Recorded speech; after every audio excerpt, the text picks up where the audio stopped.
Hello, everybody, and welcome to the Minnesota Varsity League. My name is Epiphany, and I am joined by Cookie here today. It is time for some Valorant State Finals action. We're here on LAN at wsdm Studios at the Mall of America here. How you feeling today? Oh my God, I'm feeling great. This place is so awesome, full of energy. So excited to see all these teams are coming into the wsdm Studio. It's so awesome. This is going to be a big day for Valorant. Going to be a big day. We've got many teams here to battle it out. We've got our first match already on the docket, though, RAHS. That's going to be Roseville versus SLP to kick things off here. And, you know, man, it has been a turbulent season. We've had our ups and downs, 8 weeks of gameplay here. And, well, now we've arrived at the catalyst of things finally here at the Mall of America to decide who your fall champions are.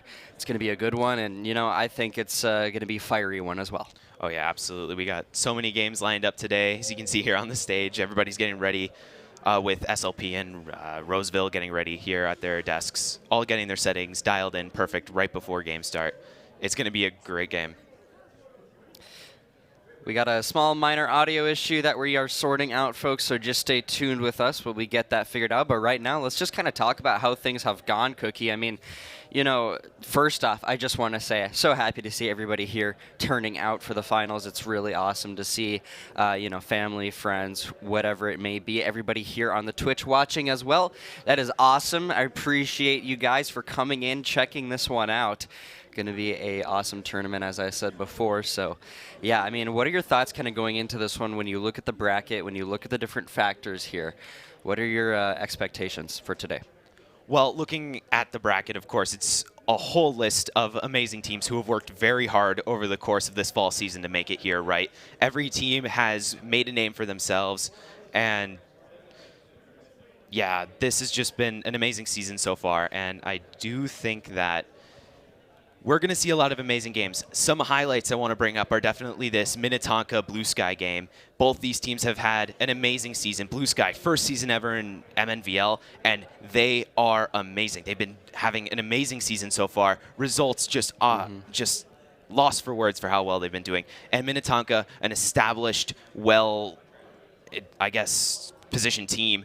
It's going to be really interesting to see who comes out in that battle. Of course, this tournament, no losers bracket. Once you're out best of one. So whoever comes out there is definitely going to have a big influence on who comes out as winner. And with Apple Valley on the lower half of the bracket, we could be seeing maybe even St. Louis Park, Minnetonka coming out again for challenging Apple Valley to that championship, which they've had total dominance over for the last few years. So, I mean, Piff, are there any games you're looking forward to?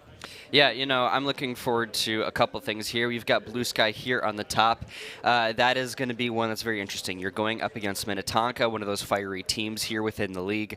Blue Sky as well, one of our new schools here in this season. And, you know, they've had I would say a season of a bit of turbulence, some interesting team things going on there. But regardless, you know, they made it to finals here within their first time playing. And so that is an incredibly important thing to look at. We'll see what they can do in this tournament. We also look at our match that we're going to be featuring right down here. We've got RAHS versus SLP. So you can see that, hey, you could have that Blue Sky matchup after this round. You could have that MHS matchup too in the semis. So we'll see how that goes. But obviously towards the bottom side, you've got AVHS. They're going for the three-peat. You've got 2 in a row. I mean, unbelievable trilogy that they've had so far. Here in MNVL Valorant. Unbelievable roster, and we'll see how they do. We're not watching them yet, but I guarantee you that it will be fiery when they get on the screen, and I know that they're coming out with the passion to try to take this one away. Always. Yeah, it's going to be really interesting to see how this bracket unfolds over the course of the evening today. All these great teams, of course, all playing at the top level here at the Mall of America.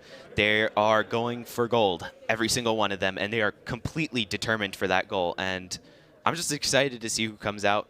I mean, obviously making it here at all is a huge accomplishment, and I think every team can be super proud of that. And this first round is going to be a big sweep of the field, see who keeps moving on. Yeah, for sure. And, you know, I think that this first round obviously is so influential, right? It's going to decide who's going to go out early on, you know? It is a one-and-done tournament. We don't have a loser's bracket here. You play one match, you're in or you're out. You got to get multiple in a row, making that specifically 3. We got 3 rounds here for grand finals, and I don't believe we have a third place matchup either. So just because of the way that the bracket is formed, of course. So yeah, we're going to be heading into Icebox here to start things off, Cookie. Not our typical Ascent. I'd like to see that with a little bit of a diversion from what we normally see in MNVL Valorant. But yeah, what are your thoughts on that first map here of our day? You know, with the recent map changes, of course, we are going to be playing on the old map set, not the new one with Lotus. We are going to stick with the recent changes before this update. Icebox, of course, is going to be a really interesting map to see. I think that the sides, compared to some other maps, can be very evenly matched. It's a real change in gameplay compared to maps from other games in the similar genre. And going into Agent Select here, we're going to have to see some picks here that may come out of the pocket. This is States. I want to see some new stuff come out from these teams, not the typical rosters. And as it starts, we have some Crones on the KO. That's going to be an interesting pick, obviously, probably going for a counter on that Chamber pick. We also have some other picks on the side of the defenders. Not really much happening, though, with Roseville still kind of coming up with a decision here. I mean, Piff, you got any opinions on these picks so far? So far, it seems like there is a unified strategy here on this left side of your screen. I am seeing quite a bit of, well, you know, here's the thing, right? Like, I don't see any kind of Sage. I don't see anything like that, really. So, you know, sometimes we see some of that slower Sentinel playstyle here on this map, but right now, you know, you've got that raise, you've got that KO locked in. Stuns can prove useful over towards that A site. So we'll see how things go. B, one of those sites we don't really see as much on Icebox, but sometimes, you know, we got some good rotations there, some good alternate pushes there. But hey, before we get into this one thing I want to talk about is there on the left side of your screen, VERSION1. They are your sponsor here for Valorant. And, well, they have supported us so much. They make us that the players here can play for free, come to state, have a great time here at the Mall of America at Wisdom Studios, and we really just have all to thank to them. So, again, thank you so much to VERSION1, and you can see the players right here getting ready to go, getting locked in. Looks like we may have a pause. I'm not quite sure what's going on. Nope, never mind. We are going in. We are good to go. Okay, straight into the game we go. Time to get this buy phase underway. Yeah, looking at the buys here, we're gonna have an interesting dilemma here. Do you full buy for this round? Now, that decision has a lot of weight throughout the rest of the game. So both these teams are trying to guess, you know, what is the other team going to do and how can I respond to that? Killjoy picking up B here is probably going to be buying a lot of utility. B is a large open site with a lot of angles of approach, so that utility is going to prove very useful for detecting when people come up those angles that a player can't hold. And I think Killjoy does a very good job of that on Icebox, being able to cover up multiple lanes of attack on their own and just being able to hold it down really easily. Yep. So far looks like SLP, of course, on the defensive side. Shout out production for the cameras. That is a new thing that we've got in state this year. Those are your players. Awesome to see that. And, well, time to get this one underway, folks. Our very first Valorant game of the day, as SLP look to take away some defensive rounds. And, well, already it's going to be RAHS finding that first blood. SLP starting to drop. But take a look at what's happening on your mini-map. Over towards that B site is where RAHS is trying to make that move. You got a wall out here. Viper wall that can prove useful here to maybe cut off some angles, get a push going. You do have that Sage on the side of RAHS. We're talking about that, how on this bigger map sometimes some of those heals can be nice if you're able to retreat. And, well, those walls the same, as you can see right here as initial gunfights go down on the side. Crone looking to find one, but RAHS coming out on top of the gunfights right now. As well, SLP starting to drop. We're seeing a lot of safe gameplay come out here, of course. I mean, when you're playing attack on pistol round, you want to be taking as little risks as possible and continuing to further the objective, right? So we're going to have a lot of these safe gameplay opportunities come out, not much risk being taken, as Roseville do take the pistol round, which is definitely an upset, Piff. Yeah, for sure. I think that SLP right now, you know, you start things off a little bit slow. You still got that defense. You want to just lock in another one here, get that 1-1 score line. We talk about sometimes how you don't want to go down about 3. That's kind of like the magic number for if you're down 0-3, you're really in the dumps and you just don't have the creds, you don't have the weaponry. But SLP, of course, key right now is getting that round reply. We'll see how that goes as RAHS looks to reply in their own same way to the defense here over on this A site. Initial tax out from the side of Offalog. As RHS look to find that first blood. Boombot maybe out as well. Brucey, Kai able to find 2 of their own. SLP quickly dropping. The numbers quickly dwindling as another good set of shots in from RAHS. Crone as well, now the last man standing in the 1 versus 5. And there is nothing you can do. You are going to hit the dirt. Wow. SLP definitely tried something new there. If you watch that back, they played very aggressively there on A, and I think the read there was really, really good. They understood that they were probably going to try that A site again and read it, and decided to approach it aggressively, put most of their players up front, try and kind of tackle that. But I think Roseville did a really, really good job making sure things were clear as they moved onto site and make it happen really quickly. And that overall just pushed the round in their favor, and I think they're doing really well so far, Piff.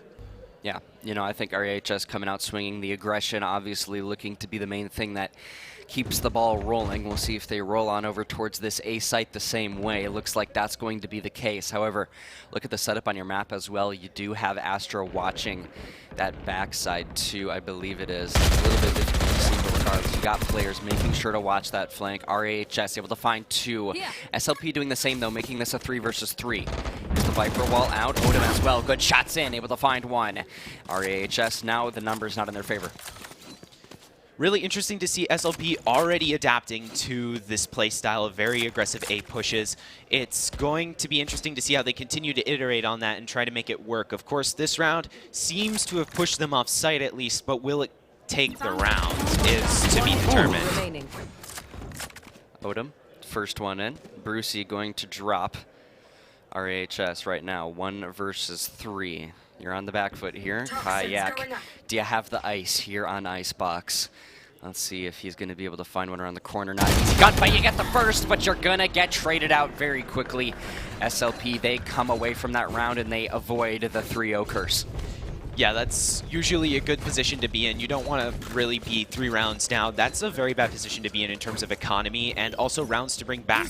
Of course, halftime really depends on that round differential between teams, and making sure that's as close as possible is super important to having a successful side swap. Something I've noticed is definitely SLP's like warm-up period. I've noticed that with a lot of these big teams so far. They take a moment to get ready, but once they're rolling, and it's going to be interesting to see if Roseville can kind of counter that and continue to make this work as SLP presumably get going. Yeah, and you know, I just want to talk about SLP for a moment. They are one of the dominant teams here in the league, and Roseville, they have constantly been on the up and up. And, well, they are proving it right now. However, Crone is able to find that first one of your star players for SLP. Eventually, though, Woozy is going to drop, making this a 4 versus 4. 1 minute left on that game clock, as RAHS going to have to organize for that rat back, possibly over towards that B site. But look who's here to watch. It's Crone, ready to cut you down, rip you apart on the rotation. 1, 2, knock him down. RAHS, that is a dagger. Crone just doing an absolutely incredible job holding mid here. This push-up mid is just... The push-up mid was the decision to make there. Read the rotation. Roseville have definitely been attempting that rotation very quickly, so to have that immediate response in mid to kind of block off their walkway out was a good decision. And of course, Roseville did choose to kind of challenge that block and push through over to B site. However, did not end up successful. Yeah, 5-3 right now for Odom. Definitely starting things off strong for this SLP squad. 2-2 as well. You also look over towards the side of Ophiolog. 6-2. And these are good KDs to see early on in this game. You've got the key players that need to turn up doing exactly that. And, well, good weaponry on both sides as well.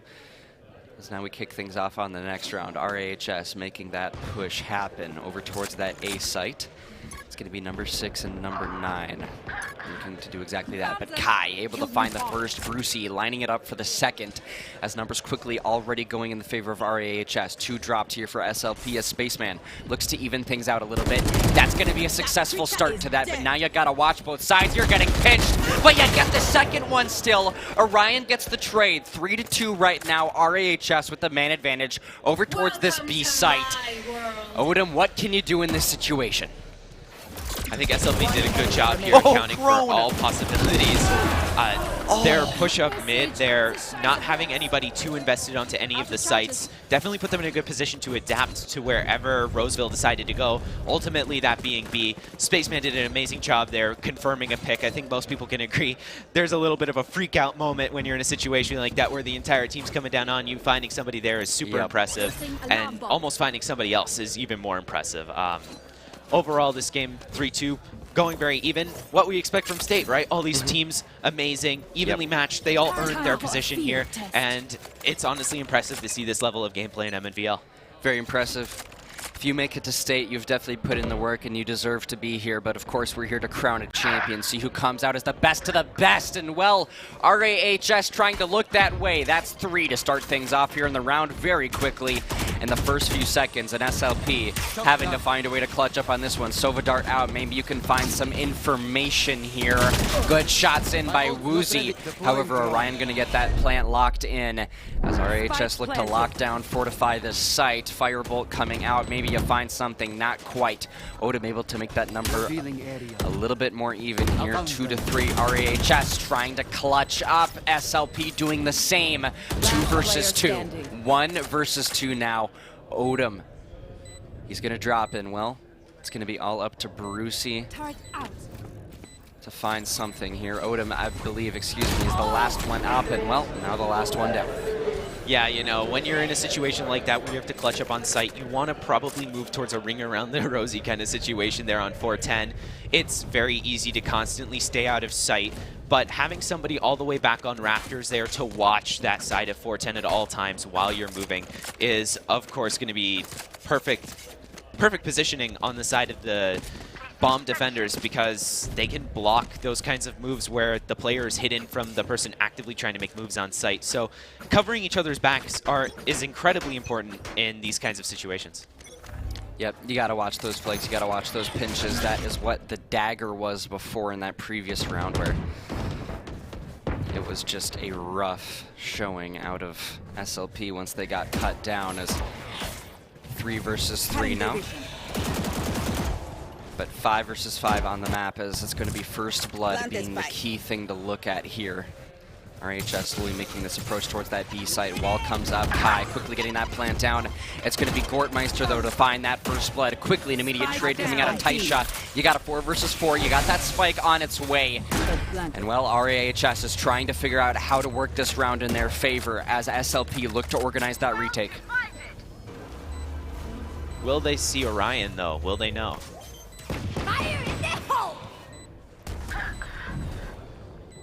This is generally unfolding in a really interesting way with the Astro Wall on yellow. Ooh. This kind of situation with Astro Wall can be difficult because you cannot hear, you cannot shoot, and you cannot throw Oh, okay. Yeah, I misspoke. You can throw utility through the Astro Wall. Yep, Astro Wall gonna let you throw that utility through, I guess, that time around. So all good there, and SLP unfortunately not going to take that round away. RAHS up 4-3 right now. It's a close game on our hands to kick things off here, though, Cookie. Remember, this is one and done. Whichever team loses this match is out for the count here in our tournament, and, well, RAHS looking to have a good offense. Looks like they're doing exactly that. We'll see if they can get even stronger when they eventually switch over to defense. However, so far, so good. You look at the KDs, 9-4 for Ophiolog, and that is definitely the kind of start that you want from some of your key players if you're RAHS, but here, kicking things off onto the site. Can't use that. You're suppressive if you're Ophiolog, but you're trying to find any kills that you can with your gun. As SLP as well, a strong defense maybe early on here, but RAHS trying to find the gap. Yeah, overall, this gameplay looks very familiar from the start of the game. This very aggressive start to the A-site push. I think SLP are doing a good job of making sure that that rotate that they usually tend to fall into is covered in mid, and usually a pick comes out of that. So it's going to be interesting to see if you look at the minimap. Taisha is in mid, blocking this rotate. Yes, rotation blocking obviously so important. In RAHS, they did elect to back up from that A site. They're just going to be sitting towards the backside here. You got 50 seconds to work with, so that's something that you can do, but you got to get that rotation in. And, well, SLP, they're going to catch wind of it. Look at those arrows move on your mini-map as Ophiolog tries to find one on the row, as B-site currently in control of SLP. Boobot is out as well. We'll see if that's going to result in anything for Ophiolog as well. The tax going out as well here as SLP. Good rotation locked in. You're trying to get that defensive presence as RAHS is trying to break on through, though. Kai trying to get that plant down. Not an easy task, though. And maybe you finally push on forward enough where you can spike here. You're going to die, though. Quickly, the kills come through. 1 versus 2 now for SLP. Crone. 10 seconds left. Can you be icy? What can you do? You go around the corner and you get shut out, shut down. Look at RAHS get hype on the right side of your screen. An amazing, well-played round from them. I love how they played that. Yeah, rather unfortunate there right at the end. When you have 12 seconds as attackers, you got to get that bomb down. If the bomb is not down, the round will end and just go the side of the defender. So overall, the play against Crone there, it was creative to have one person down. Then the flash came out. Now, when the flash came out, obviously both teammates were very confused and disoriented, but seems to, at least in this situation, played out in their favor. They had good game sense and understood what angle the Crone would be coming from. And so they were able to just immediately line up their crosshair, even without seeing him, and just generally shoot in the right direction. So little things like that really make a difference when you can bring together rounds without your own eyesight completely blindfolded. Talk about eyesight. We'll talk about sight lines as well. RAHS trying to find one onto SLP. So far, tax out, no engagement just yet, but look at Kai fly across the zip line. Maybe some shots from the air, not quite just yet. Location revealed, though, as that bolt from Sova is going to put in the work here for this SLP side. However, it's going to result in a 4 versus 4. Make that a 4v3. SLP trying to get the rebound here, doing exactly that. 2 versus 2 now on the map as RAHS look to take away the round, but now only Gortmeister left up in the 1v2. You're isolated. They know where you are, and you have to fend for your life, but there is no way out of that one. SLP again trying to find their foot in the door now, obviously bringing back some rounds. So now that they're bringing back those rounds, they're going to try and continue to ride that momentum wave. You got to make sure to keep those win streaks going, because if you keep throwing it back and forth, you never end up getting any kind of advantage, right, Piff? I mean, what are they supposed to do? Yeah, I mean, it's difficult, right? But one thing I will point out here is Odom, 13-6. This guy is on a heater right now, absolutely going nuts, over a 2.0 KD for this SLP squad, and they are still keeping it close. So you just got to capitalize off of some of those kills. We'll see if that happens this time around, as a very quick B-side push here, and well, it's a rude awakening here for Taisha and Spaceman, as they seem to be alone as well. Ult comes out from Taisha. You're able to find one onto Orion.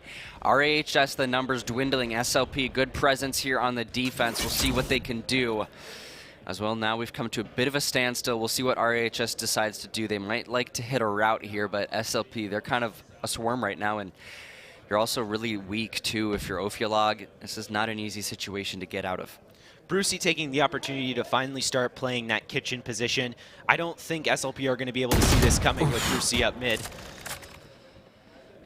And Brucey does end up falling down with the Sheriff. Unfortunately, with that gun disadvantage, you're not going to be able to collect something. A play like that is good to pull out in that kind of situation where you haven't quite done it yet. It's going to be pretty unpredictable as we go towards bomb plant on B side. Yeah, bomb plant B side coming up, gunfights as well. RAHS Kai able to find one. Make that a 2 versus 3. SLP still with the man advantage. As you try to work this one out, we'll see what Kai can do. But now suddenly he is all alone, all on his lonesome. SLP take you down. 3-1, not an easy one to come out of. 5-5 now, though, in our scoreline. We've got a close one on our hands. Yeah, as we get closer to half here, both teams are going to be kind of itching to get a couple rounds on the other to finally end the half. Of course, that requires careful coordination of your economy. If you can kind of coordinate your economy to end up where you're in a position where you have more money than the other team do, if we're up and you're putting yourself in a position where you can maybe find 1 or 2 rounds over the other team to try and create a differential between the two. Going into half, you want a little bit of a differential to kind of make your job easier of finally fully tying together the game. Talk about tying things together. We'll see if RAHS can tie together this round over at that A site. However, they seem to be reluctant about a push here. They might be sensing that presence over on A. Part of that is because of the tax going out. But regardless, I think SLP right now just trying to see if they're making a read on a rotation. Regardless, little do they know, RHS pretty stagnant right now. Now they start to get something going, but it's going to be all about the initial gunfight wins. Here's Crone watching over that top side. Nothing to find just yet. However, RHS slowly making that push in. SLP just waiting right now. Sova dart out. That's good information here for SLP as well. Suddenly things start to heat up. RAHS pushing on in. You're starting to push SLP out. You have been evicted from the site if you're SLP, and well, you're trying to do anything you can to take this one back, but you kind of fumble it a little bit, if I'm going to be honest, and well, now you can maybe get that site plant down, but now you back up again if you're RAHS. You get that retake in if you're SLP. Unfortunate real timing with that ultimate, right? I think SLP's push wasn't Roseville's push wasn't necessarily fumbled. I think rather it was poorly timed in that the Killjoy lockdown was going to eventually evict them from site unless they wanted to make some unnecessary pushes. So coordinating with those ultimates on the other team and what could come up is an important step in making sure that your strategy will pan out under all circumstances. Talk about strategy panning out. That is an amazing series of kills right there for SLP. That is a quick 4 down and a quick, efficient defuse as well. RAHS, you might have played that one a bit too slow. I don't know. What are your thoughts on that? Like I said before, I do think the lockdown had a big influence on that round. It really kept Roseville off that site in the time that it really mattered. And right now, they're going to be going into this round with no ultimates and only a Viper Pit on the side of Roseville. So we're going to probably want to see that come out with the last round before the swap. You don't get to take anything over into the round swap. So to not take these kind of opportunities out of your pocket at the last possible moment is a waste of a strategical unit that could be used against the other team. See if SLP can take this one away. RAHS looking to find an answer back here, keep this one tied up 6-6. As Ophiolog right now trying to find the initial angle over towards this B site seems to be where most of RAHS is going. However, it's a bit of a split still. There. Minute 20 left on the clock, and well, Gortmeister, he's going to find that first blood. Taisha going to drop SLP with the disadvantage now as RAHS look to take this one over. B-site still in control of SLP, though. Got to find the 2 players who are still over there as Crone as well, just waiting, ready to pounce at any player that might peek. Good shots in. Ophiolog dropped as RAHS 4 versus 4, trying to figure out how to take this B site over, but now you're starting to get in a bit of danger. You're split as a team, but look at that A site. It is completely in control. You got to get that rat back here. You don't want to get cut off on it. Number 7 all on his own now. You're able to find one on Totem for your efforts, but you don't want to get traded out as still. This is an A site control, but you're not fully together as Brucey is going to drop for that. 3 versus 3 right now. This definitely stands out to me because it changes up their gameplay style. It was a very one-hit, all-commit kind of situation on sites for Roseville up until this point. To finally come out and say, you know what, we're going to throw a couple people here and a couple people there. Whatever works, we'll commit to that. Really threw SLP off from what it seems. 3 versus 1, all up to Spaceman right now. RAHS, great rotation onto that A site, great plant, great kills, great round. Amazing stuff, and well, that's going to keep things here at a solid 6-6. As well, it's time to switch sides now. What are you expecting here from both of these teams as we do that? I'm expecting probably to see SLP come into the game a little more here, probably start claiming a couple extra rounds throughout the half. I do think that so far Icebox is proving to be kind of a attacker-sided map in this tournament, so we're going to have to see how Roseville decides to use that momentum that they're keeping from the first half. Of course, both teams are even, so no one's really on top. We're going to have to see what both teams end up doing. It's just mainly a thing of who can make their performance last from the last half into this new one with a completely different playstyle. Yeah, I think that defensive side clearly not showing to be super favorable, at least for the side of SLP, as sometimes it may be on some maps. Icebox definitely proving things to be mixy every time around as, well, we head into another mixy round. We'll see how it goes as we kick things off on the POV of Odom as he tries to push up the corridor here with the rest of that SLP squad on that offensive side now, of course, folks. And RAHS looking to have a strong defense over towards that A site. Little do they know that this could possibly result in a wrap through their own spawn over towards B. But you want to cut him down. Ophiolog doing that. Spaceman doing the same, though, tying it up to a 4 versus 4. The action has started, and, well, SLP, they're trying to make that push over towards B, but it's proving difficult. Still a 3 versus 3, though. You managed to get the trades. Yeah, overall, SLP are just trying to find out what works and what isn't. It's just mainly a game of trying every option as quickly as possible and figuring out which one is the least protected. Yeah, and Gort right there, that's a massive 2-piece to get. Now it's a 1 versus 3 here for SLP on their first attacking round, not starting things off too strong on that side. We'll see if Crone is going to be icy this time around, but all you've got in your hand is a pistol versus 3 players gearing up right on you. KO stun could be out as well. That's not going to make it any easier. And, well, Gortmeister goes right around the corner for the 3K in the round. Yeah, looking at the last half in terms of how we can expect this pistol round to unfold, we could probably see Roseville take a couple rounds here, maybe get a 3-round on top of SLP. However, I do see SLP not necessarily being out of the game over a pistol round. Very experienced team. They'll understand how to approach these problems very carefully, and I do probably see Roseville, however, in the short term, getting a few rounds on top of SLP. I want to see how they respond on attack. Yeah, I want to see how they respond too. You know, I think SLP, right, like one of those teams that we've regarded in such a high manner, right? They are very, very well known within this league. They've been here for a while. And, well, now they are really, really having to put up a fight against RAHS. Speaking of RAHS, they're waiting in the corner. Ophiolog, one to find the first with the shotgun. As well, it's going to be Marshall out now, though, for Varsity as he tries to find one with the snipe. Beautiful shot onto Odom. SLP, the numbers dwindling, and you are getting cut apart by the Marshall. The quickscopes are in. Give the other one to Orion. An amazing round out of RAHS. Good use of that Marshall there. Great overall preconditioning on with the judge. Yep. Obviously, economy was up for Roseville in this situation. It's what we call a bonus. It's usually going in their favor 9 times out of 10. Of course, as Roseville, you want to be avoiding a thrifty round, which means that SLP come back at you having spent less money than you, which is a huge upset that can completely change the course of a half. Now, that preconditioning with the judge lowered everybody to a point where the Marshall was able to kill them with the mere 110 damage it does to body. If you noticed, only all 3 of those kills were all body shots, so the judge definitely had a big role in that insane 3K on the side of Roseville.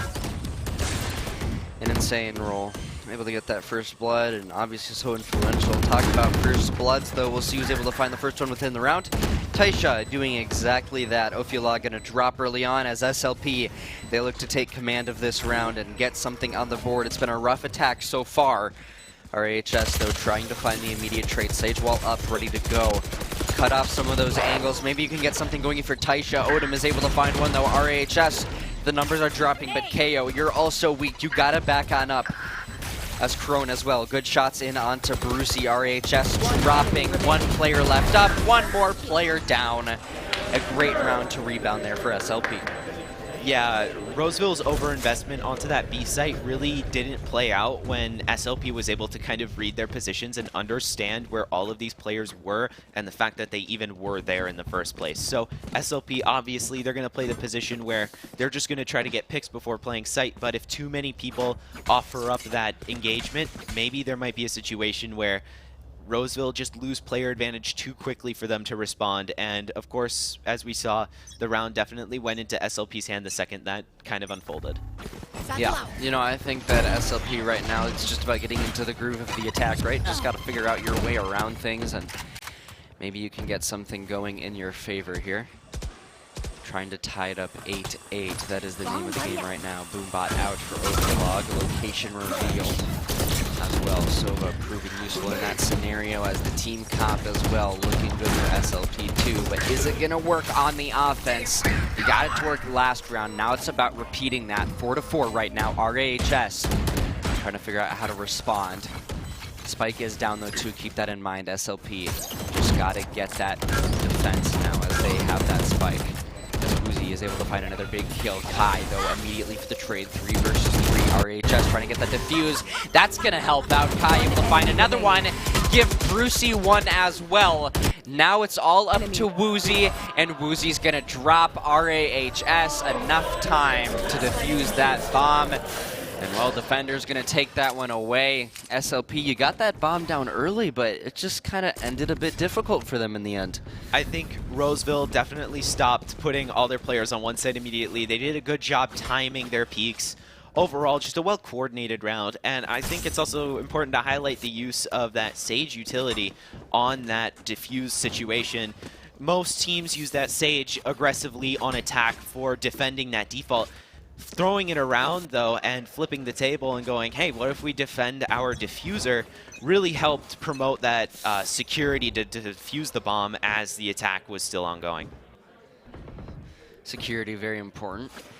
Very, very important on that defense for both sides, of course, right?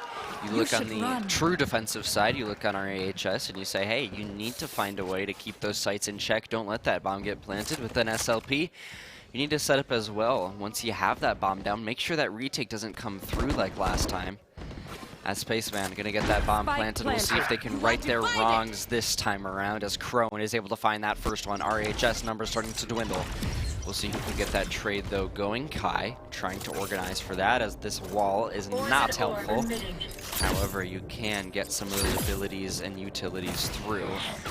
SLP, the numbers are in their favor. Still Woozy making sure they go even more that way. Crone able to find one as well. Sovadart out. Try to sniff out the last few players you drop, but the trades come through hand in hand.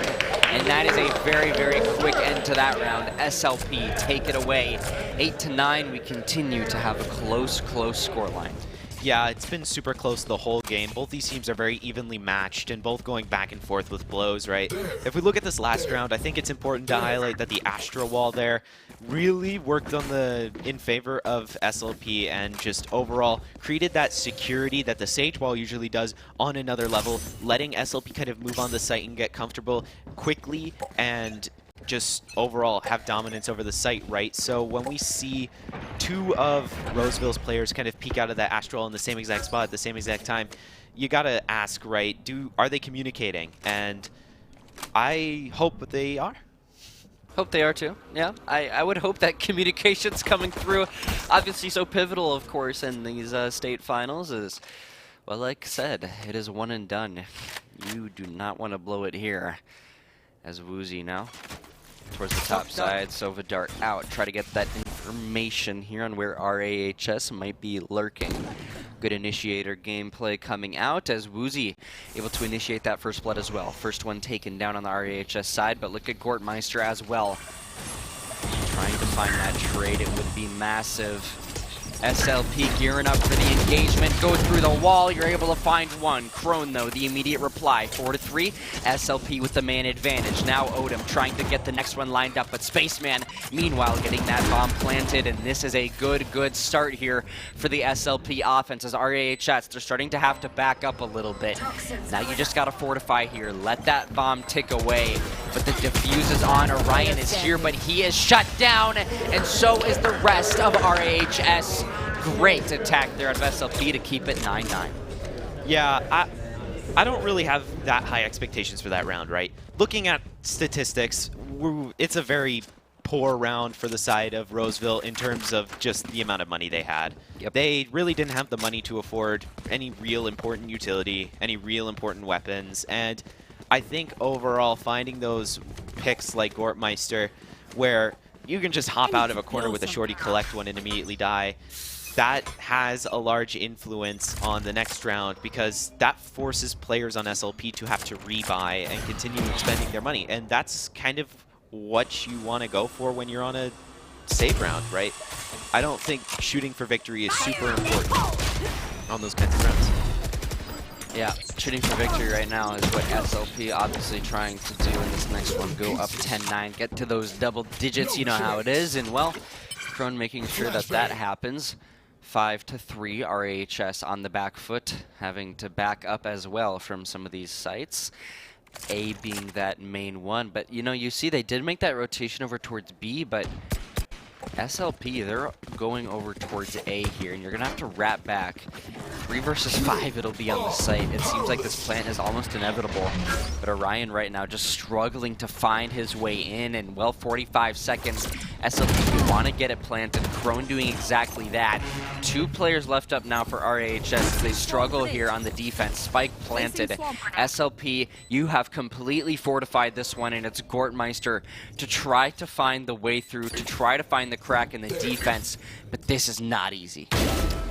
Yeah, this Roseville duo is going to have to be working very closely together to try and find these picks in the safest way possible, to be trading out those fights, to make sure that no situation goes unawarded. They need to make sure that these individual picks happen to make this diffuse happen, right? If they are going to play completely separately, completely independently from each other, they're not going to find anything. Talk about finding anything. My goodness, what did Kai just do? That is a 2-piece. Now it's a 1 versus 1, but you don't clutch it up. Unfortunate. That's going to be the round for SLP. Way closer than it should be. You don't want to get 2-piece like that, especially, like, I feel like bringing it to a 1v1 in general, when you had a 5-3 advantage and full site control and spike planted, that's a bit worrisome to see. Yeah, it really goes to show the skill level of these players, right? Some of them are just going to bring it out to those 1v1s in a 2v5 situation. So seeing those kinds of plays come out should kind of be a red flag on the side of SLP. I think they'll definitely do something this round to try and prevent something similar from happening again. So I'm curious to see how they do that. We'll see what happens here in this round, indeed. As Spike, of course, in the hands of SLP, moving towards that A site possibly. We've also got some mid control happening too. We'll see who's able to find that first blood. Taisha lining up for 1. We'll see if there's going to be a kill that walks into his crosshairs. Right now a little bit standstill, but so far SLP slowly making that approach over towards A. You got number 3 as well, just watching that pinch. An incredibly important duty indeed. 5 versus 5 still. This one's looking a bit slow until we get over towards A. Well, now Boombot's out for Ophiolog, as our AHS looking to have a strong defense over here. Just got to find that first blood. Obviously so influential. Allows you to have that man advantage, let the trade pattern go in your favor. 40 seconds left here on the clock as Crone pushes this one out. Stuns out as well. Guns out. Gortmeister looking to find the first one, but he's going to drop. Spaceman's able to find that kill, and Odom doing the exact same. Quickly, RAHS, the numbers are dwindling, and SLP, they found their way into the site. They've also found that bomb plant. Spaceman's here, ready to go, ready to get that defense going. As RAHS, you got to organize the region. Yeah, we're going into a very similar situation from last round, right? With that A site hold. Roseville need to keep doing the same thing they were doing last round and hopefully find a few of those people. And well, that's exactly how you do it if you're SLP. A big few kills there. 11-9 now. You're starting to get closer and closer to that W. As Roseville, right now, it's all about that mental fortitude. You can see them on the right-hand side of your screen, trying to organize for this round what their strategy might be, the communication. So important as they look to figure out how to get this one going. You need to find something here. The defense needs to go in your favor. Keep this one close. I think that's the key thing here. I mean, looking at the economies here, I think Roseville are in a really interesting situation, having actually committed to purchases. I don't think that was the right decision to make. If we look at how the rounds may pan out with some, I guess, mediocre purchases versus full purchases, if they lose this round with these weapons, they are 12-9 against SLP, and they'll have no money to respond to that final round. So having decided to buy even just mediocre weapons this round may come back to haunt them in the next few rounds. Let's see if they can actually bring out some kills, though. If they can really flip the table with these weapons, I'm going to see something interesting.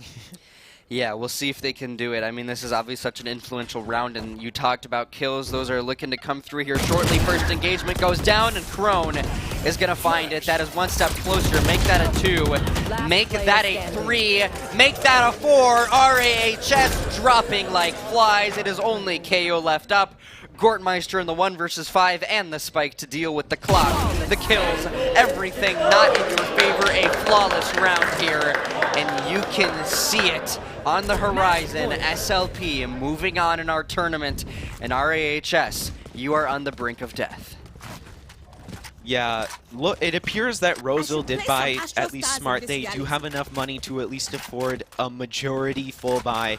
Although, if they win this round, they really do not want to be losing any players. They want to try and shoot for that flawless. To have to go into the next round with a 1v1 clutch would leave the rest of his team in economic shambles. It would leave them in a position really vulnerable to that immediate SLP retake, and they would claim their game in that sense. RHS, that's a good start to try to hang on here. You're able to find that first blood. We'll see how SLP decides to trade this one out, though. Minute 23 and declining and left on that clock to work with. That's a lot of time. Can maybe get something going as well. That's going to be Crone finding that first one in response onto Gore. Brucey going to drop as well. This one is quickly going away, and it is going and just about gone. Only one player left up. Kai, you are the last man to hold on here. Your season could be over, and that is GG's. SLP, they move on. RAHS, your run ends in round 1. Beautiful gameplay there. Overall, just amazing to see SLP come out with that round. Roseville really doing an amazing job there. Not many teams can say they could hold such an even candle to SLP. Notoriously good squad here in MNVL. Really good game overall. Piff, are there any kind of interesting things that happen? Well, I would say that we had this kind of consistent back and forth, and I don't know if I would attribute this to SLP kind of warming up or whatever it might be, but I started to see SLP get things in the saddle a bit more. They started to speed things up a bit, and I noticed that they also did a lot better on those attack rounds, and I think that's super influential to notice as well. This is where RHS, I mean, it kind of hurts, right? Like, you found your way into the bracket, you got it to state, and then you're not quite able to close it out. But hey, you put up a good fight against SLP, which makes me hopeful for that next season, honestly. So we'll see how things go. But SLP, just one of our dominant teams. They're able to move on to round 2. Yeah, absolutely. Roseville are definitely going to be one of those teams we will be looking out for next season in the spring. They are looking to be a really good squad if this is what SLP has to offer today in state finals. So going into next season, hopefully they can keep working on top of that and maybe finally take a couple rounds. I mean, it's already impressive enough to make it here in the first place. Very impressive. And, well, SLP, of course, trying to go on the rampage through that upper side of the bracket. We mentioned this before, but Minnetonka's up there. And, well, that is going to be a fiery match if we get to that point. So, well, we'll see how things go. But, folks, that is the first match of Valorant on the day. And again, it has been a good one, and I only expect it to continue to go that way. My name is Epiphany. I've been joined by Cookie, and we will not be going anywhere, but we will have to take a break first. We're going to go to another match when we can, but when we come back, more state finals Valorant action.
Your kitchen. I'm sound aware. Just piss them off in the back, the back. Back door.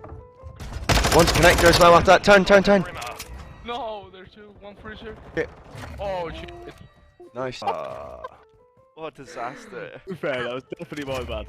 Oh, you're good. What is good, everyone? It is attached from the Minnesota Rocker. We got the whole squad here today, and we're going to kick back and just play some 3v3s versus each other and see who comes out on top. And as always, this content is sponsored by Pagoda Snacks.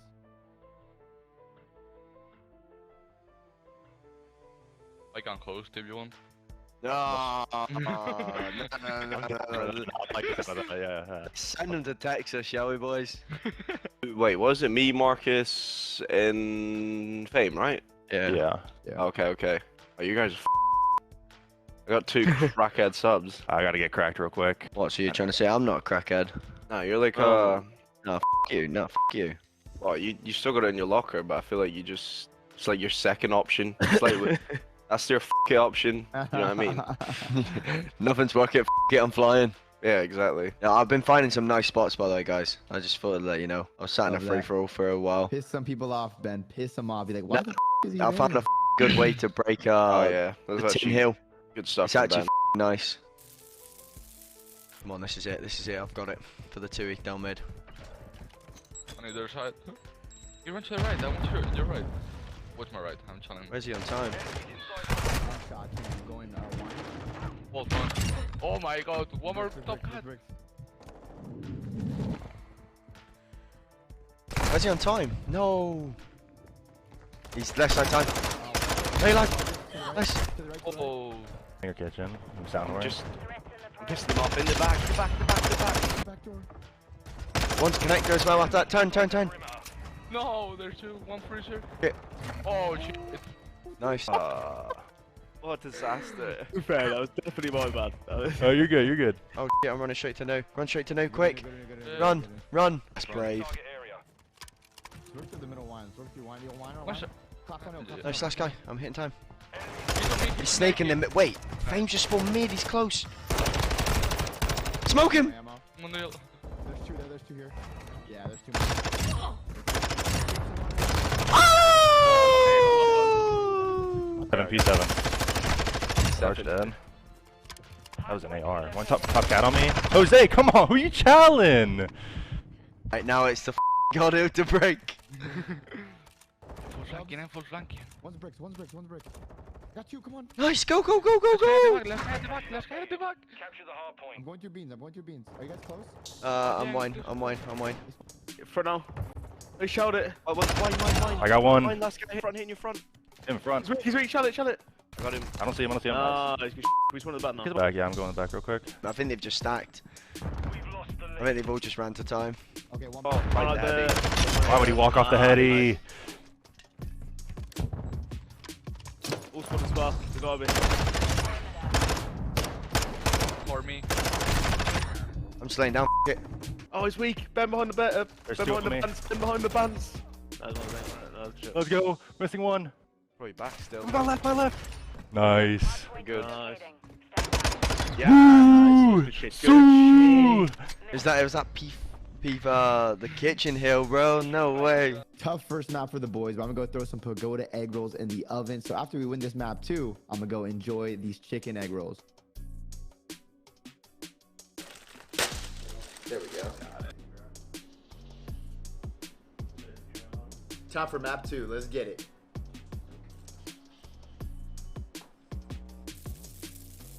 I'm gonna go for assassination this game. That's my goal. You hear that, Will? I need you to be on my POV for this.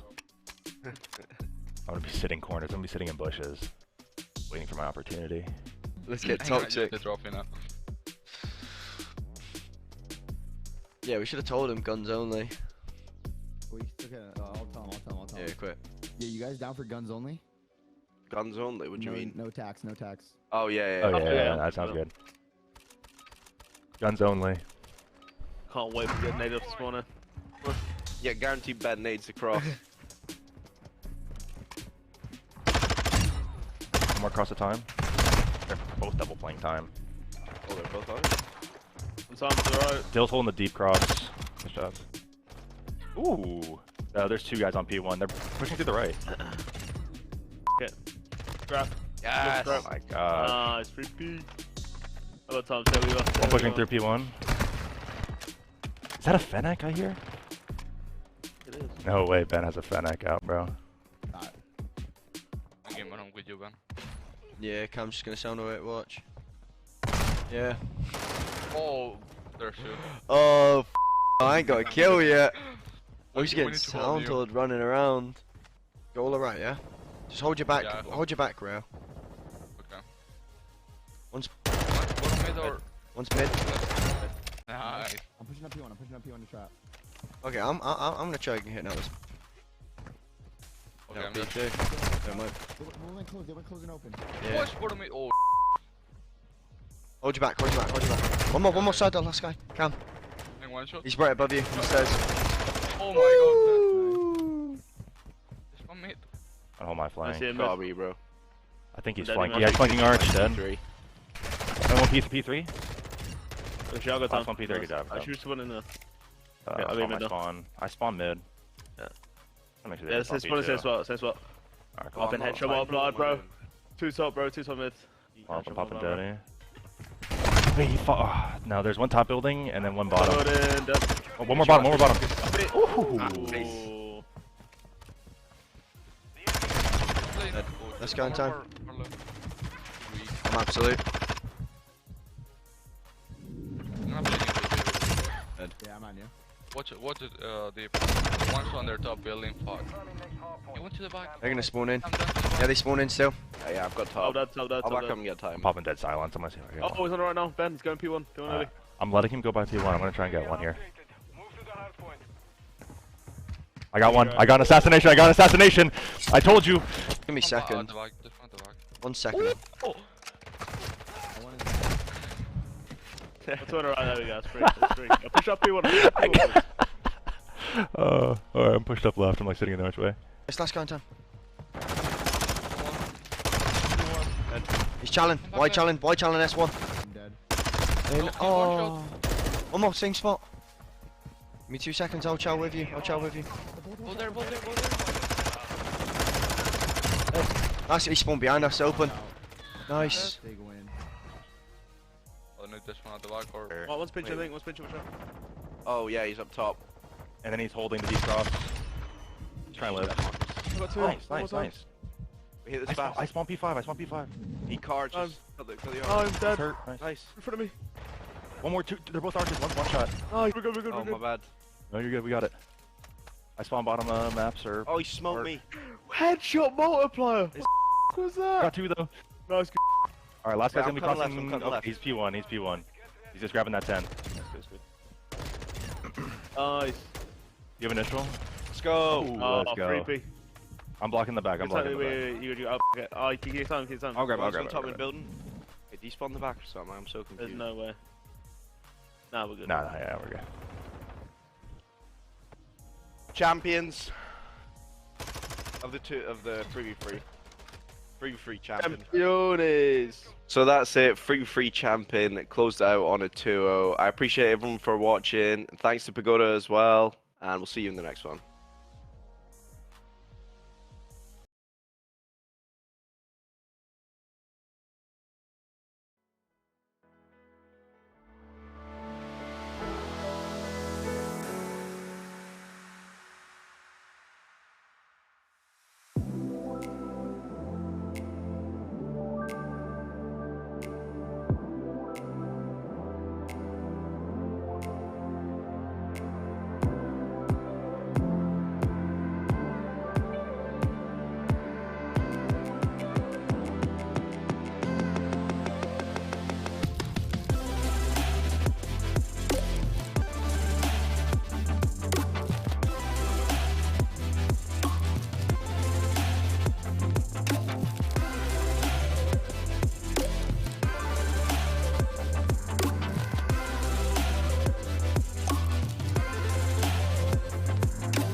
Hello, everybody, and welcome back to the Minnesota Varsity League State Finals here at Wisdom at the Mall of America. My name is Epiphany, and I am joined by Cookie. We just witnessed our first matchup of the day. Now it's time to load into a second one. We got HCPA going up against Rogers here. How are we feeling as we continue in this tournament? First game was already such an amazing game. I loved watching it. It was super entertaining. Both teams amazing. Of course, it's states. Everybody's performing to the top of their ability, and I think everybody here is pretty evenly matched. So I hope the rest of these matches, like Hmong Prep versus Rogers, is going to be just as even. Yeah, for sure. I'm hoping that this one's going to be another nice close matchup. I love those. Add some extra tension in, especially when we know that this is a one-and-done single elim tournament. So this is where really everything matters. You fought so hard to get here, and, well, you got to show out for this match. And, well, you can see now our players on the screen. Admins, shout out Frida. Amazing stuff. And, well, now it's time to get things underway here soon. You got players loading in, getting those classes set up, making sure the gun camos are all good to go. We got spectators on the ground as well. Shout out to them.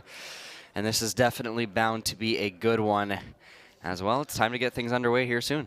I don't know what team that is, but I'm loving the headbands. Oh, yeah. I love the unity. Real stylish. Yeah, you know, this is definitely going to be a fascinating one. And, you know, that bracket as well starting to update too.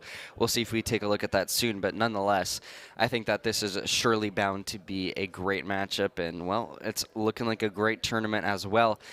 Again, I mean, let's talk about that bracket, right? You've got Apple Valley on that bottom side, but you've got SLP and Minnetonka towards the top. So interesting implications with that, huh? Yeah, I mean, in the past, I feel like Apple Valley has been in a pretty good position to clear out most of their true opposition before actually make it to the final game. Well, if we look at this bracket, their main competition, Minnetonka and SLP, we're going to see those teams work it out, see which one's on top, and then finally challenge Apple Valley in that final game, which is not going to be a single elim, and instead it's going to be a best of 3. In situations where the game goes from a one and done to a best of 3, lots of things can change. You got to keep that performance going over the course of 3 games, and it's going to be interesting to see how these other teams that are on the level of Apple Valley, or at least seem to be at this point, are going to be able to do that against Apple Valley, who obviously have a lot of experience in this best of 3 format. Yeah, for sure. I think the best of 3 format's definitely very interesting, right? Because it adds a whole different dynamic. Mentally, you have to prepare differently for that as well. I think that that's another aspect to consider is like, hey, we've got this first one. Let's try to lock it in. If we lose it, you can tie it up 1-1. It gives you that kind of backup on things. But let's take a look at our bracket here, folks. It's going to be updated a little bit. You got MHS moving on towards that round 2. SLP doing the same thing. That's the matchup that, you know, you were predicting. And, well, it looks like that's going to come to fruition. But regardless, bottom side of the bracket, still moving along, still chugging along. Right now we're watching that very bottom one, Rogers HCPA. The winners of this one is going to play the winner of AVHS Varsity versus Spring Lake Park. And I got to tell you, AVHS, they look strong to try to move on. We'll see if that ends up being the case. But maybe Spring Lake Park can pull out an upset there. But, I mean, this is definitely looking like an interesting bracket that is unfolding. As an avid player and an avid viewer, I always want to see those upsets. It's really interesting to see these teams that maybe we don't give enough credit for their performance. Of course, some of these teams are names that maybe some of us haven't even heard before, and I think it's really cool that they can have the opportunity to make it to states in this kind of setting to be able to compete, right? So I really want to see upsets like that really come to fruition, and I really hope Spring Lake Park can bring that out in this next game. Yeah, I hope Spring Lake Park can bring it out. I mean, if they're able to take Apple Valley far, at least that's good for them for the next season, right?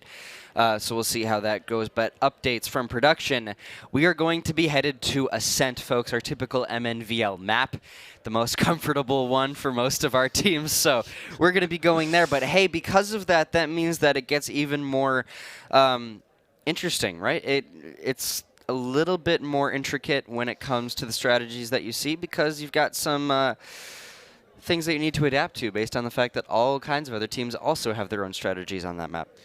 Yeah, it's definitely, I guess, the map where we're going to see hopefully the best come out from both teams, right? It's a map I think most teams in the league can agree that it's the one you have to practice. You don't get really much choice in practicing this map. You have to. And if your game's just kind of, I guess, off on Ascent, you're not in a really good position where most of our games are on Ascent. As boring as it gets, I do think that the map is pretty well structured and well balanced in terms of team sides and how characters play out. I just want to maybe see some different agent picks.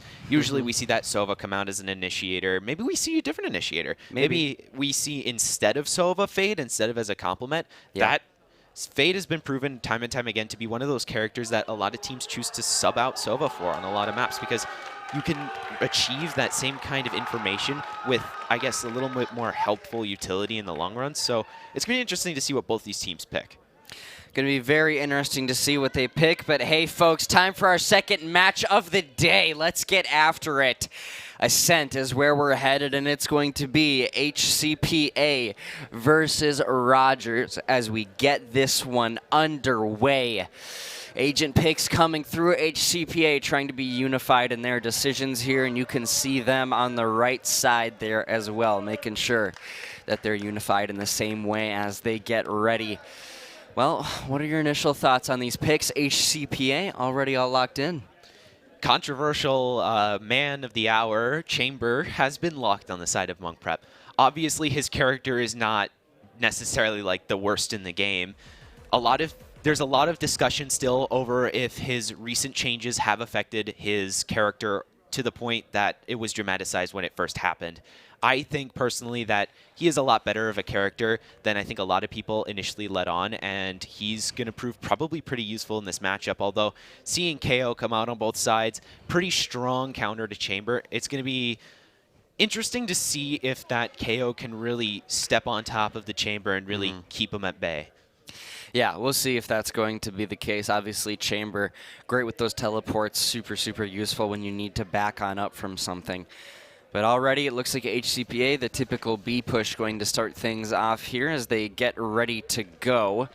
And, well, this is definitely looking to be a fiery start here, and this is definitely going to be a fiery match as well all throughout. So, bye phase just coming to a close here as we get ready to kick it off at B.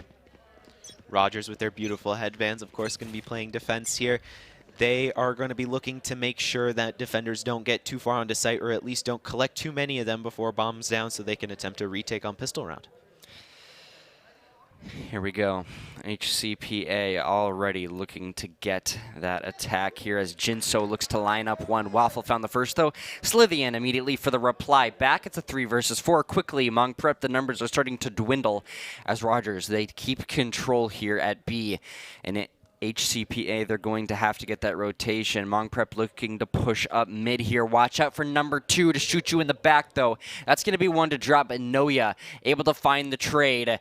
And, well, 3-2 already. Rogers with the advantage. Yeah, both teams are now dropping onto A. They're playing pretty parallel here. They kind of read each other. They know where they're going, where everybody is.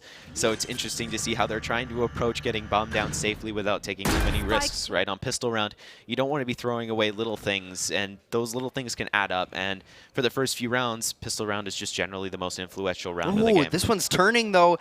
HCPA, they're able to find one. Now you make it a 1 versus 1. Top side, Heaven right now is Taro. Looking to clutch this one up for Rogers. Spike down, good shots in, one headshot, and you're going to drop Rogers. They're able to find that round. Good defuse off Monk Prep. They almost had that one back in the saddle for themselves, but it is going to run away. Yeah, so Rogers pick up that pistol round. Now going into the second round, we're going to be looking to see how they decide to use their economy. I think most teams choose to force buy. That force buy puts them in a position to kind of walk all over whoever loses that pistol round, in this case, Monk Prep. Meanwhile, Monk Prep are looking to save as much money as possible, maybe with the exception of the players who did not buy quite as extreme on that pistol round, who may pick up a light shield or a frenzy.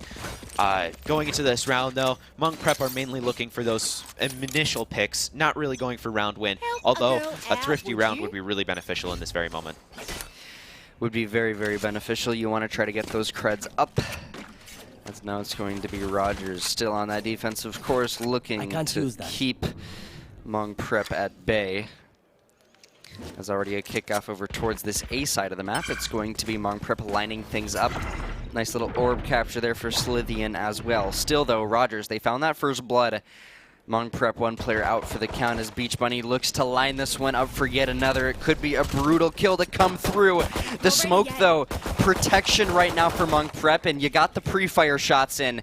Make sure Rogers don't push you out too far early on, as Noya looks to get the trade. 55 seconds left on that clock. Monk Prep, you want to get something going here, but it's all about breaking this one open. Maybe you find your way through the front side. Peach Bunny able to find one. Basic, though, the immediate trade. The numbers going away from Monk Prep early on here as well. 40 seconds left, and you want to find something, but a 2 versus 4 is not easy. Yeah, obviously, they're just going to try and play this smoke out for time. They're going to try and get maybe a couple peeks in, not really go too aggressively, just try to find something. If they can maybe find 2, then a site push is probably inevitable, but that seems pretty unlikely. I got the spike. Unlikely scenario. HCPA already in the 1 versus 4, and now the last one's going to drop. Rogers, they take away the round, going up 2-0 here. And remember, we were talking about that 3-0 curse, right? You do not want to get into that scenario if you're Rogers. So if you're Monk Prep. So Rogers, they're trying to close out this round here, though. 15 seconds left for the bye. We'll see what Monk Prep can do. Maybe another B push is going to be enough that they need to take this round away. Yeah, once we hit round 3, we're going to really see if Monk Prep can hold on here. I really don't want to see it, but it looks likely that maybe Rogers will run away with it, but it'll have to be a continued professional performance from them. Professional performance for sure. So far, so good. 4 versus 4. Rogers, however, one player very weak. That's going to be the Jet. As HCPA, they look to try to retreat here, maybe get a trade off as well. Slithian looking for information right now. Not much gathered, but Noya able to find one. Now Rogers looking to find the answer back. HCPA, though, they're in the driver's seat of this round for now, but you got to find something over towards one of the sites at least. You got to get pushing forward. Maybe mid is your direction to do that. Waffle trying to line up for one, though, the same. As Monk Prep, they look to rotate over towards this A side. This could be a magnificent route, Cookie. Oh yeah, they could definitely make this work. Looking at the weaponry and general positioning, this could be a round that goes on the side of Monk Prep. Could be. So far, so good. Drowsy, that's a big 2. Now it's all up to the Jet.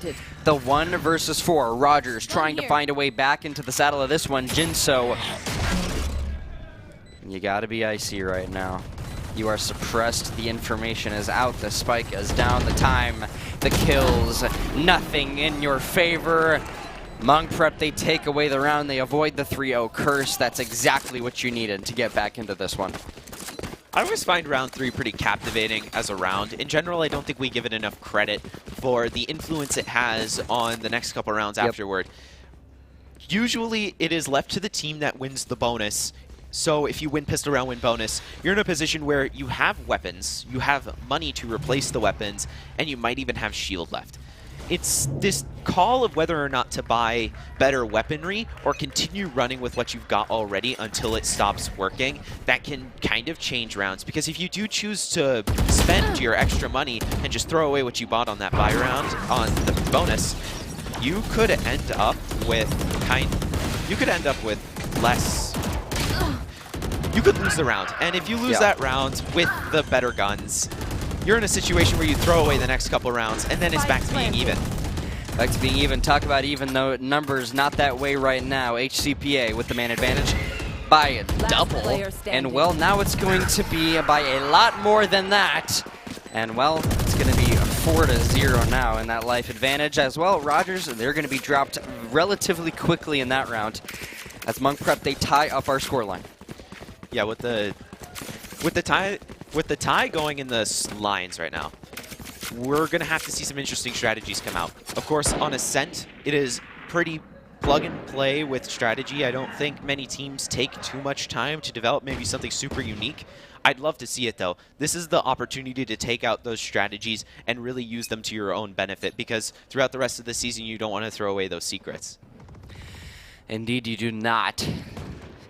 We'll see what Monk Prep can do right now. Maybe a different strategy to approach this round, or maybe it's just going to be the same old, same old. So far, it looks like that's not going to be the case. It's going to be that A push here. Watching that backside as well, number 7, number 9, but they are slowly making that rotation over. But Rogers, they are split.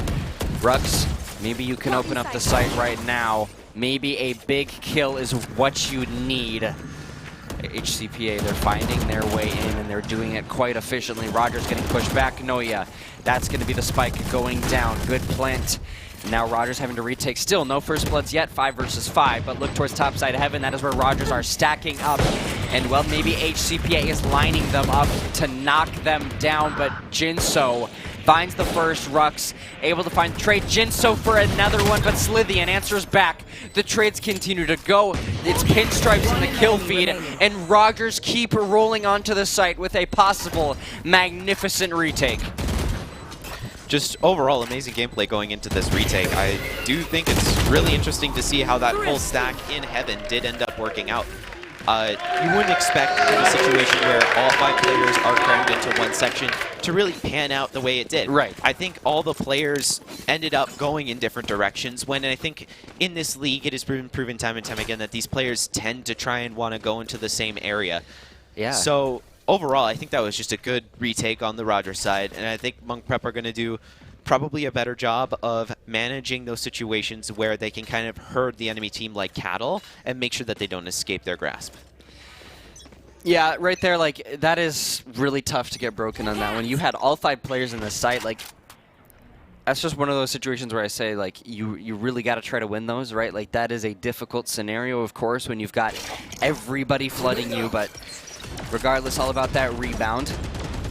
Rogers right now looking to figure out their reply to get yet another one, as seems like a good defense over towards this B site. However, Monk Prep putting up the chaos as well. Jinso able to find that first blood. Monk Prep quickly dropping, and Rogers doing the same though. 3 versus 2. The tables turn, and Monk Prep, they are on the site. They get that plant down, and it is only Beach Bunny left up. Finds one. We'll see if there's going to be enough ice though. Beach Bunny just needs to find an interesting way to approach this in a way that will leave one defender open, because you don't want to be taking 2 people at once versus just one-on-one when you can bet on mistakes happening. Yep, and well, unfortunately not going to pan out the way you want. Right there, if you're Beach Bunny, you tried to get that clutch up, but still, we are at an even scoreline now, 3-3. Monk Prep giving us another good close game against Rogers. 12 seconds left in the bye right now, and you know, based on the cred situation, based on the scoreboard in general, where do you see both of these teams at? What do they need to do? I think Monk Prep are definitely on top. I think they need to work better at distributing income across the entire team. Meanwhile, Rogers are in a situation where they're going into the round as kind of a poorer buy, so they just need to find a round to finally work that out. Yeah, need to try to work it out. See if they're going to be able to work out this round the way they want, but Monk Prep, you're going to drop early on. That's that first kill not going in your favor. Beach Bunny able to find yet another one. Not how you want things to dwindle down in this round as Rogers' continuous advantage here. 1 minute left on that game clock. Monk Prep, you got to find some kills here. You're able to find one if you're Slithian. Maybe that's exactly what you need, but you've also got the ult out if you're Jinso. Not an easy round to come out of, and Rogers are looking to take it, but you're at least making those numbers a little bit more even if you're Monk Prep. As they rotate on over towards this A site, we'll see how they decide to take this one. Yeah, I mean, Jinso, time and time again, really good player. Looking for that one pick that they can find really easily with those knives. Once you exhaust all your knives, you've lost them. And once you don't have them anymore, it really shows that the buy was poorer. And the knives are just generally a super useful tool as a jet player. Yeah, talk about useful. That is an amazing round right there for Rogers, and that is exactly how you want things to go there on that rotation. You meet them right there at that A site. That is exactly what you wanted. You know, Monk Prep, they tried to get that row. 3 players up, though, not an easy thing to do when you've got Rogers quickly adapting to that. Clearly good communication coming out of them in order to get that retake. And, well, that's going to cause 4-3 Rogers on that scoreline, but still a very close match in our hands. As you can see, the kitty ears Rogers players all lined up on the left side of your screen, all unified in their hopes to take away this game and move on in our bracket. Looking at the buy, you could easily have predicted the pull out of those knives on the side of Monk Prep. when they go for a low buy with full shield and the ult is out, you can generally kind of expect them to pull it out. It can be a valuable tool for getting picks, but also a valuable tool for saving economy. Going through rounds with an ultimate that effectively costed you no money, you can pretty much guarantee a weapon the next round. All right, okay, I see you, Rogers. 3 in a row here. Only one player left up for Monk Prep. That is Drowsy. And well, now you're going to see Rogers, they take away that round. Up 5-3 now. Now they're starting to get the ball rolling. Oh yeah, so Rogers are definitely picking up the game here. They're starting to build some of that momentum, and Monk Prep failing to respond. They need to find something that works. Maybe take a round to actually assess every single option available to them and understand where Rogers is weak. Because so far, I think they've been doing a pretty good job of challenging Rogers where they are probably strongest. So they need to find situations where they're just generally in a disadvantage. So even if it costs them one more round, it might be valuable to experiment a little. It might be valuable, yeah. You might want to just try to switch things up a little bit. And Jinso just spraying to try to get a wallbang kill. Nothing right there, but still, that B site is where HCPA are. And, well, they are all there, quite literally. All 5 in the corridor here. One wrong pinch, and you could be in trouble. I pay attention to Beach Bunny, who's towards that backside. Quite far away still, but even more so, look at Jinso finally finding the 2 here with the Odin, pulling out all of the strings to get this one going. But look at Noya with the reply. Makes it a 3 versus 3 with the pistol too. Unbelievable stuff. Now you got that spike, and now you've got no nevers. Very quickly, you get shut down. Not winning those gunfights when you need to, and Monk Prep, well, they've still got the morale on their side. You can see them still with good, happy faces there after those rounds on the right side of the screen, and that's what you need to try to get the rebound here. But things are starting to run away a little bit. You want to try to get things back pulled to where you want to. I do think, though, that Hmong actually started to find something there. I think watching that gameplay, they definitely understood what they were doing very intentionally, and I think in a situation where they had better weaponry, maybe to hold each other back to back, that play could have folded out in a way to work in their favor really well. And so I'm interested to see if they can try to make that work on a different site. Yeah, we'll see if that's going to work out here. Darkness trying to cut you off. The operator could prove very useful for that. There it is, beautiful shot. That's going to be that trade-off there, and Rogers, they're going to be up in the numbers. Smoke, not easy, though, for a sniper to deal with, but look at the reply here. Darknan's able to use some of that utility maybe to get ahead of the game that HCPA might be playing. Noya able to get that plant down, though. That is big. And maybe this is exactly what you need if you're Hmong Prep. You can take control of this site, force Rogers to get that retake, but you don't want to break down this time. That is the important thing, and well, it might be happening again. Waffle, a big one onto Noya, but look at the reply from Slytheon. However, it is not enough to match the 3 that take on over, and you have got more than enough time to defuse if you're Rogers. Overall, just good communication on who's holding what. I think when you have people, you need to work with that number effectively to hold off all angles. You need to have somebody watching the doorway onto site, maybe someone hidden wine. Maybe you have somebody in heaven watching window. When people eventually do play out of window or wine, you need someone to cover it while one person maybe pushes that objective, which is exactly what happened. Someone played out of window, and the person holding window was able to collect them while the rest of their team didn't have a care in the world for what was happening over there. And that's the kind of focus you need to give your players for them to really blossom. Yep, I think so too. I think that is incredibly key, and well, talk about key. First blood coming out from Beach Bunny, make that 2. Noya able to find that response though, and of course, well, another beautiful sniper kill out of Dark. And well, only 2 players left up for Hmong Prep. The shouldering is gonna get you killed there. And only in the 1 versus 4 now, not gonna be easy. Noya gonna drop. A very quick round for Rogers there as they take it away again. And now it is really, really running away from you, man. It is 8-3 now, Rogers. Hmong Prep, they're in a bad situation. This round looks almost sold. They don't have a single ultimate on their side. Economy is working against them. One person is full shield and a rifle. Others are compromising in some aspect. I think Monk Prep should look less at this round and how to approach it to win, and more how can we change our gameplay at the turn of the half to really put ourselves in a position to bring back some of these rounds. This 5-round deficit is definitely not going to help them out. No, not going to help them out at all. And maybe that side switch is what you need. We'll see. But regardless, initial gunfights go out. However, nobody's going to drop just yet. Ooh, good evasion there by Jinso. However, Drowsy is still going to find the same thing. He's going to find that first blood as Darkness tries to do the exact same. 4 versus 4 on the map now as Jinso tries to line up for yet another one. Does exactly that. As it's a 3 versus 4, Rogers still with the advantage here as they try to get another round on the board here before the switch. Yeah, Rogers are generally playing this pretty safely. They have a couple ultimates they could bring out. Might as well, right? It's the final round before the half. If you want to make this done quickly, I think that would be in their best interest. If they can finish this quickly, it keeps Hmong in kind of a situation of disarray, and they won't have time to collect themselves. And you just want to keep that kind of ball rolling through into the next half. So letting this kind of play out is probably not the ideal situation. Yep, you just want to close it out here. Obviously, the mental incredibly important for Hmong as they head into the next half. And well, looks like that one's on the horizon here soon. Only one player left up for Hmong Prep. That's going to be Noya.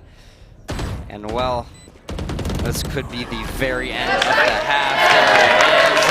The fuse going to be off now. Rogers, they have a very, very successful first half. Yeah, if we look at that round differential 9-3, we saw in the past that 9-3 curse is present. Maybe Hmong Prep have something going for him here. We've seen it in the past. Teams have brought it back from this 9-3 point, so it's definitely not over. No point to give up. Very possible. It is also important to note that if Rogers can pull together this pistol round and get that bonus, they are at the cusp of 2 rounds to winning the game. So Hmong Prep, they're going to have to run a tight line to make sure that they can bring this together, and they're definitely focusing up to try and make that happen. Yep, that is the main goal here for Hmong Prep. You want to come back, you got to keep the vibes up. Looks like that's the case. They're feeling happy going into this next half, and that's what's incredibly important here if you want to try to bring this one back. Like you said, it is doable. It is a long, long mountain to climb, but hey, again, you can climb it. And well, Waffle is able to find that first one for Rogers here on the attack, and it is a very, very quick one indeed. Already that bomb plant going down, and Hmong Prep having to figure out a way to retake this one. So far, so good. Spike down. Vasic, a big kill onto Taro. And while it's a 3 versus 4 HCPA with the advantage right now as they have shifted things, but Rogers shifting it back in their favor, and again, the pendulum swings. Really chaotic pistol round there. Tons of things happening all around the map. Everybody playing from a lot of different angles. Hmong Prep, though, they pull out that pistol round. That is critical to their path to success. They just started the road, though. They're going to have to pull together that bonus, make sure to make that weapon advantage work, and they can't lose to a Thrifty. Then it's mainly that question of round 3. Do they force that buy? Because if they force that buy, they could make that ball continue rolling, but that bet could go the other way as well. If they end up losing that round with those better weapons, they'll be in a situation where they leave Rogers a clear path to success very quickly. Yeah, it's incredibly influential to win some of those big rounds. I mean, it's really, really big. Like, some of these rounds become so much more influential when it comes to that regard with the creds, with the buy ability as well. Now it's going to be Drowsy trying to find one here early on in the defense. Yeah, not going to win that one. Got to back out, and well, Drowsy still going to drop nonetheless. A very quick attack coming out of Rogers, but still not at the advantage. Again, Noya goes big, able to find one, but Darknan's able to equate the numbers here on the board. 3 versus 3, 1 minute 18 left on that clock. Spike down quick. Consistent aggression out of this Rogers squad. A consistent quick retake, though, out of HCPA. Here they come. Rush through the front door and now through the dirt. It's going to be Rogers 2-2 now. As Vasic plays on the site here, it's going to be him just all alone. HCPA, they come out on top again. Oh my god, I just realized Rogers forced. So that means Rogers is dirt poor. Rogers just expended all of their That's credits. right. You can see they're happy because of that. Oh yeah, Hmong Prep must be so happy. These 2 rounds are incredibly influential, especially because Rogers force. Rogers definitely thought there was a lot more going for them in that round, which didn't end up happening. Unfortunately, things unfolded to very similar styles to the first round, so not much iteration there yet. So going into this round, though, we're going to see kind of an interesting buy on the side of Hmong Prep. Doesn't look to be full commitment, but it's something. And then on the side of Rogers, though, they're able to go at it, but if they lose this round, they're not doing anything else for the next couple. I just can't help but notice one of those HCPA players in the bottom there vibing. I think he was singing to some music that he's listening to while playing. That was amazing to see. Love the vibe staying up, but the kills as well for Rogers looking good. That's an initial 3 there as HCPA. They drop early on.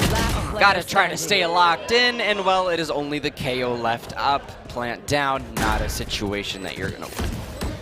Yeah, I mean, of course, Vasikir is going to be looking for just maybe even a pick or 2. Definitely aware of the guns. That's something you're going to have to play carefully.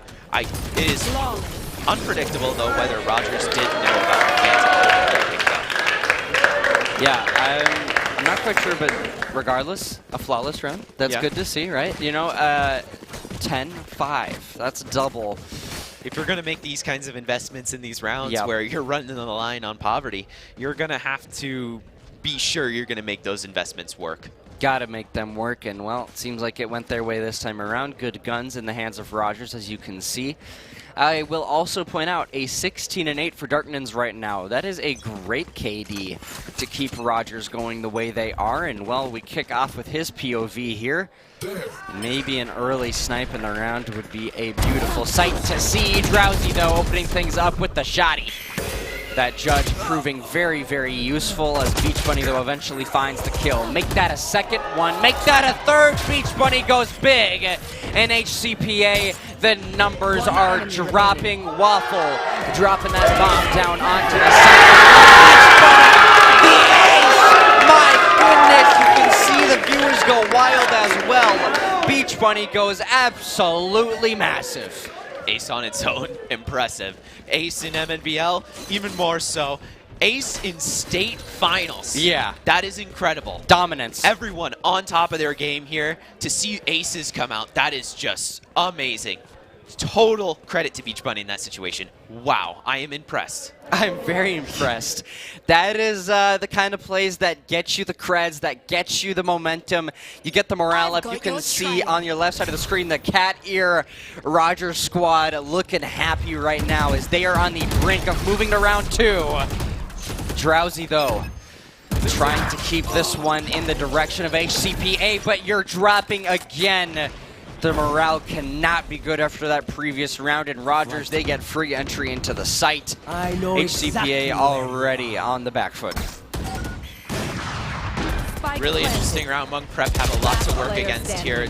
Overall, just dominance in the hold from Rogers here. So they're looking to finally clean this up. That's it. Attackers able to find that one. That's going to be Rogers on the brink. Match point. Closing this one out, and Hmong Prep, you have got to win quite a bit here. Yeah, it all depends on their buy here. If they have the money left over for these weapons to make it work, we could see something come out, but it's making that work over an extended period of time that is the real challenge. You can win rounds, sure, on a whim, but you can't win games on whims. You got to work over the course of the entire game, and from what it seems, I don't think that we're going to see a super expensive buy come out, so let's see something happen here. Let's see it happen. A minute and a half left on that clock, of course, per usual for Rogers to work with to try to get this last round closed out as HCPA, you're about to get vanquished. And well, that is the start to it. Beach Bunny continuing the rampage. And now it is all on to Vasek and one other player on this Hmong Prep squad to keep their season alive. Otherwise, it is goodbye. See you in the next season. Know ya. It's been nice knowing ya. We'll see if that's the case. And my goodness, Darknins, the MVP MVP for this Rogers squad. Goes big with the snipe at the end. The big 2. That is going to be it. Rogers, they move on. Hmong Prep, it was a valiant effort. You played well, but it's GG's. You can see them still, though. They're still having a good time. We're glad to be here, but that is going to be it for Rogers. GG's. Yeah, absolutely. GG's. Amazing quick scope to end the end the round in game.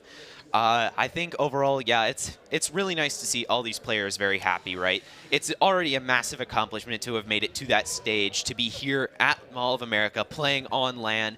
Honestly incredible. So, yeah, it's awesome to see these players come out. Of course, Rogers coming out with that win. Yeah, Rogers coming out with the win. Or, excuse me, those are flipped. Yeah, so Rogers is coming out with the win there. But yeah, 13-5, a great scoreline. I'd say a pretty dominant one. As you move forward in the bracket, you should be feeling pretty good. You can see them exchanging there. Some good fist bumps. Love the teamwork out of Rogers. Love the unified cat ears, too. Oh, yeah. Gotta say, that was pretty nice to see. But again, Hmong Prep very well played, but Rogers going to come out on top of that one. Yeah, I mean, you love to see that kind of sportsmanship at the end there. Yep. They're all shaking hands. Yeah. Great stuff. Love the coordination with the ears. Yeah, overall, just a great game. I think a lot of key points there. Obviously not as close as our first game, but very good plays on both sides, though. I think Hmong Prep did an amazing job for it's their first time at state, right? I believe so. That is Yeah. impressive to Very have well made done. it so far and to have done so well against an established, amazing roster in Rogers. I think is honestly impressive. They had a very good season. You know, when you look at it, I only expect these guys to keep going up and up. I expect them to really, really cause some disturbances next season as well. So very, very good roster, but Rogers as well, of course. They come out on top of that one. But folks, it has been a good opening so far, but it is not even near the end of our tournament. We've got a whole bracket. And, well, Rogers, they're going to be moving forward. They could be playing Apple Valley if they win their match versus Spring Lake Park, or maybe a slight upset. Regardless, whatever the case is going to be, we're going to see very, very soon. When we come back, we're going to go to a quick break first, though.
Hello, everybody, and welcome back to the Minnesota Varsity League Valorant State Finals here at Wisdom at the Mall of America. My name is Epiphany, and I am joined by Cookie, and we are here for yet another awesome match. It's Minnetonka versus SLP. Remember, this is one and done, and these are two big dog teams. One of them is going to be going home right now. Yeah, this is an important game for the rest of the tournament. I think both these teams, whoever wins this game goes to the final, right? Yeah. So this is important stuff, and I think it both these teams, Minnetonka and St. Louis Park, both on top of their game the entire season, the entire state final so far. Yep.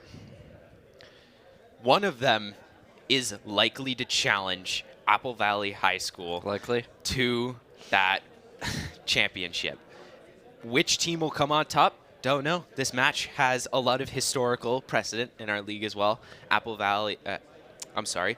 Minnetonka and St. Louis Park have traded blows back and forth over the course of the entire existence of the Valorant League. So going into this, who will come out on top?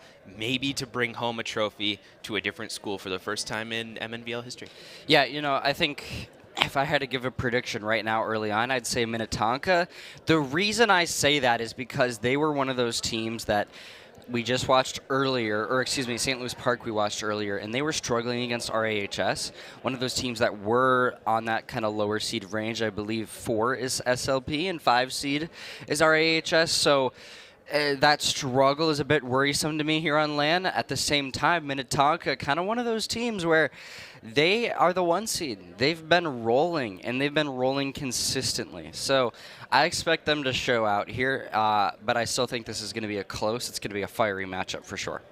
Obviously, we don't know what the final match score was in Minnetonka's game, so there's no saying if maybe they struggled a little bit against Blue Sky Academy. As we see both players kind of get ready here, it's really going to be an interesting game. I hope it's really close. I see both of these teams being very equal in skill, and with such historical precedent to their matchup here, I'm excited to see how it all turns out. Yeah, I'm excited to see how it turns out too. And you know, you look at that bracket now towards the backside. We are in the semifinals. You've got 4 teams now remaining. Can't quite tell what they are towards that bottom side, but regardless, we are figuring out who's going to make it to the grand finals. That is what this match is for. This one has gone pretty quick, Cookie. I mean, unbelievable. You can see some players practicing their swipes there on the screen.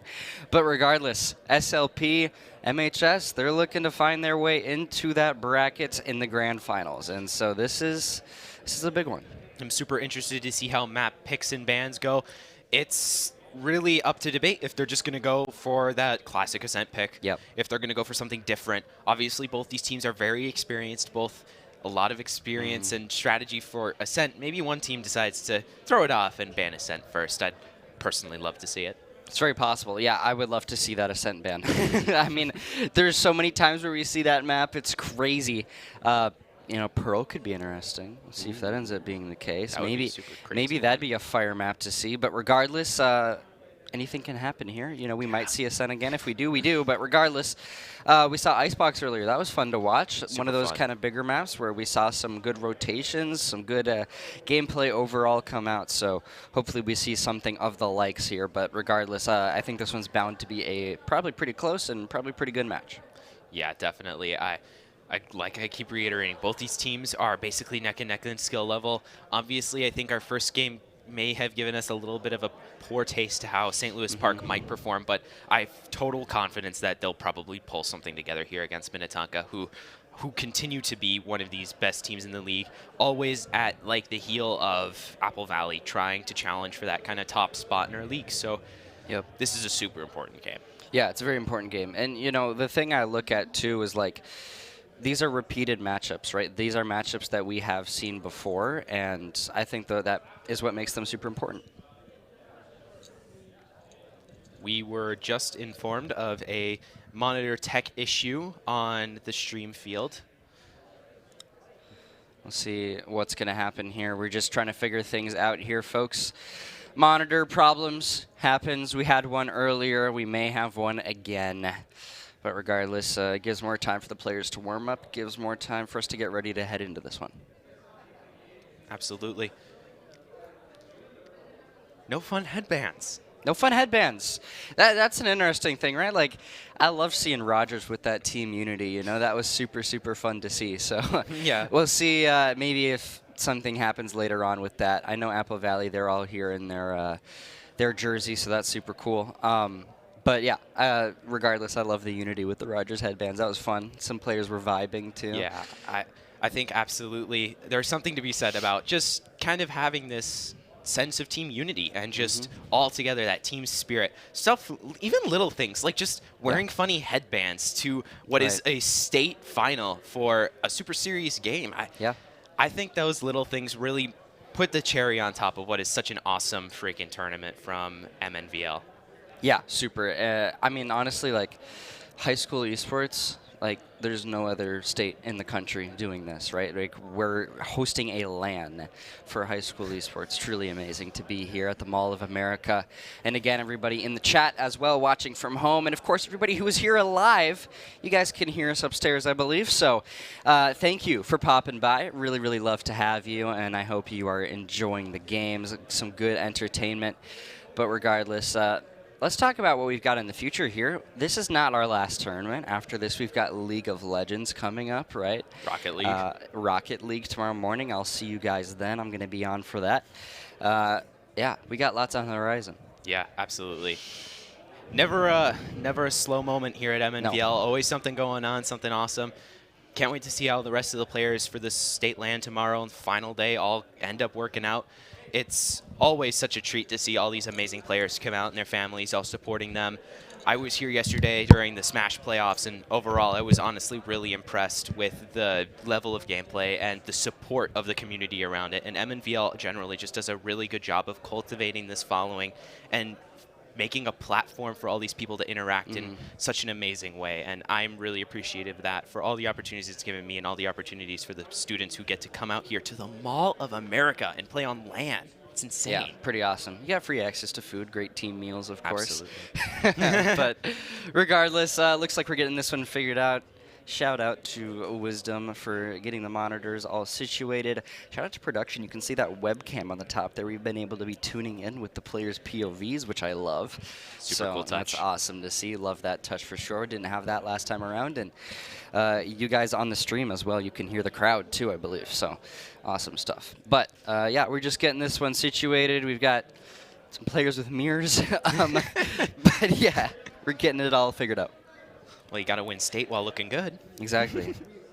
Win in style, as they say, absolutely. right? Exactly. Yes. So, you know, I like that you guys can see what's happening, right? We're getting that monitor plugged in, getting it all figured out. Players just warming up on those screens down there.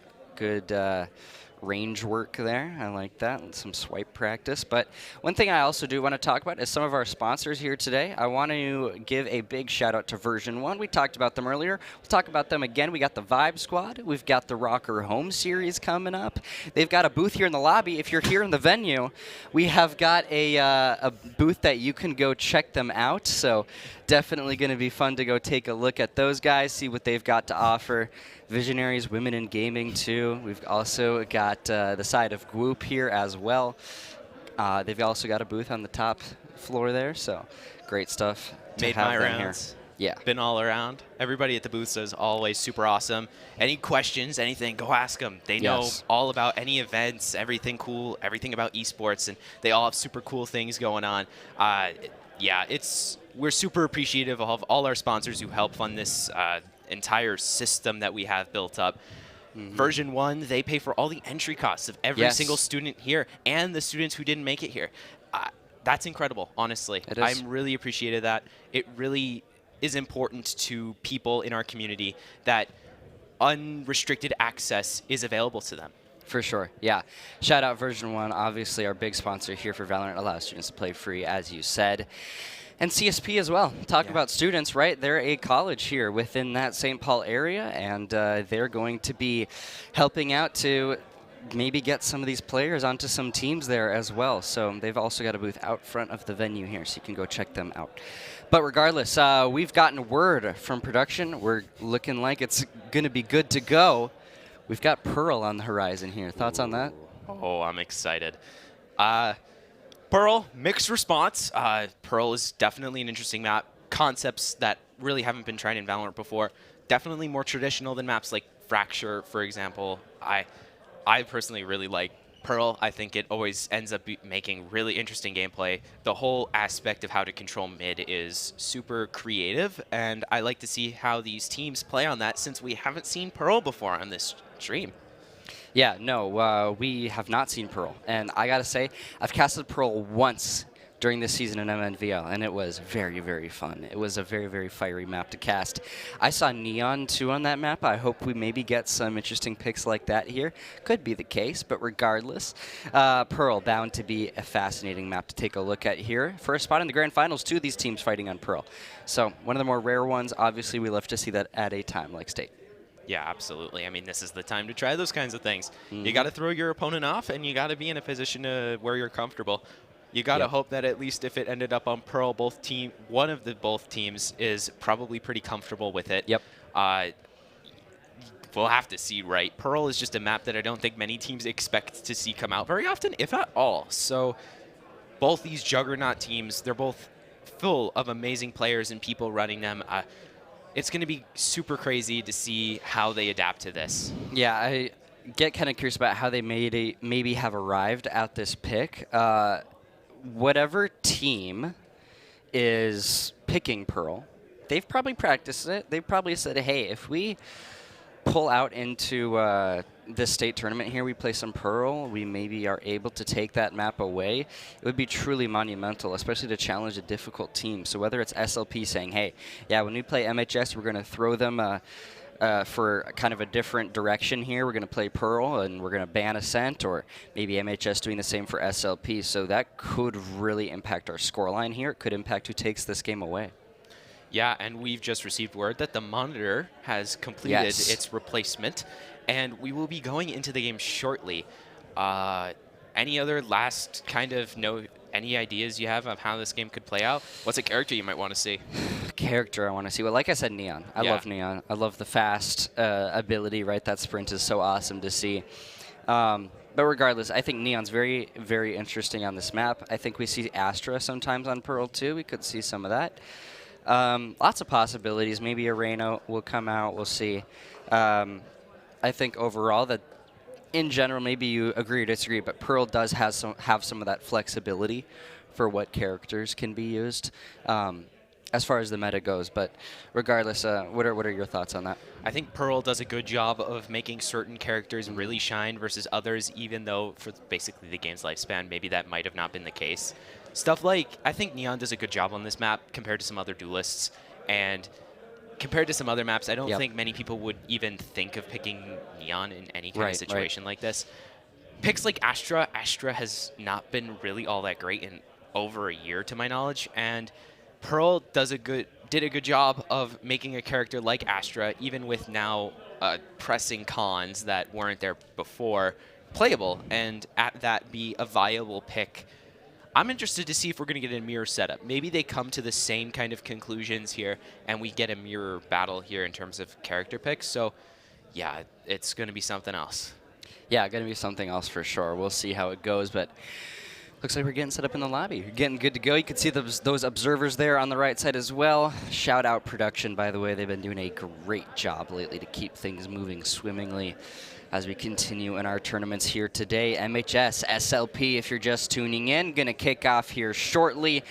Monitor, all good to go. Love to see that. Great response time as well to get everything figured out. And this lobby should be underway. Character picks should be happening here pretty soon, Cookie. Oh boy, here we go.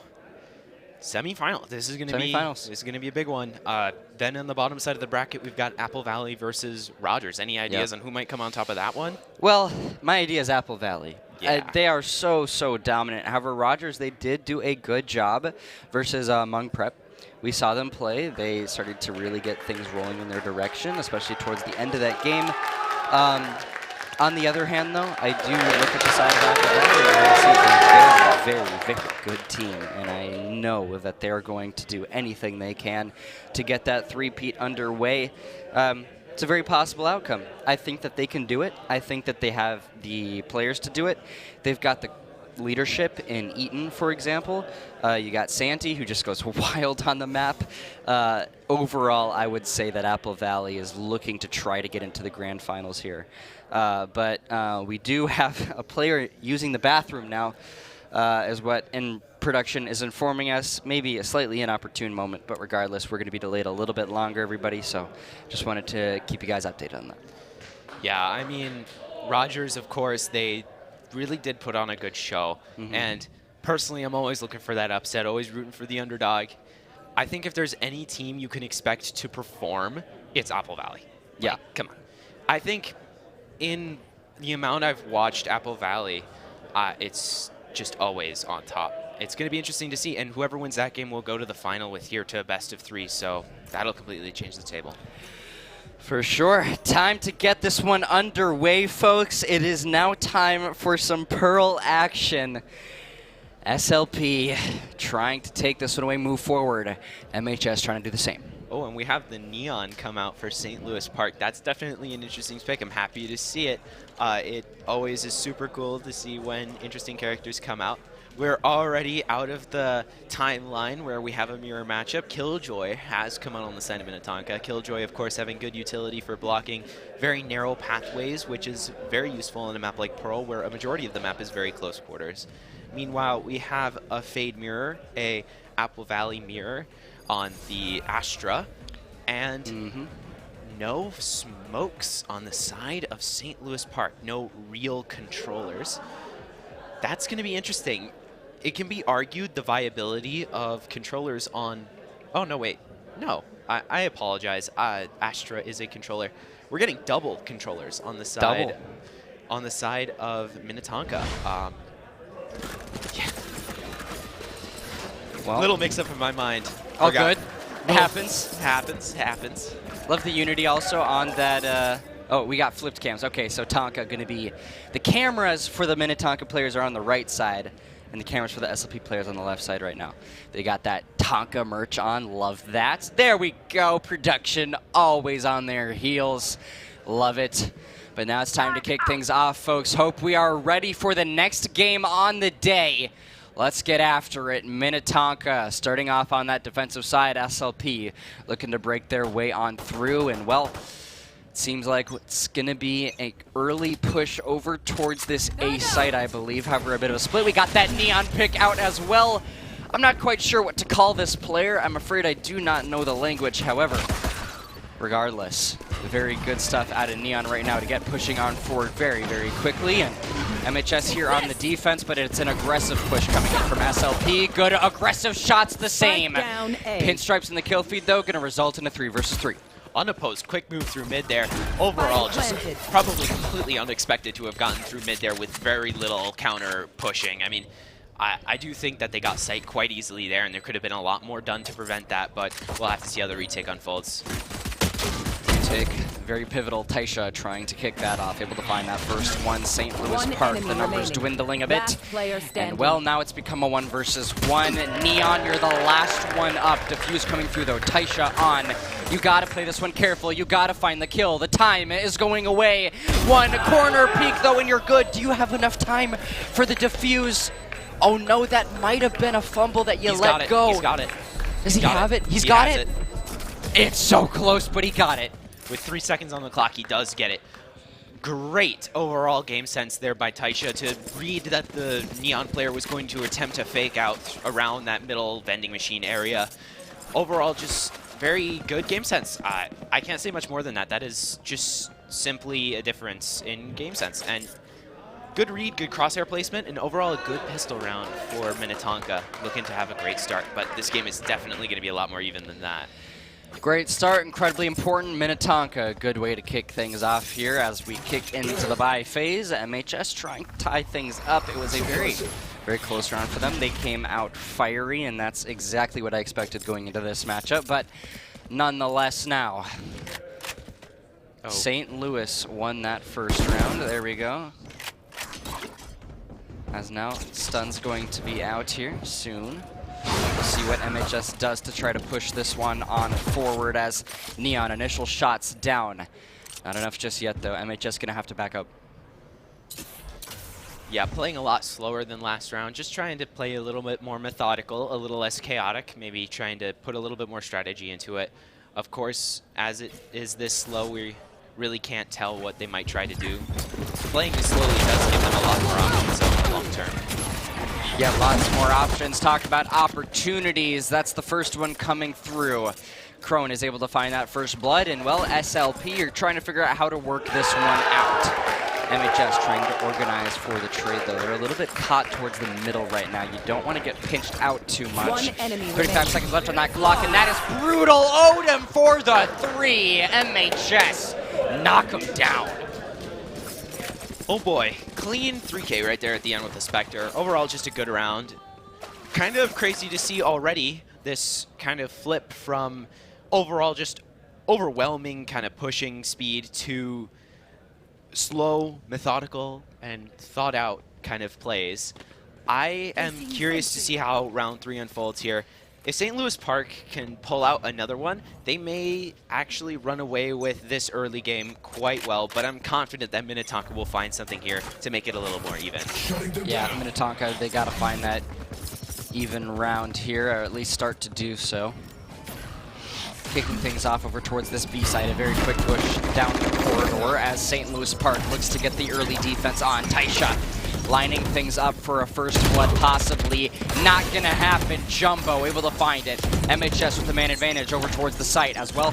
Plant gonna go down here, and it's gonna be up for the retake, but more kills come through for Tonka as St. Louis Park, the numbers not in their favor now. All you gotta do is play defense here, and you can avoid that 3-0 curse, get some of those creds on your side, right?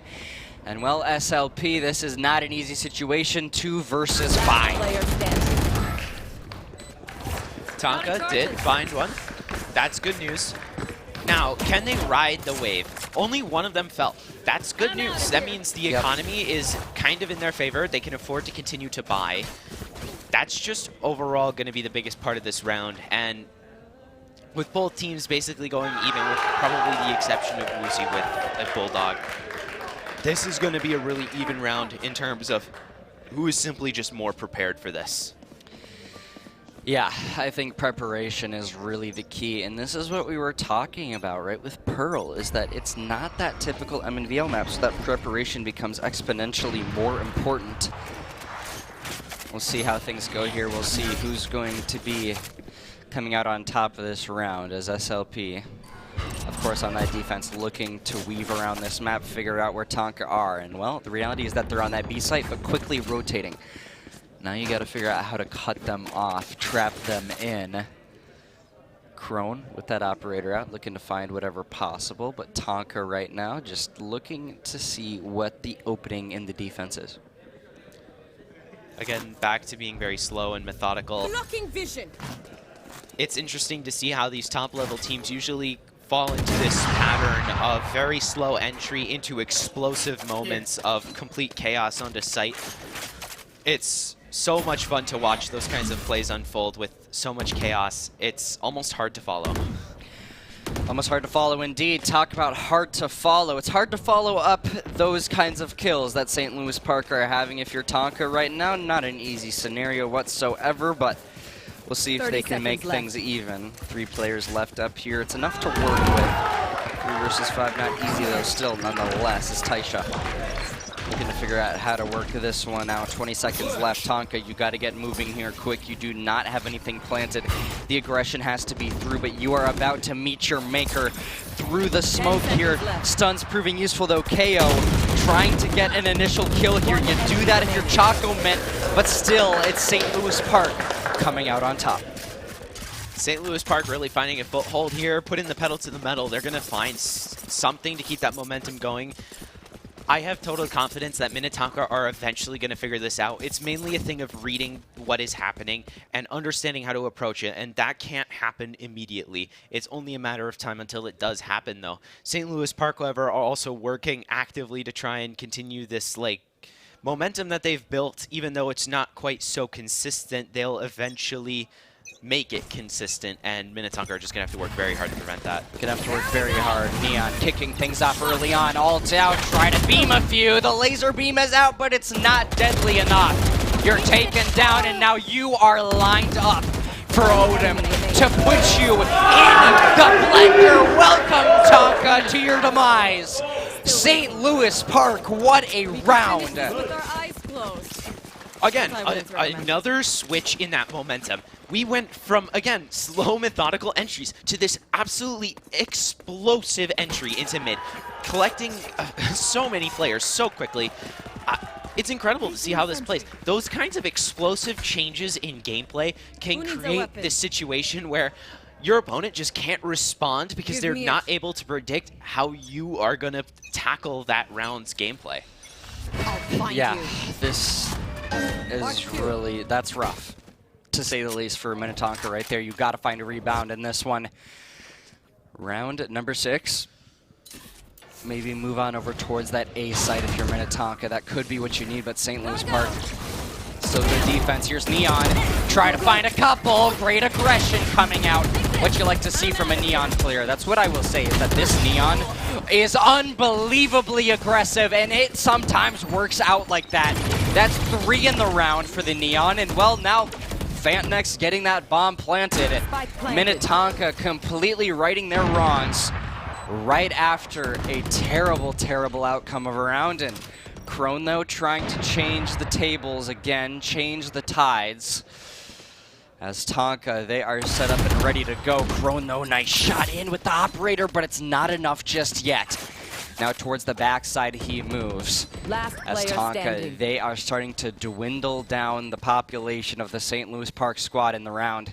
Schmugler was able to find a big one, and now it's all up to Crone in the clutch. I think he is not going to be able to get this one, but we'll see. It is probably pretty likely that Crone here is going for the save on the operator. Ideally going for maybe 1 or 2 picks, as the opponents definitely see that they are not attempting a defuse this late in the round. Going to the next round, though, that operator made move pretty influential on the round. Good shot production. Overall, that Neon is doing an amazing job of getting aggressive in your faces. Yep. Neon's all about that speed, getting from point A to point B as quickly as possible, including start of round to bomb explosions. So this is going pretty well in that case, but can we get those kinds of rounds every round? Will that consistency stay on a level where Minnetonka are going to continue finding these rounds purely off of those insane picks by the Neon? We'll have to see. We'll see. St. Louis Park so far so good, but Tonka always here to brawl. Minute 35 and declining left on the clock for Tonka to work with, of course. And well, spike in the hand of Fantenex, pushing on over towards the site. We'll see if he's able to find anything early on as he leads the fray. But again, you know, the envoy of Tonka keeps pushing on forward. But St. Louis Park, they keep trying to close them in. Look at the flank coming through here. This could be big. Well, we'll see what happens, but Neon right now could spoil something right now for the side of this SLP squad. Fantenex getting that plant down, though. This is how you want it to happen. Of course, St. Louis Park here are going for a very wide surround and collapse kind of situation where they want to surround every single angle possible. Then they want to slowly but surely with picks move into the center, move towards that bomb for the defuse, slowly but surely taking 1 or 2 players down with trades ideally. But clearly, Minnetonka have something else planned for how they want to tackle defending this bomb. Minnetonka, so far so good on towards the site. It was a slower round, but it was also a successful one. Great trades, great kills, great fortification here on the site, and that spike gonna prove useful as well to force SLP over there. Minnetonka finding the rebound. They get the round 4-3. Minnetonka turning the table there, completely switched around the sides. They were instead collapsing on the defenders who potentially got too comfortable on site with the bomb. Going into this round, we can definitely see Minnetonka getting more into that rhythm, maybe working a little better as a team. You haven't played in a little bit, so you're getting ready to go. And this is definitely Minnetonka at some of their best. For sure. Yeah, Minnetonka really starting to heat things up. Maybe the warm-up is what they needed. Again, this Neon, I love watching this Neon. So aggressive at the right time. But now Odom trying to figure out what he wants to do for this St. Louis Park side. Minute left on the clock, just a little bit over for Tonka to work with. You got that spike in your hand if you're Astra. which we didn't even talk about. That Astra pick does come through here on Hurl today, but regardless, Neon now moving things quickly. And well, the Fade's also going to prove useful here as well for Tonka, though it's time to get into the site, and well, it's time to drop once you meet the hands of St. Louis Park. 4-3 though, still not too far away. Tonka though, still at the disadvantage. Tonka are just overall working to keep the game level. They don't want to be losing anybody without claiming somebody themselves so that they can keep the numbers even and guns pointed at each other, ideally more than the others. Yeah, and well, that's how you do it right there. Tonka able to find a nice 3 there at the end to close things out. Take a deep breath because we are in for a long one now. It is 4-4. This one could go up right until the very end as Tonka, like I said, they've been kind of on a roll ever since that, what was it, like around 4? I can't remember, but they have been kind of soaring now. We'll see how SLP decide to rebound. SLP obviously working out how they can approach taking of Tonka down. St. Louis Park, I don't want to say are struggling, but they are still working it out. They need to find that hole. It may take them another few rounds, but they really need to find that before half. Yeah, they need to find that hole as well. Maybe they're going to be able to do that here over towards that A site. Not an easy thing to do whatsoever, though. Tonka right now moving things quickly over here as Neon looking to initiate. Alt ready, nothing to find just yet. Time starting to dwindle as well. You just want to find where some of these SLP players might be and just laser beam them, but FanNex getting that bomb planted as well in St. Louis Park. They're trying to take this one. Still a 5 versus 5, but the first one to drop is Neon. Tonka, the number's not in your favor. Oh my goodness, what just happened? All 5, line them up, knock them down. That is a collapse. St. Louis Park there did a good job of separating kind of the two banks of players using that Fade ultimate. That Fade ultimate kind of almost drew a line between sight and went, some players are here and some players are there, allowing St. Louis Park to kind of meld to that. Obviously, we saw the play out into that back little corner cubby area and then also towards kind of the entrance onto A site. That kind of gameplay is, of course, super valuable. But you gotta find ways to do that even without that Fade ultimate, which we're gonna have to see in this round with what seems to be no ultimates coming out. Yeah, I mean, you gotta get a trade right there. Like, going 5 down with control of this site is so rough. There needs to be a rebound from that. And SLP, like right when things start to maybe get a bit iffy for them, they win rounds like that, and it makes you think like, wow, they could really take this one away despite the consistency of Minnetonka. Because some rounds like that are just so crazy to where it's like Minnetonka, they win a couple rounds in a row, and then St. Louis Park, they come through and they just bring down the hammer. They put a stop to it real quick, but minute left on the clock right now. Tonka trying to push this one out. Again, awaiting that large burst of energy in the last closing moments of the game. They are trying to still keep defenders St. Louis Park on their feet, spread out across the map. They could strike anywhere. Right as that explosion of energy happens, they want to make sure St. Louis Park is caught off guard. Talk about catching them off guard. You're able maybe to find one if you're tight shot. Not quite. You drop Tonka. Now only one player left up. It's Choco Mint. And that is it. Team ace here. Amazing stuff out of St. Louis Park. And well, Tonka, you are on the back foot again. This is where that momentum is being slowed down a bit. I think Tonka definitely need one of those rounds like St. Louis Park had, where they just kind of pulled out everything and just started conquering around. I think that a round like that would definitely boost their morale completely, put them in a position where mentally I think they're in the same spot as St. Louis Park and can compete on a similar level. Obviously, that's not to say that they're not competing on a similar level right now. Both teams are completely accredited with lists of achievements. Right. They honestly incredible. They're here in the first place, just like all the other teams, and it's incredible to see them here in semifinals. We'll have to see how the rest of this half plays out going into halftime. See how it plays out. Time to kick things off. The gunfights are in a extreme close quarters here towards the middle a little bit as Tonka tries to come out on top of them. And they are also in high intensity, but quickly a back off from both teams. Middle of the map. Never a place you want to be when you are trying to have a strategic approach towards the site, and the other team is just there to watch you. But Now the back off. Moving over towards that A site now is Tonka. You St. Louis Park trying to figure out how to adapt to this one as they get things situated here at A. Get cozy, get that bomb planted, get things fortified. The key right now is don't break down this time. Choco Mint gonna get that bomb. And well, St. Louis Park, we'll see if they can work their magic and just get an instantaneous 4 down. This is gonna be rough if that happens, but so far so good. The trades go down at St. Louis Park, making it a 3 versus 3. Odom to try to take the advantage back, and well, so far so good onto the site for Tonka. You're staying alive, you're trying to push SLP back, but Odom already on the defuse here. This is not easy whatsoever. Choco Mint finds the big kill. Schmoogler, another. Tonka, they right their wrongs, and they keep a good defense on that bomb. Yeah, good round to found there.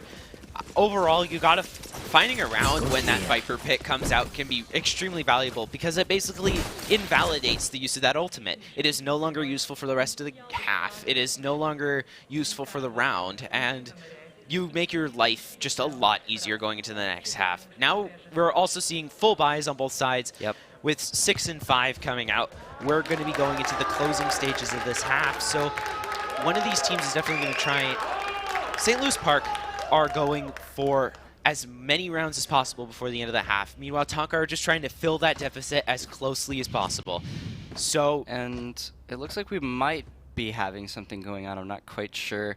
Noticing one of our admins going up to a player here. Shout out Jason, always here to figure things out.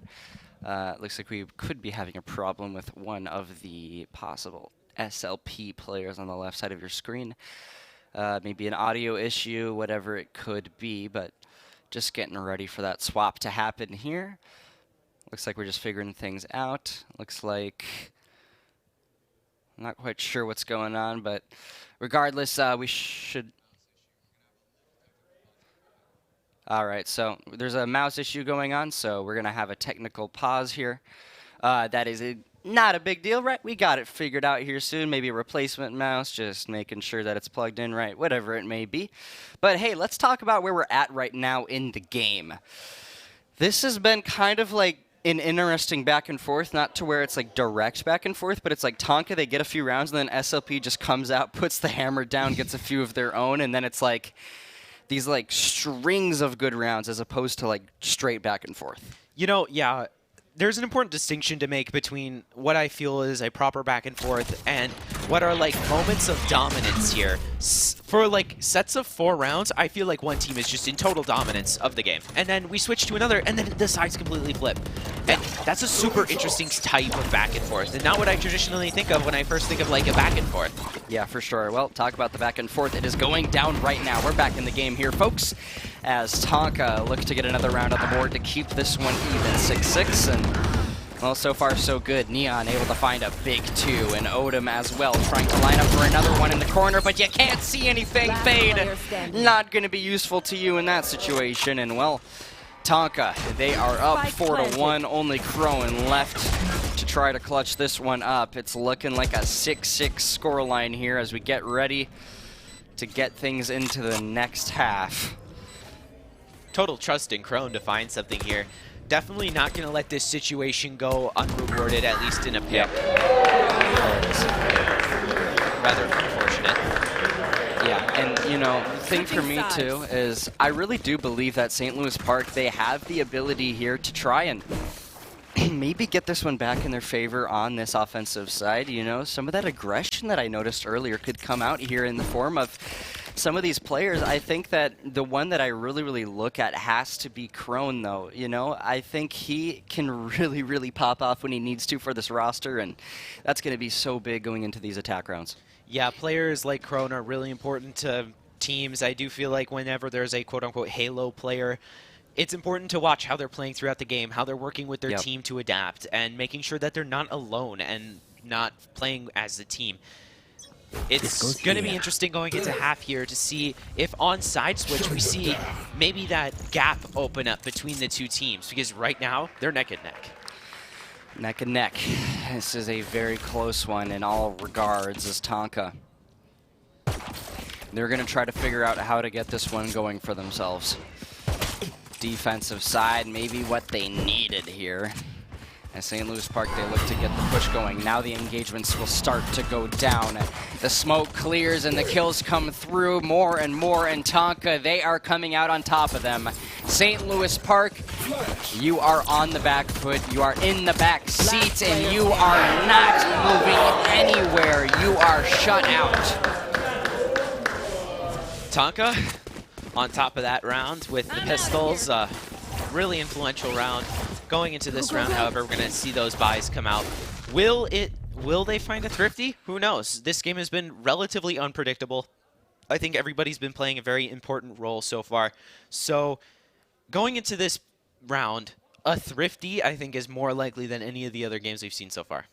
Yep, I think a Thrifty is really, really likely. And also, another piece of insight, too, is SLP, right? Like, this is one of those situations where I feel like they're going to want to bring down the hammer here. I think this is where maybe they try something a little bit different. Mid-push happening now. If you can get onto one of these sites and then just, when Tonka overtakes you, shut them down, that'd be super useful. But Tonka, again, another first blood. That's what we like to see if you're a Tonka fan. And, well, now you're going to make things even worse for the opposite side. If you're Fanta next, that's a 3 locked down.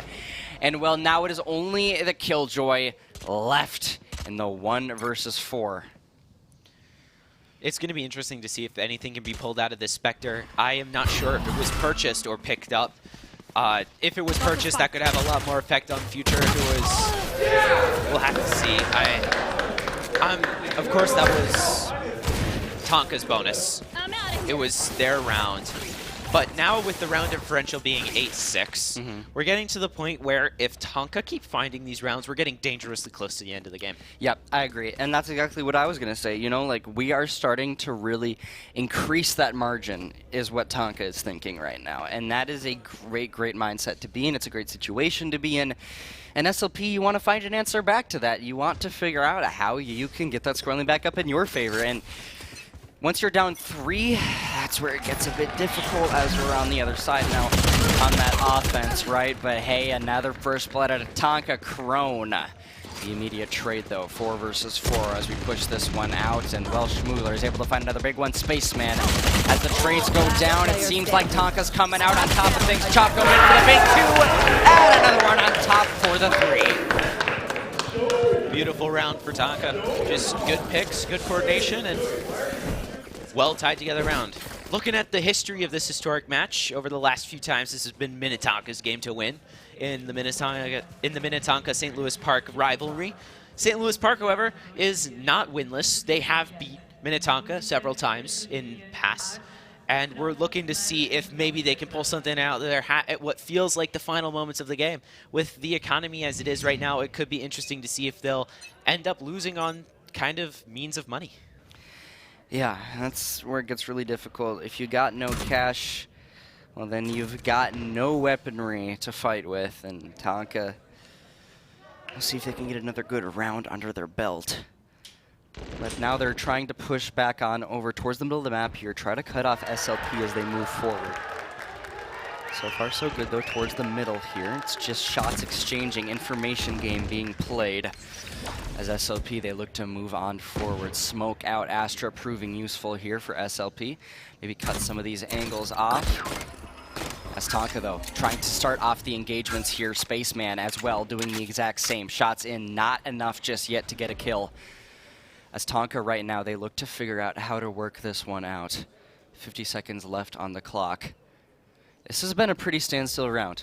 It has been, but I think that is totally intentional on the side of St. Louis Park, right? St. Louis Park, they all are running the Stinger. Very good gun for budget rounds, but definitely not one I necessarily want to rush a complete site with Vandals in. And I think they're betting on that kind of aggression coming out, where Minnetonka players are going to be pushing in. Yeah, talk about aggression. Look at Crone. That's going to be a big 2. Choco immediately for the trade, though. And, well, that's going to be a 2 versus 2 on the map. Here's the plant going down as Tonka. They look to get the retake. Neon able to find one. A big 1 versus 1 now. And Crone, he comes out on top. That's a thrifty round that you were talking about. 7-9. You stay in this one if you're SLP. This game is not going to let me lean back in my chair, man. that was an amazing round. Overall, that is absolutely what St. Louis Park needed right now. They needed to put Tonka in a situation where if they keep making mistakes, they're going to actually feel punishment for it.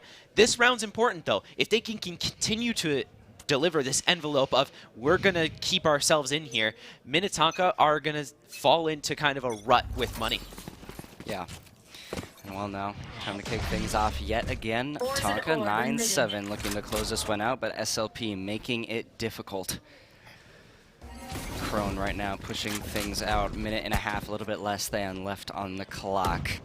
Nobody to draw first blood just yet. 9-7 Tonka again, just trying to get to those double digits, but here comes the action. Location revealed. Now you're going to start to get a bit worried if you're Jumbo. Operator out. Maybe a nice snipe that we can see. I would love that, but regardless, St. Louis Park looking to make the rounds through the backside. See that rotation come through. They're moving on over towards A, and there's not a single Tonka player here. You got to be faster before they catch wind of this, otherwise it could be done.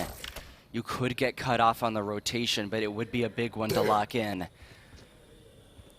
I mean, obviously Tonka, Jumbo is probably asking that question, you know, are we sure he's going to commit here? Are we sure that anybody's even going to end up being here? Is this a valuable place to stay? And I think at this very point, with all this utility coming out, they're going to be looking to tell those players to rotate as quickly as possible. Yep, rotation needs to be key. Here comes the gunfights, though. Schmugler shots in. Not enough just yet for one, but Odom, he's able to find two to stack on top of things here. And, well, Tonka, now the numbers not quite in their favor, but Neon is able to find a big one in St. Louis Park, trying to just get the fortification on the site locked down, get that spike to blow up, or just take down Tonka. And, well, they are knocking right on the front door. It is hard to break on in. Through the pit, though, Taisha goes, able to find two. One player left up for Tonka. You are crumbling right now. Your lead is starting to have its margin close more and more and more. As St. Louis Park look to take this round away, there's not much left that you can do. Tonka just going to have to run away from that one. St. Louis Park, another one. We are at an 8-9 scoreline. Demonstration of utility, good use overall. Ultimate's coming out.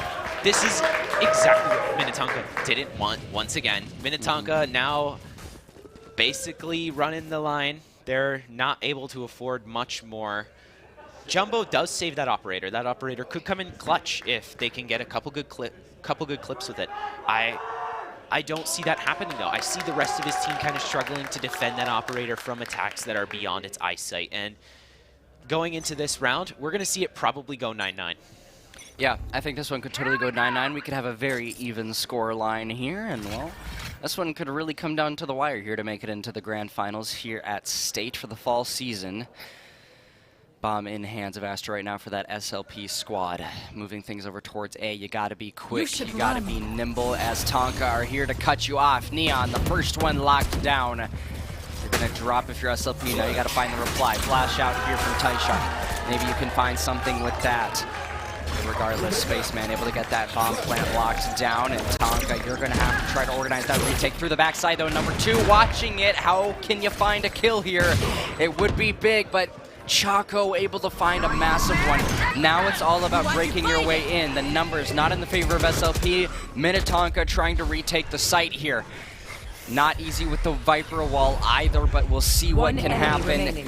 1 versus 2 now. St. Louis Park with the advantage, as you gotta be icy right now if you're Chaco.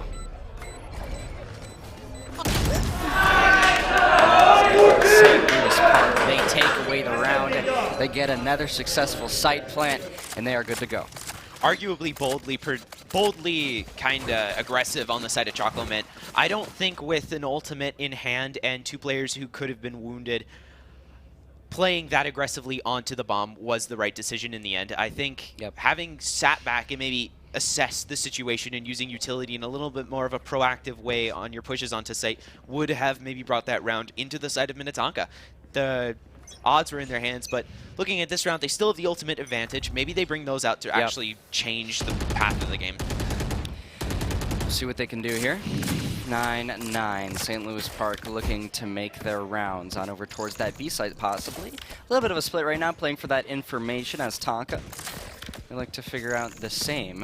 Where are these SLP players lurking? And well, now you start to clump up over towards B. You can get something rolling here quick, and I think both teams have caught wind of what the play is here as Taisha looking to push things on forward. An initial first blood would be pivotal. Minute left on the clock for St. Louis Park to work with here as Tonka. They're trying to figure out how they want to approach this defense. Yeah, this is overall just really slow gameplay. Minnetonka are obviously going to try and change things up a little bit. They are pretty spread out across the map with 2 people playing, I guess, more on the A side with a lean over there. On the B side, however, St. Louis Park, full investment on the speed push, not even going to attempt anything. Here's the clash, though. It's coming on through. Tonka trying to keep their defense up on the site. St. Louis Park doing the exact same with their offense as well. 30 seconds left. You've got to start moving. SLP, first ones through to find the first kill. However, Neon immediately for the trade back. Odom able to get that plant down, and there's the kills. Neon able to find one onto Taisha. We've arrived at a 4 versus 3 as Tonka, they continue to dwindle the numbers away. St. Louis Park, you might have been too hesitant on the push. Beautiful shots out of Neon. Astra, you're the last one up in the 1 versus 3, and this could be good night. Come on. Overall, insane gameplay on the Neon's part. Just doing a good job of protecting each other. And the defuse does come out. Good round overall for Minnetonka having done that retake. Retakes are notoriously more difficult than just holding the site outright. So being able to just pull that out of nowhere is honestly incredible. Very incredible. Neon obviously having a huge influence on that round, covering each other's back. For sure. Neon incredibly influential. Again, like I pointed this Neon out before as just such an aggressive player, which is perfect for Neon, right? That speed, incredibly useful for somebody that has that kind of aggression. And well, 3 seconds left before we get this next one kicked off. Double digits in the hands of Tonka. They've been pretty consistent across the board, but still, this one's been a pendulum match. It's been swinging back and forth quite a bit. Well, a minute and a half left in declining here for St. Louis Park to work with, and they're coming out swinging. Taisha, shots in, not good enough just yet, though. You're going to drop. However, Crone finds one for his efforts. 4 versus 3 right now. Tonka, the advantage in their hands as Woozy as well tries to work this one out. We'll see what SLP decides to do, but this is a very important round to keep this one even. Yeah, I mean, looking at the round differentials, when the pendulum does swing back and forth, it never happens round to round. It always happens in groups of 4 or 3, and this could prove really, really difficult for St. Louis Park to counter going into these final rounds. They just have nothing to do. And overall in this round, they just have the player to actually, they're even on players. Now that they're even on players, they're just going to find those picks to try and create dominance on the site. However, talk about picks. Look at that, 2 coming through for St. Louis Park. Tonka, only 1 man left up to finish the job, and well, not an easy task whatsoever. Bomb going to be planted, and we'll see if the dice roll in Jumbo's favor. But regardless, St. Louis Park trying to play all their cards here. We'll see if Jumbo can take a good gamble onto the site. Regardless, 10-9 right now is going to be your score line as Tonka look to get another one, but St. Louis Park looking to make things even. Here he comes. Jumbo through the front door and maybe denied entry. We'll see if that happens. Flashes out. Shots are in. Not quite what you wanted to happen there, but you gave it your best effort. St. Louis Park tying it up 10-10. This one is coming down to the wire. You know, even though it didn't pan out, the skill it takes to set up a situation like that, to approach 3 players playing the same exact angle, find one, play off the angle, and have the opportunity to get the next 2 is incredible. It really shows that these players are on top of their game for this MNVL State Final today. On top of their game, they made it here. They made it this far to the semis, and well, if you're both of these teams, you are only 3 rounds away from making it to the grand. St. Louis Park right now, bomb in hand, pushing valiantly and quickly over towards this A site. The envoy continues and it moves fast. Tonka, they are all over at B. Look at the split down the middle. You can see the rotation though. It's a split rotation through their own spawn, through the opponent's spawn. That is what you got to pay attention to. So SLP, they get that spike down, but they're going to have to watch their side. You don't want to get ripped apart. Jumbo able to find the first onto Taisha Spaceman immediately for the trade, making this a 4 versus 4. And well, so far so good. Control on A. Sweet and sound for St. Louis Park. Minnetonka, again, knocking on the front door, trying to find their way through. Odin lining them up, knocking them down, but the trades come through so quickly. And suddenly, only one SLP player left up to finish it out. Spaceman, what can you do? That concuss is going to cost the defuse. It could. Wait. Is he going to shoot the smoke? He might do it. He shot the... Wait. Oh my goodness. Shot the wrong player. It's going to be the thrifty round for the defenders. That one's got to hurt if you're SLP. Sheesh. Wow. Obviously the best of the best coming out for these final rounds, trying to edge out. Tonka got really lucky there with that round. Obviously, nothing you can continue to bet on getting lucky. You're just going to have to continue to demonstrate dominance. And right now, it looks like they're going to have that weapon advantage this round. They're just working to make sure that they don't fall victim to that thrifty that happened earlier this game. Yeah, don't fall victim to that. That is the key right now. Minute and a half. St. Louis Park trying to tie this one. Neon, a good first blood. However, 2 in response. Coming out of SLP. Make that the Odin putting in the work. Smuggler, that's 3. What are you doing? SLP walking right into the trap. And now it is only one player left up. It is Odom to try to clutch this, and Tonka will put themselves at match and series point to get into the grand finals, and SLP could be vanquished 1 round away. That one came out of left field. I'm going to be honest with you. If I didn't expect that. I would have never called a hallway Odin spray on Pearl. First time. Wow. Okay. Look at that. 21 and 15 out of Crone right now. 29 and 16 out of the Neon from that Tonka side. You see numbers like that, and you truly, truly are impressed with both of these teams. But one more round, this could be it. Yeah, Tonka just so needing to take away 1.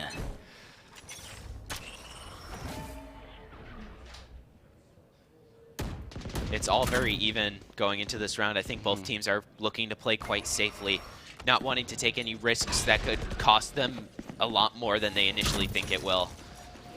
Maybe they'll go for the Odin again. Yeah, talk about risks. Odin right now could line you up for a couple more kills if Schmoogler's able to find one, but so far these teams playing this one slow. St. Louis Park looking to figure out how they want to get the mid push going as Neon. Just an angle down through the middle of the map. Spike carrier gonna drop those. St. Louis Park, they're falling apart. Tonka starting to take them down. This could be it. This could be the end of SLP's season. Schmoogler, another one with the Odin.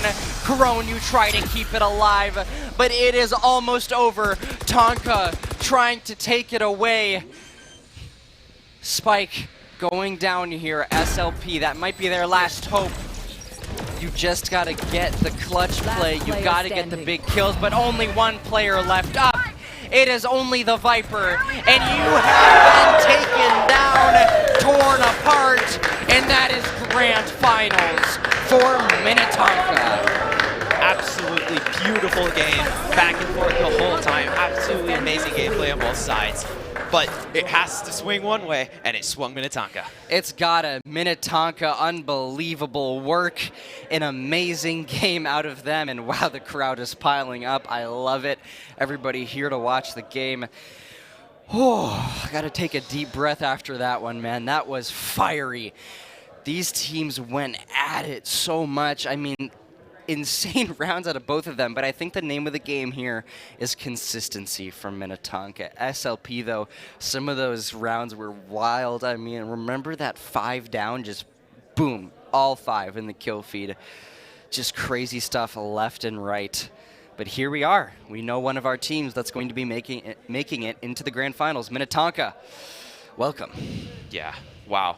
Overall, a beautiful game, and I think it's safe to say that there was such amazing gameplay. I'm just so impressed on like another level. I am at a loss for words for how amazing and fiery and back and forth that game was. One of my favorites of all season so far.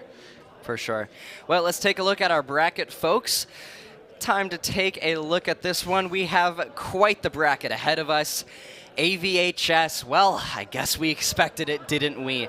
They're going to be making it to those grand finals after they beat Spring Lake Park. And, well, Rogers, we watched them earlier versus HCPA.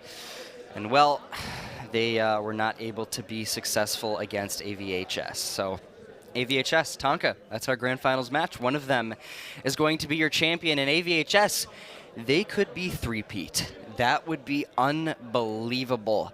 As Minnetonka, they look to get their first after multiple dominant seasons. But again, like I said, we'll see if AVHS can get it 3 times in a row. Yeah, absolutely. Apple Valley is definitely going to be looking to challenge Tonka. They're going to be taking the time to probably review a few of those rounds from this last game to make sure that they have everything covered. And I'm super curious to see what map they choose. Curious to see it too. We'll have to see on the other side. It is our best of 3 grand finals. We will see you guys soon to figure out who your state champ is for the fall season.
Your kitchen, soundware. Just pissed them off in the back. He typed He also forfeit in the I was chat. about to say, he typed FF earlier in the game. Wait, so it's toxic. Oh, minus 0.5. Wait, yeah, it might take. Yeah, minus 0.5. The reset double. Ooh, what a catch. He bumped him. Hey guys, V1 Rocket League here. Today, we're be watching your clips that we asked you guys to send in on Twitter, and we're going to be watching the best ones and telling you guys what we think. So let's get started. First up, we got RL_Josh. Got the alpha boost on straight away. This is a musty setup. This is a musty for sure, or breezy. Musty double. Yeah. Ooh. Okay. Wait, he got hey, hyped. nice shot, nice shot. That was nice. Ooh, 600 double The mark. good old 600 double mark. Vitaly, what was that, guys? Vitaly was not ready for that. Wait, is that a bug? Probably like unranked or something. Yeah, you must be like brand new unranked because his opponents don't seem that bad. Actually, like that guy Vitaly, backpassed it, I've that seen guy in tried ranked. shooting it. I've seen that guy in ranked. Wait, you know that guy? I've seen him in That's your ranked. boy? Not my boy. That I've was so seen him in nice. Probably owns you. The screen makes it way better. That's clean. On a scale of 1 to 10, clean. Clean. Clean AF. I give like an 8 or 9.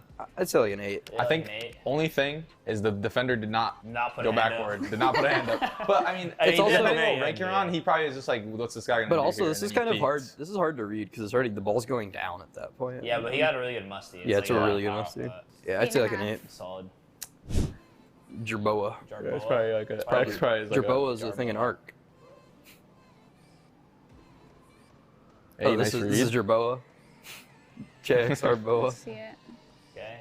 That's quite Wait, what is this decal? Is this the G2? No, this looks Nice. like Why this that is Monkey kinda look Bang. like This is the Dune G2? Racer. Oh. My bad. Oh, sheesh. Looking like Yeah. me. Odd Looking bounce. like Tommy. Looking like me in all my ranked teams. No, Torres got cycled on. yeah, that was twice. nice. That was nice. One bounce though. They So I gotta give it a bounce. 9.5. Yeah. It's, yeah. Yeah, it's like Minus 0.5 for the 9.5. bounce. That was dirty. Shout out to That's the insane. guy in the chat saying, "Holy." Yeah, I wonder what rank this is too, because like I'm assuming it's it's gotta be gotta be good. it has to be Decently SSL. high, It has to be SSL. Right? Yeah. I mean, that touch That wasn't a good questionable. touch. Yeah, but people do that in my That's my also not a 1800s in very my good lobby touch. do that. Yeah, so, this like, could very well be 1800. Yeah. He typed He also forfeit in typed, the I was chat. about to say, he typed FF earlier in the game. Wait, so it's toxic. Oh, minus Wait, 0.5. yeah, and might take. Yeah, Minus Minus 0.5. one, Minus honestly. Hey, if that 0.5 guy for FF, toxicity. You wouldn't have hit wouldn't that, hit little the bro. shot, You wouldn't have hit exactly. that, little bro. Yeah. 8.5. At I'll best. give it a 9.1. 8.5 and now. you're lucky. It's a 9 now. It's a 9 now. Yeah. Yeah. Nice shot though. Did he win that game though? That's the thing. If he didn't win the game, then it's like a 6. Yeah. Well, he's down there. Yeah, he's still losing, 4-3. and the mental's still bad because he's telling his teammate to FF. Alright. All right, But I'm they're really coming curious. back. This one's vertical.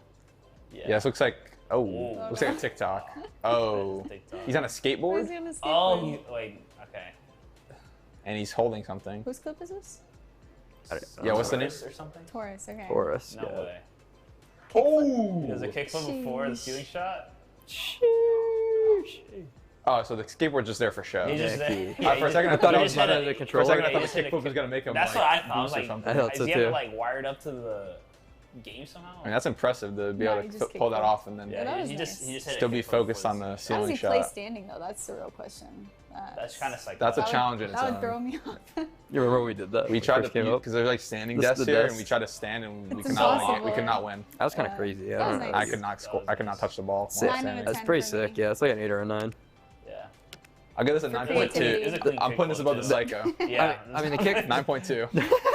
the kickflip's good. The shot's okay. Yeah. It's just you add them together and it's like it's impressive. Got to give it to him. Sloader, Slow probably. Slow drove next. Sloader up next. Sloader. See what you got. I like the alpha Sloters. boost. Got a lot of boost here. Okay. Like Full commentating. tank. That's a good challenge. Oh, that's a roll right there. This is a quad reset. Yeah, it should be at least a double. It's a Oh, it's a musty. No one on Flip. backboard. Oh, it's gotta be a flip. Oh, Yeah. Oh my god. Oh. He's Flip still it. going. Wait, that was nice. That was dirty. Swift. Okay, he's a freestyler. Yeah, that's a freestyler tag. Yeah. That was dirty. Yeah. really That was nice. nice. I thought it was It's a gonna good be I thought it challenge was too. gonna be I a like double that. touch. He's actually playing defense. Yeah, this looks like it has to be. This is This says comp. comp. Yeah. I like this, like the bounce down off the musty, and then of That course guy the in the air to ball. backboard That just extra touch there okay. was so No, nice. it's like One a thing I 10. gotta point out is the guy in the backboard. He wasn't even there first, and then he just turned and went to the corner. He's like, "Hey, have fun with this." Like he just left his teammate out. I to mean, he dry. probably. I mean, what do you think he's doing this here though? In that no, guy's no, but like defense. obviously this right here. Look at the guy on the left. He's like, "See ya." You stay backward there, He probably didn't think he had He anything didn't think he had a else. read, yeah. You think He's it's trying to comp catch or it? no? but like you still want to No, be I there. think it's Hooker. comp. You still want to be there. I think No, it's I definitely. think it comp. is comp. Yeah. Yeah. No, it's Or it's just like a 10. sweaty casual lobby, but like I they're think definitely so. trying. So it's still a crazy That's shot. a 10. I'll say it's like 9.2. That's a 10 right there for me for sure. That's 9.3. impressive. Yeah. 9.3. Yeah, I'm just going on 0.1 every one on one. They keep getting better. Jair. Jair RL. Ooh, looking like me. That's a The sweaty boys are in looking Fennec. Discord. Yeah. It's like extra. Yeah. He's streaming it to the boys. Stream to the boys. The last guy was Streaming too. streaming ranked I 3 think games. you did. 3-set double. Oh. Oh, What a catch. Oh, Oh, he no. bumped him. Nixus? Nixus, you're a freestyler and you're air dribble bumping. Nah. One. That's Cringe. calm. No, I'm kidding. Just kidding. The glue went crazy though. Yeah, That was. literally The glue off stuck a to the floating ball. ball is kind of nuts. That is insane. But like, That I feel like itself is a I feel 9. like the bump just minus a couple points maybe.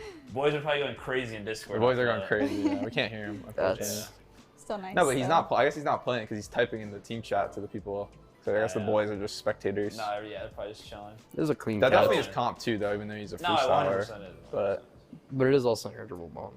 I'll give it an 8.5. 8. The bump drops it. The bump does kind of drop. Unfortunately.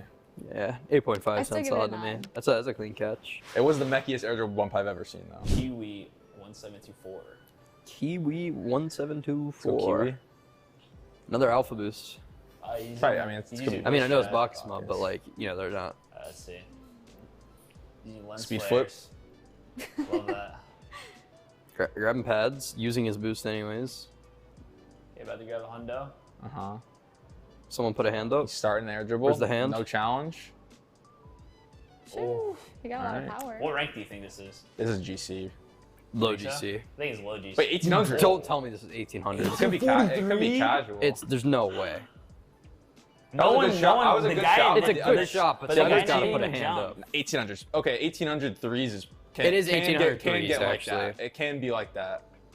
I have 1800s in my lobbies that see someone air dribble and they their pants and they don't know what to do. So I mean, that looks like a normal. Like they had a challenge there. there's a lot of space here, and they just like the first guy like Well, maybe Mandalorian that's the challenge. challenge. I don't know what I was doing, but Yeah. It's a good shot, though. that was a crazy It's shot. a good shot. I'll give it like a 7. Somebody's got to put a hand up. Yeah. It's in comp too. I would, yeah, It's at 7.5. Seven something. I didn't like the boost preservation too beforehand. Started the clip. Nice clip. Nice clip, bro. What are we giving him? I said a 7. 7.2. What do you give him? 8. I can't do that. All right. With the mid. Mid to mid. What we got here? GeoGuessr. Is this Is this the one NMPZ? I saw? He GeoGuessr clips. tweeted. Oh, It's all flash. straight to Nigeria. Bro. Okay, that's absurd though. Hey, didn't Wait, I get didn't didn't even get 5,000. I literally didn't I see didn't the even actual see the location. picture. Yeah. I need to see what Can we he get saw. a replay? Wait, that's crazy. I think I saw he tweeted this. How I think did I he saw this know? clip. What is that? Can we pause it on the frame? Yeah, can we zoom and enhance? He's cheating. He literally sees it for half a second. This is rigged. Oh, It's like that's literally all a he 0.1 got? second. How did he know? That grass looks really You think he got it Nigerian. before or something, or got like nearby? It's well, he probably He plays it so instantly much knows. that Yeah, like exactly. it's you could. I mean, That was like, instant. That was like half a second. like the Oh, yeah, GeoGuessr. It does look like Algeria. Nigeria. But yeah, but he It's also got Nigeria, the yeah. exact road, which is just. That's sus. Yeah. He's been there. He's been there in That's person. how he knows. Oh yeah. That's No, you can see how far away he clicked in from. He I'll give it didn't a zoom in far enough. 9.9 because he didn't get 5,000. Yeah. So I can't give it a 10. 9.9. 9.9, Could have fair been a enough. 10. That was peak though. That was peak for sure. It was. Alright guys, that's it for this video. You guys had some really good clips. We hope to do this more in the future. If you like this video, please make sure to give it a thumbs up and subscribe to the channel. Bye. It's not hard. You put chocolate sprinkles in it. Wait, say that again? Tulips? Oh, tulips. the flower? They were saying like 2 lips. I'm saying true then. It's false. Done. It's too easy. Wow. Yo, what's up guys? V1 Rockelier here, back again with another video. We're joined by Chrissy instead of BMO. As you guys know, we qualified for the major, so we figured we might as well test out our knowledge and basically do some trivia on Rotterdam and Netherlands as a whole. It's common for Dutch people to have bread or toast with chocolate sprinkles on them for breakfast. Yeah, it's true. He's the food Yeah, guy. Com says it's true, I so- saw a video of this. You saw a video of it? Yeah, I You're can't gonna remember go what it's true. called. He probably knows but how to make it's it. really- Yeah, probably. It's not hard. You put chocolate sprinkles in it. Okay, Wait, so so it's just a plain piece of bread, and you just put the sprinkles on it. Just Yeah, there might be like Bread or something toast, else it they do said. to it. Oh, toast. yeah, But it is also true. bread. Tulips are native to the Netherlands. True or false? Wait, say that again? Tulips? Oh, tulips. flower? They were saying like 2 lips. I was like, This what? guy. I was like, what? Dude, I think it's true. At least I know they had an entire economy based around it. this guy's so smart. I had no idea. I was gonna say false because it just sounds like. Sounds dumb. Just sounds They're random, known but for tulips, but I don't know if it's they like originated from there. I'm saying You true. can go true. Apparently it's false. Okay. Wow. Damn. It was That's like fair. you got trick questions. Kind of. Yeah. It just sounds like I feel like a flower being native to a place is like kind of weird because it's probably just like tulips are everywhere, no? True or false? The card game Dutch Blitz is the national playing card game of the Netherlands. National playing card game. I won't lie. Does I America have one? accidentally looked at it because this guy's just holding it like this. I think so. So you know the answer?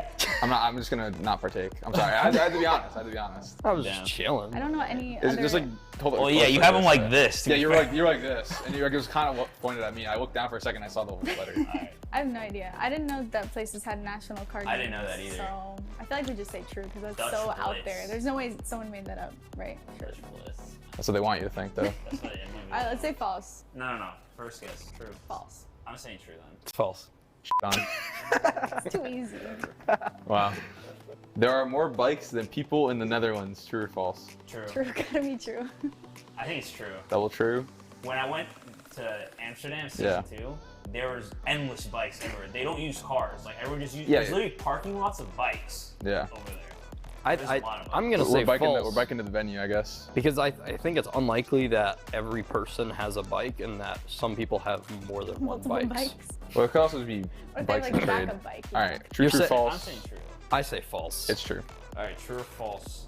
Version 1 will play to dominate the Rotterdam Major. Play to dominate? Play to dominate the Rotterdam Major. True. I mean, true. I can't speak because I'll curse you guys. So. No, you actually will. Don't False. say anything. Yeah, he's actually a jinx. Yeah. True. There's also a picture of you on it, I'm pretty sure. Funny. Gotta bring those back out. I saw a pair on the table over there. There's pairs everywhere. Oh. Okay, so now the questions are going to be who is most likely to style. So we're going to discuss amongst ourselves who's the most likely to do these things. Number 1, in the Netherlands, it is common for fries to be served with mayo. Who is the most likely to enjoy it? Calm. Like Calm. Tor. To be fair, I would try it. Tor enjoys anything. I would try it, but it sounds mid. I don't Doesn't like sound Good. bad. I've heard it's good. I'm not a big mayo guy. I think I've also heard But that. it's different mayo. You ever, I think I've heard that mayo is better in every Yeah. other place in Better? the world. I mean, you season the mayo like I did maybe. it here. If I get like a I seasoned think mayo. just some normal mayo. With a country that's seemingly obsessed with biking, who would enjoy a bike ride through the city the most? And also, who would be the first to fall off the bike? Do not look at me. That's tough because like I feel like none of us would actually fall off. There's no way none of us are not I coordinated. don't know why, but I feel like Bimo might. Nah, No, he's I feel like he's right? athletic, Yeah. bro. Does he ride bike? I feel like he had to have. Hey, everyone knows, right? I do kind of get what you're saying. Though. You know what I'm I saying? can kind of see Bimo I don't really see Bimo like actively riding bikes. Even when he was younger, I don't think. I feel like if any of us fall off a bike, I used to ride bikes a lot. I'll put that out there. Me too. I did So, too. Right around like the town and stuff. Had my BMX. I spray painted it all white. I thought it was Did you have sick. stickers on it too? No, I spray painted everything just all white. Oh, wow. No stickers. Wow. Did you do I thought it was quirky. Like with no That hands was very too? quirky. No hands? Yeah. Nah, I could maybe pop a wheelie when I was like You 12. could pop a wheelie, but you can't ride a bike with no hands. I would dunk on Who's the the most likely to enjoy a bike ride in the city? That was part of the question too. I feel like Chrissy. Probably me. Not Yeah. gonna be. Yeah. Not me.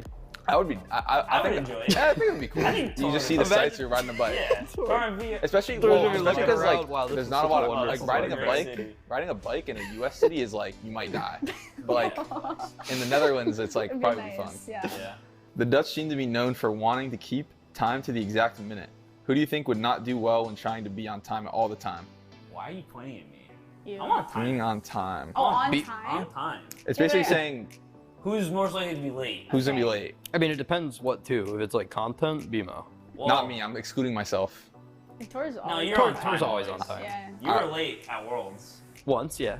Yeah. So- Bimo though, like Beast mode definitely has Bimo a was chance. late a lot. Though. Calm I'm definitely pretty also sure. No, he is wasn't. sometimes Really? late, but usually No. not for Rocket League stuff. Calm just late to our like. You we'll just get would out show up like 2 minutes before. a little bit. Or like 5 minutes before. Yeah, I don't think any of us are like slackers. in No, that definitely not. sense, so. Definitely not. Fire Because was he late got stopped today, at death, actually. so. Okay, I wasn't late. I was out there. Nah, but you walked in I'm just through saying to the lobby. You two were both late 1 to minute college. late. I literally was Yeah. like, 3:01. let's leave. And he was like, let's wait 3 minutes. How many minutes were we late? We weren't 3. late. But we were late because you're out there talking. Wow. Ooh. I put on the personally spot. would have been here. If you left when I wanted to, I would have had plenty of time to talk. But He personally. Yeah, she was would've been here. calculating that I'm time always early. at the desk. Yeah. No, yes, you are. Alrighty guys, hope you enjoyed the video. As you can see, we aren't exactly experts on Rotterdam or the Netherlands as a whole, but hopefully we can show up and play some better Rocket League than we did trivia today. So we'll see you guys there. We're excited to compete and looking forward to meeting all of you. Real or Dutch? I think real or Dutch is pretty good. That's messed up. I didn't mean to say that. Real or Dutch? I think Dutch is the closest language to English. Is it? Yeah. A lot of the words actually All look the very words are similar. weird though.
Welcome back, ladies and gentlemen. The moment has finally arrived. We are here at the grand finals of the best game that MNVL offers. It is Valorant. It is my main man, Epiphany, joining me to kick off these grand finals. And boy, oh boy, are we hyped up. We're hyped up. It's going to be a good one. Scap, time to finally crown our champion here of the season. And, well, it has been a turbulent one, a turbulent tournament to get to this point. I mean, AVHS, Tonka, like, unreal great games. match. Unreal games. Quick shout out and a small golf clap for the semis. Yep. Heck of some games. Shout out to Rogers. Shout out to St. Louis Park. They're going to be duking things out in the third place matchup, folks. But for you, wonderful viewers, we are going to be bringing the main grand finals on the live stage. It is Apple Valley pushing for a three-peat. It is the contenders in Minnetonka, the #1 seed coming into this tournament, looking to dethrone the only champs to ever hoist the Valorant trophy here at MNVL. Yep, got to dethrone them, but AVHS looking for the three-peat. That is the storyline right here. And, well, let's take a look at the bracket. It has been a wild one. Tonka, they have soared. They beat Blue Sky. They beat SLP, who were one of our dominant teams heading in. And then they got to where they are. Why don't you talk about the AVHS side, Skep? I mean, yeah, heck of a series coming out of both of these squads today. They have put on a tremendous showing throughout the day. It started off, I mean, you said Tonka Blue Sky. Yeah. That was a 13-11 game to start out their series. So no game has been a give-me for this Minnetonka team. And for a 1 seed, that is truly a showing for a team to make it through such tough teams like Blue Sky, like St. Louis Park, and now taking on AVHS. Like you said, AVHS started their bracket taking on Spring Lake Park and then moved up to the Rogers squad, who is actually the team they competed against for the grand finals at our last LAN tournament. If you remember, it was obviously Apple Valley who came out the victors of that and repping that two-peat. And right now, a third new challenger arises, Epiphany. It is Minnetonka. It is a team that we have talked about through the entirety of the season. And, you know, I think you and I have both casted them. And, I mean, we know what this team is capable of. Yeah, I mean, they've done so well throughout this season. So many fiery, amazing games that we've seen, that I've seen, that you've seen. Right. Truly, truly amazing stuff out of them consistently. I mean, really, really key players on that squad as well. I just watched them win against SLP, and it was a great matchup. Consistency was the name of the game for them. They eventually come out on top. You had that one Neon player. That was wild. Amazing aggression. Like, this is what Minnetonka is. But let's talk about AVHS. AVHS is a team that quite all of the MNVL Valorant audience will be familiar with. This is a team headed by E10. He's been with the squad since they have joined and been looking stellar throughout the play today, right? That Rogers semifinals got close, but Apple Valley took care of that, no problems in the end. I think it was a 13-9, 13-10 game, about similar scoreline for the Tonka St. Louis Park game, but Agent Select is coming at you live right now. We are getting into it. Pearl, the first map of this best of 3, folks, so something to keep your eyes on. This is not like the rest of the games we've played today, where they have all been best of 1 format. Minimum 2 maps. We saw Minnetonka take down St. Louis Park on this map, specifically Epiphany, and let me tell you, man, this is a dangerous squad going up against this Apple Valley contenders on the defender side. Very dangerous squad. I mean, obviously AVHS trying to get that third one in the pocket here. And, well, we just watched Pearl, where it all started for Minnetonka to get to this point.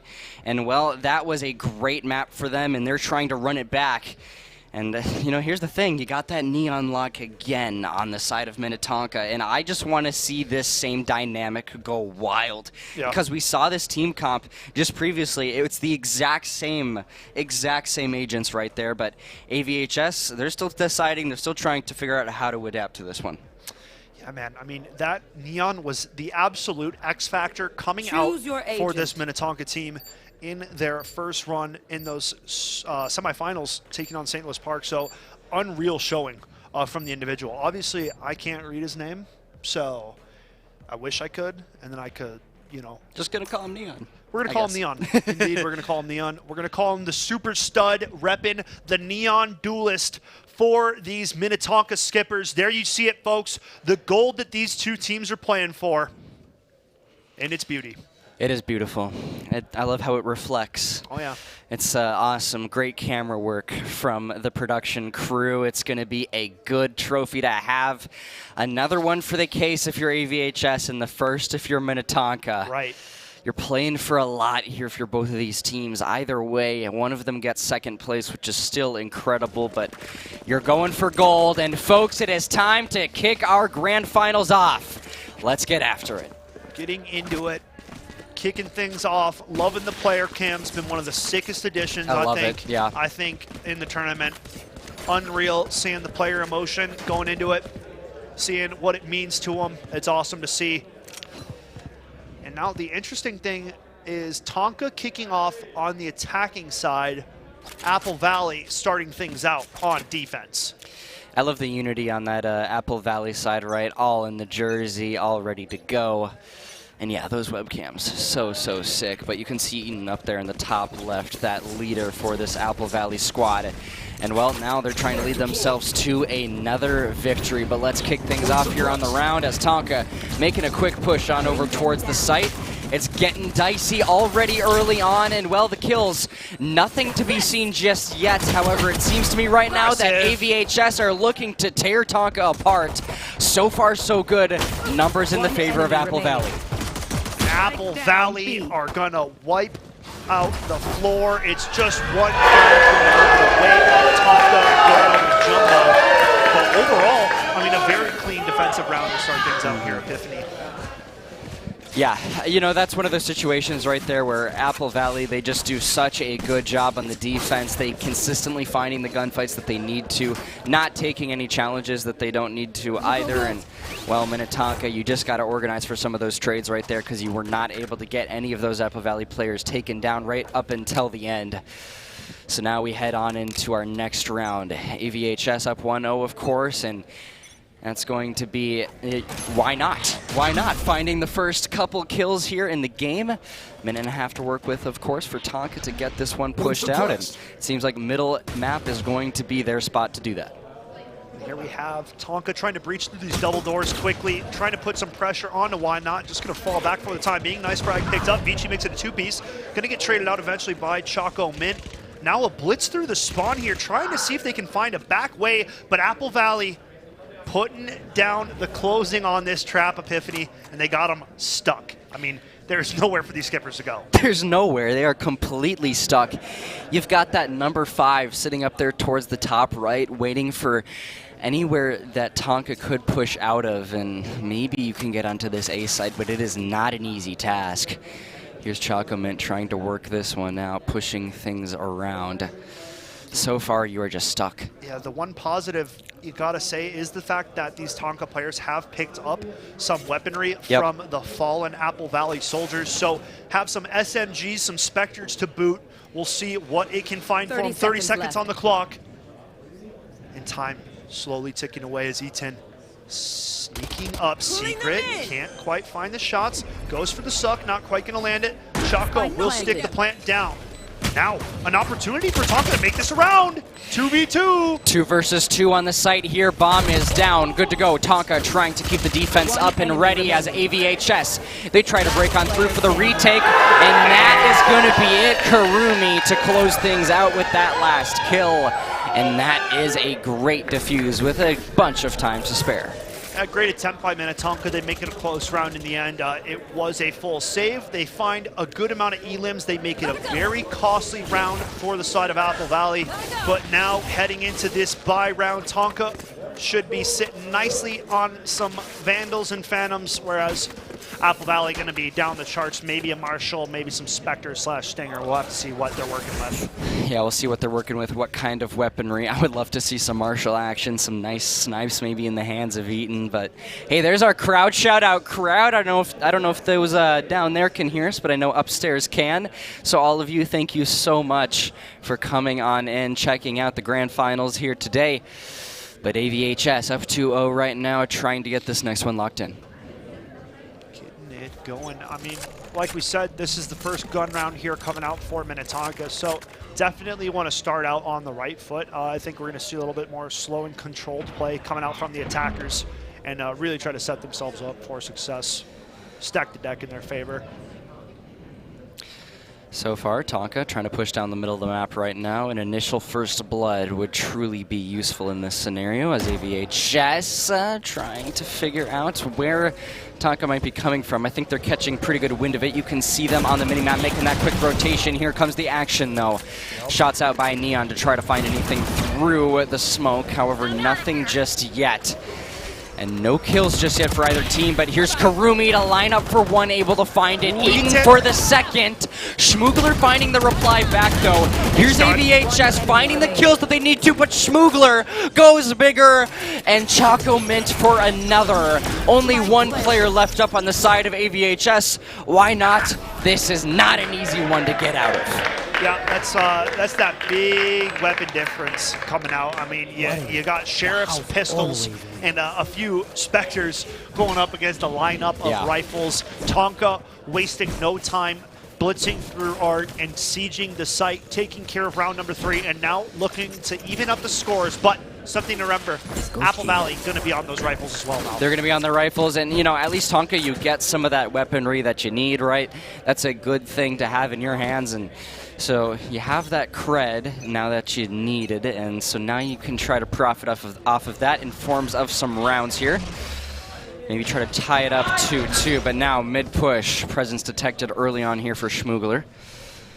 As KO proving useful, of course, for this AVHS squad, as looks like middle map, just where Tonka's going to be lying in wait right now, playing for some kind of information, however, not really mobile right now just yet. Yeah, from what I saw in the St. Louis Park game, it seems like Tonka likes mid. Yep.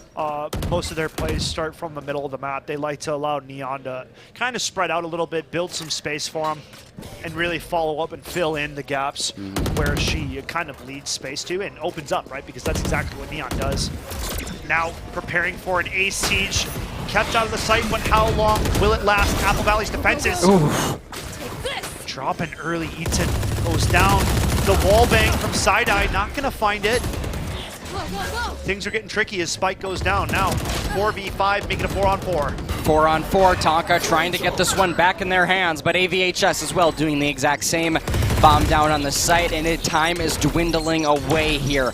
Tonka, you just got to keep fortifying this one, but AVHS, they're knocking on the front door trying to find their way in. Trapping all the way. And here's why not. Yes, with the wrap. Vici also on the defuse as well. You got to get a check in here soon. He's going to hop off, but so far, control for AVHS. Tonka, if you get one peek, though, you get them off the bomb.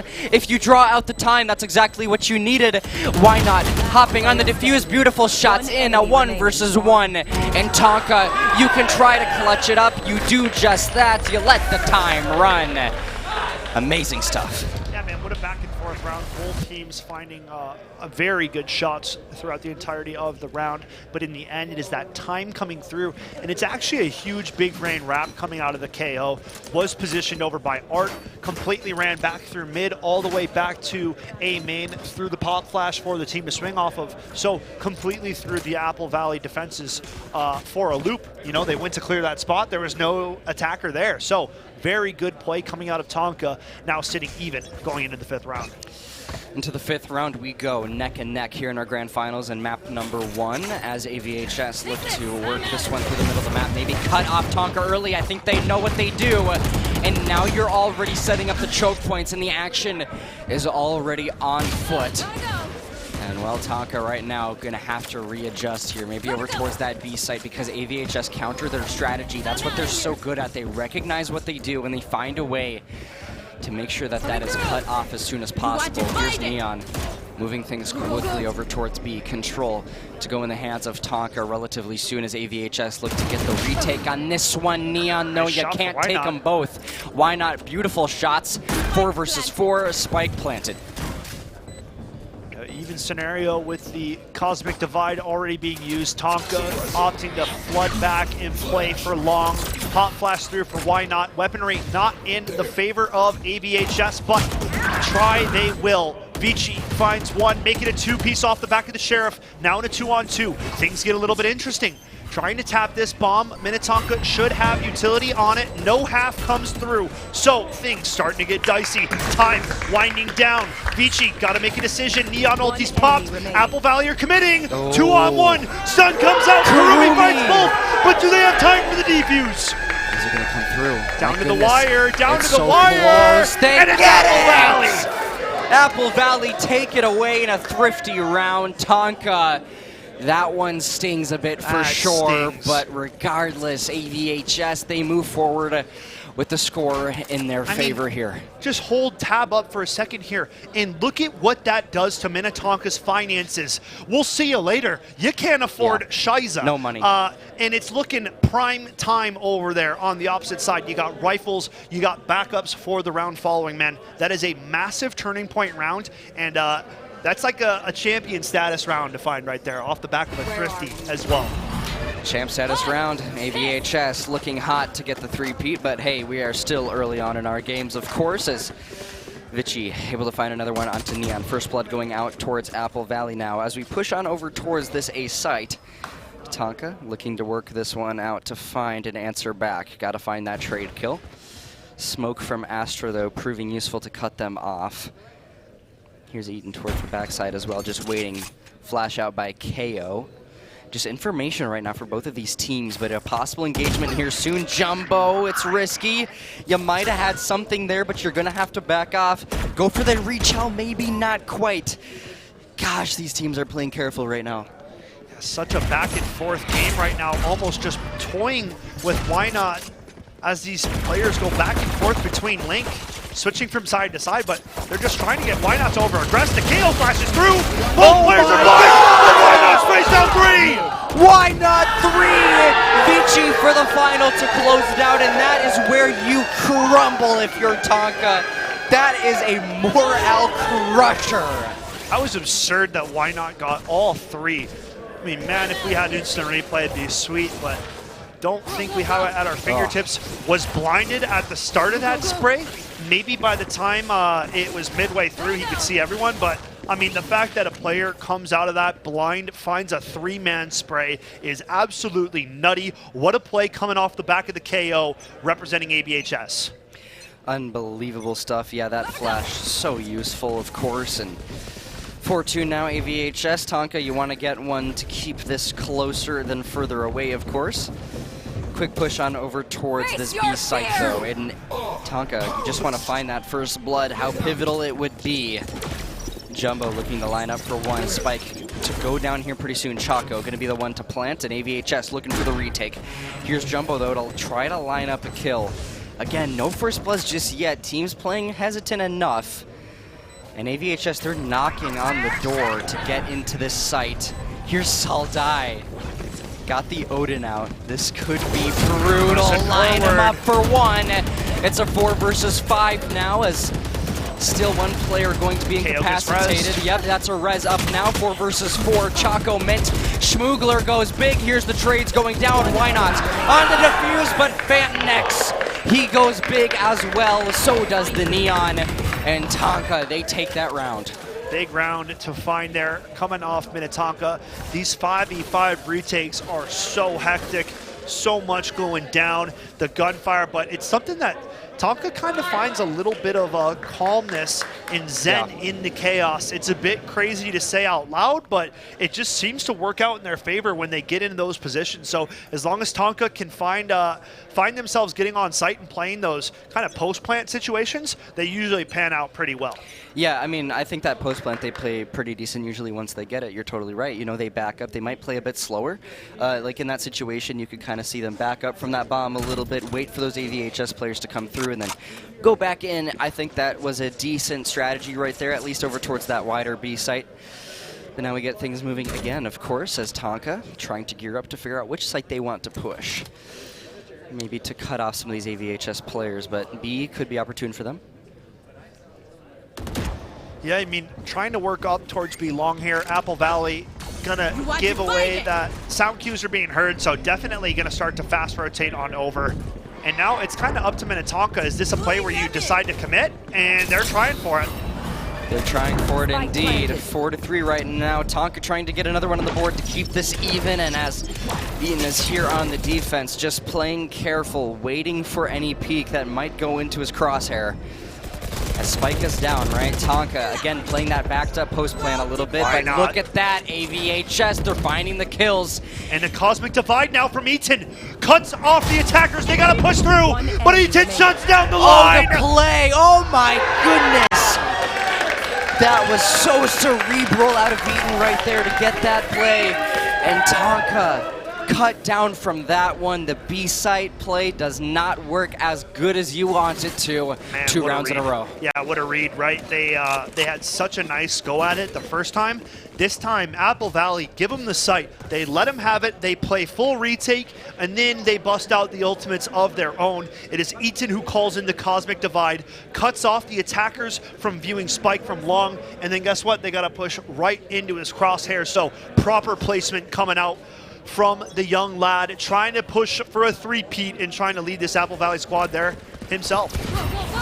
Trying to lead them to victory as well. Neon, I mean, this Neon, right? So aggressive. Ridiculous. Beautiful shots through the smoke. My goodness, all right. That's a good way to kick things off. Your Tonka First Blood gonna come on through. Try to line it up for another one. We'll see if the Neon can find another. The shots are good, but they're not good enough. But still, you find the answer. It's going to be a 4 versus 3, though. AVHS at the disadvantage, but they're going to do anything they can to get things swung back in their favor here. Cypher coming out, Fantonex very low, so something to keep in mind. AVHS down a man, but one player very low on that other side of things. Eaton lining up the stars, getting ready to push in for the retake. What do you think, Pip? You think Apple Valley got it in him? Apple Valley, they might have it in them. You just got to find a couple key kills here. You can do it. You're in that overhead position, but that time is starting to go away. You don't have a lot to work with. Shots in by Eaton. You've got to find this kill. Schmoogler finds one, and yeah, you're totally right. I don't think you come away with this round now. You're just going to have to back up. And okay, Vicky, maybe close it out with a couple there. Vichy, excuse me, but regardless, a Thrifty coming out here for AVHS. Couple of rounds or a couple of guns taken away for Apple Valley there at the end, but it is Tonka that come out on top, so they will bounce back and take another round, adding it to their defensive tally. 5-4 half so far. Nothing too crazy. 3 rounds to play left here. Trying to get it sorted out, but man, I mean, so far so good, delivering from our grand finals. Yep, so far so good. It's a close one. That's what we like to see. Makes it that much more entertaining as Tonka. They got that bomb in hand, are ready to go over towards the middle of the map. Their typical play, we'll see if AVHS cuts it off this time. Doesn't seem like that's going to be the case directly into the middle. However, they are looking to set up these lanes the way that they want to. Prowler out now for Vichy. Trying to find some information, trying to find some leeway as to where Minnetonka could be heading, but it is right back to that mid work that they were doing at the start of this attacking half. So trying to see what these defenders are giving over, but Apple Valley playing a little bit further back now towards the middle of the map. Yeah, that retreat coming on through, and you know, Tonka. But they have A main control. You got to look at where Eaton is. This is actually a huge position right now. Big spot, and well, Tonka pushing things up quickly, though. They're going to spawn, though. Look at this read, though, from Vici. Oh, he gets taken out. Schmoogler finds one. Now there's number 2 towards the backside, looking to get that trade off, but I don't know if it's going to happen. Saldai does find one with the Odin, but the shots are being laid down. My goodness, and then you pop the reload at the unopportune time, and Tonka will punish you for it. 2 players left up for AVHS over towards the site. Why not? Able to find they don't know about Eaton. Jumbo. But they don't know about Eaton. Oh! But they don't know about Eaton! Oh, a 2 for him. It's a 1 versus 1 on the site now. Plant going down. What a round! Oh my goodness, what a Neon! Round, and what a clutch from the Tonka Neon. Man, Eaton almost swung it back into their favor. 2v3, gets 2, makes it a 1-on-1, but it's the clutch coming out from the youngster for Tonka. Go, go, go. Yeah, that is unbelievable stuff right there. 5-5 now. Of course, Minnetonka are going to do everything they can to keep the scoreline as even as possible, and with rounds like that, you know it's going to stay that way, but still, so far, 8-8 out of the Neon for that squad. Unbelievable. And then you look at 12-8 for Why Not from AVHS. Bit of a miss on the flashbang, but we didn't see it. Nice stun coming out, and this is what this Neon's been so good at. His stuns have been... What? VHS, oh my god! They go for 3. Now it's only 2 players left up. Tonka trying to figure out how to work this one, but they have retreated fully back into their spawn. Now moving over towards that B side of the map. As AVHS, they're completely cognizant of this play. They're going to adapt to it right away. Dude, the game's not supposed to work like that. KO was stunned, and he comes out with a 2-piece. Yeah. Why not? I mean, why not? It's just the why not? answer for it. Why not, huh? Just go for it, right? Unbelievable. If it's anybody else, he's not getting those frags.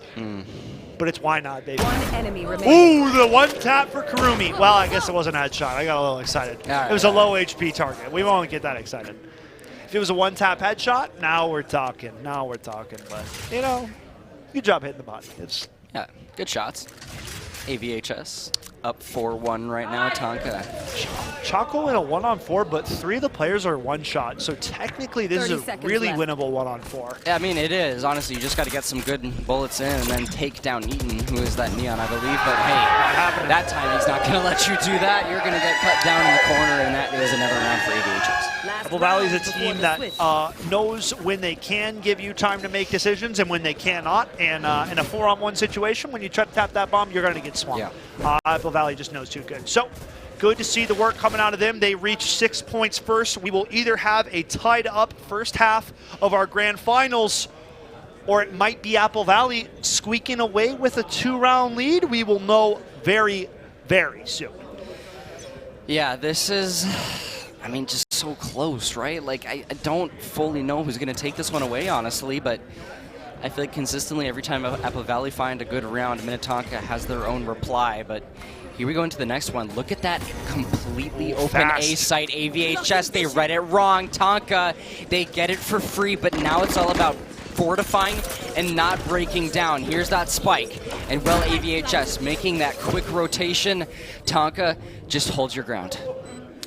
Apple Valley now playing for the full-on Cosmic Divide plus KO retake, but they do not know that there is 3 Tonka players up close and secret here. This is trouble.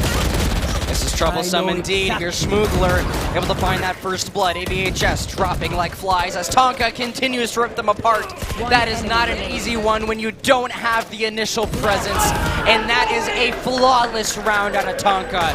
AVHS crumble in that one and keep it 6-6. What a round for Minnetonka to come in and close out the half on that. I mean, flawless round. You cannot make that up. Tied up at 6 apiece, folks. We are dead even, reaching the first half of our game number 1 here, kicking off this best-of-3 grand finals.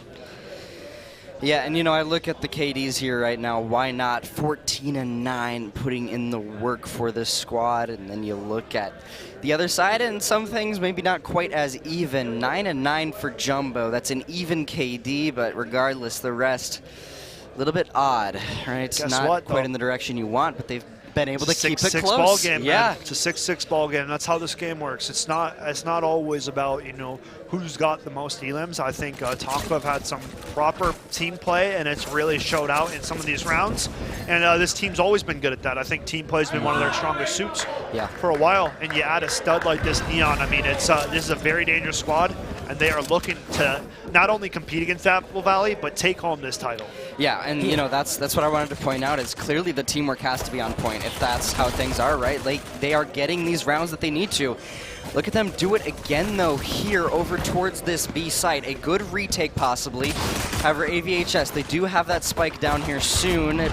Maybe. I don't know. We'll see, but why not? Able to find that first one. They're finding some tags through the walls, but now it's Apple Valley who are lighting up that kill feed in red. It is only 2 defenders that remain.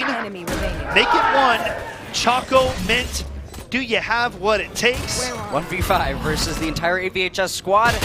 Not an easy situation at all, and Vichy is going to cut you down. Yeah, absolutely not. You know, that maybe is a round where if you come out and you win it 1 versus 5, you steamroll and you win the rest of your games. That'd be momentum. Yeah, that would be momentum, but not going to find it. Tough indeed, as you say. But here we have it now. An opportunity for AVHS to add some insurance to their tally. They will upgrade to some Spectres, while Minnetonka will be remaining on the Classics.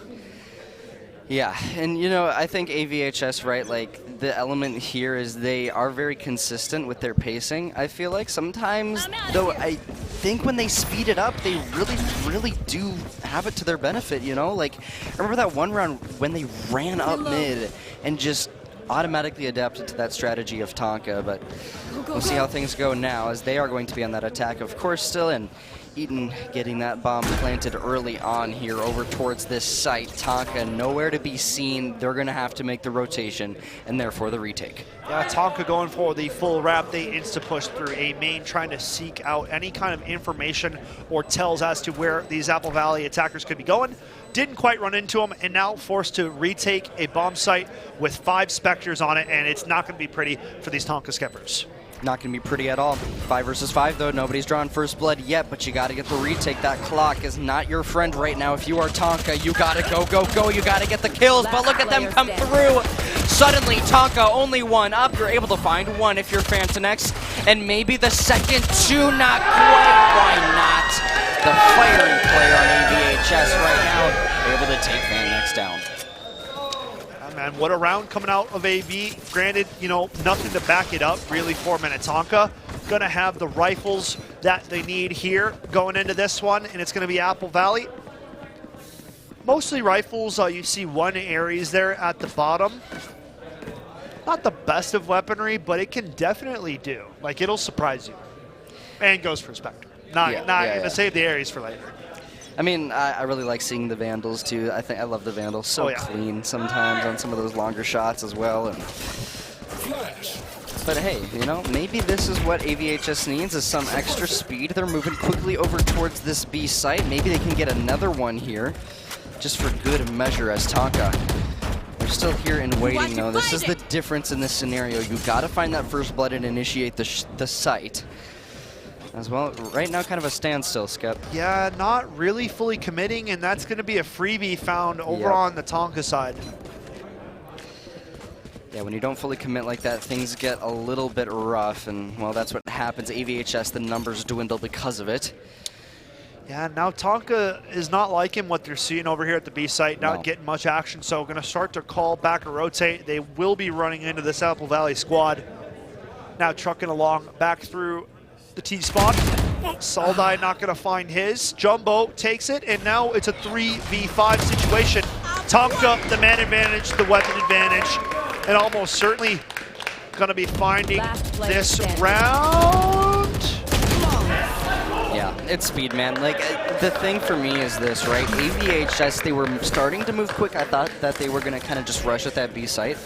And they just have so much mechanical skill that they can win those gunfights, you know, if they really put their minds to it. And then they get a little bit hesitant, and that's what hurts them there in that round, and then they just get cut off.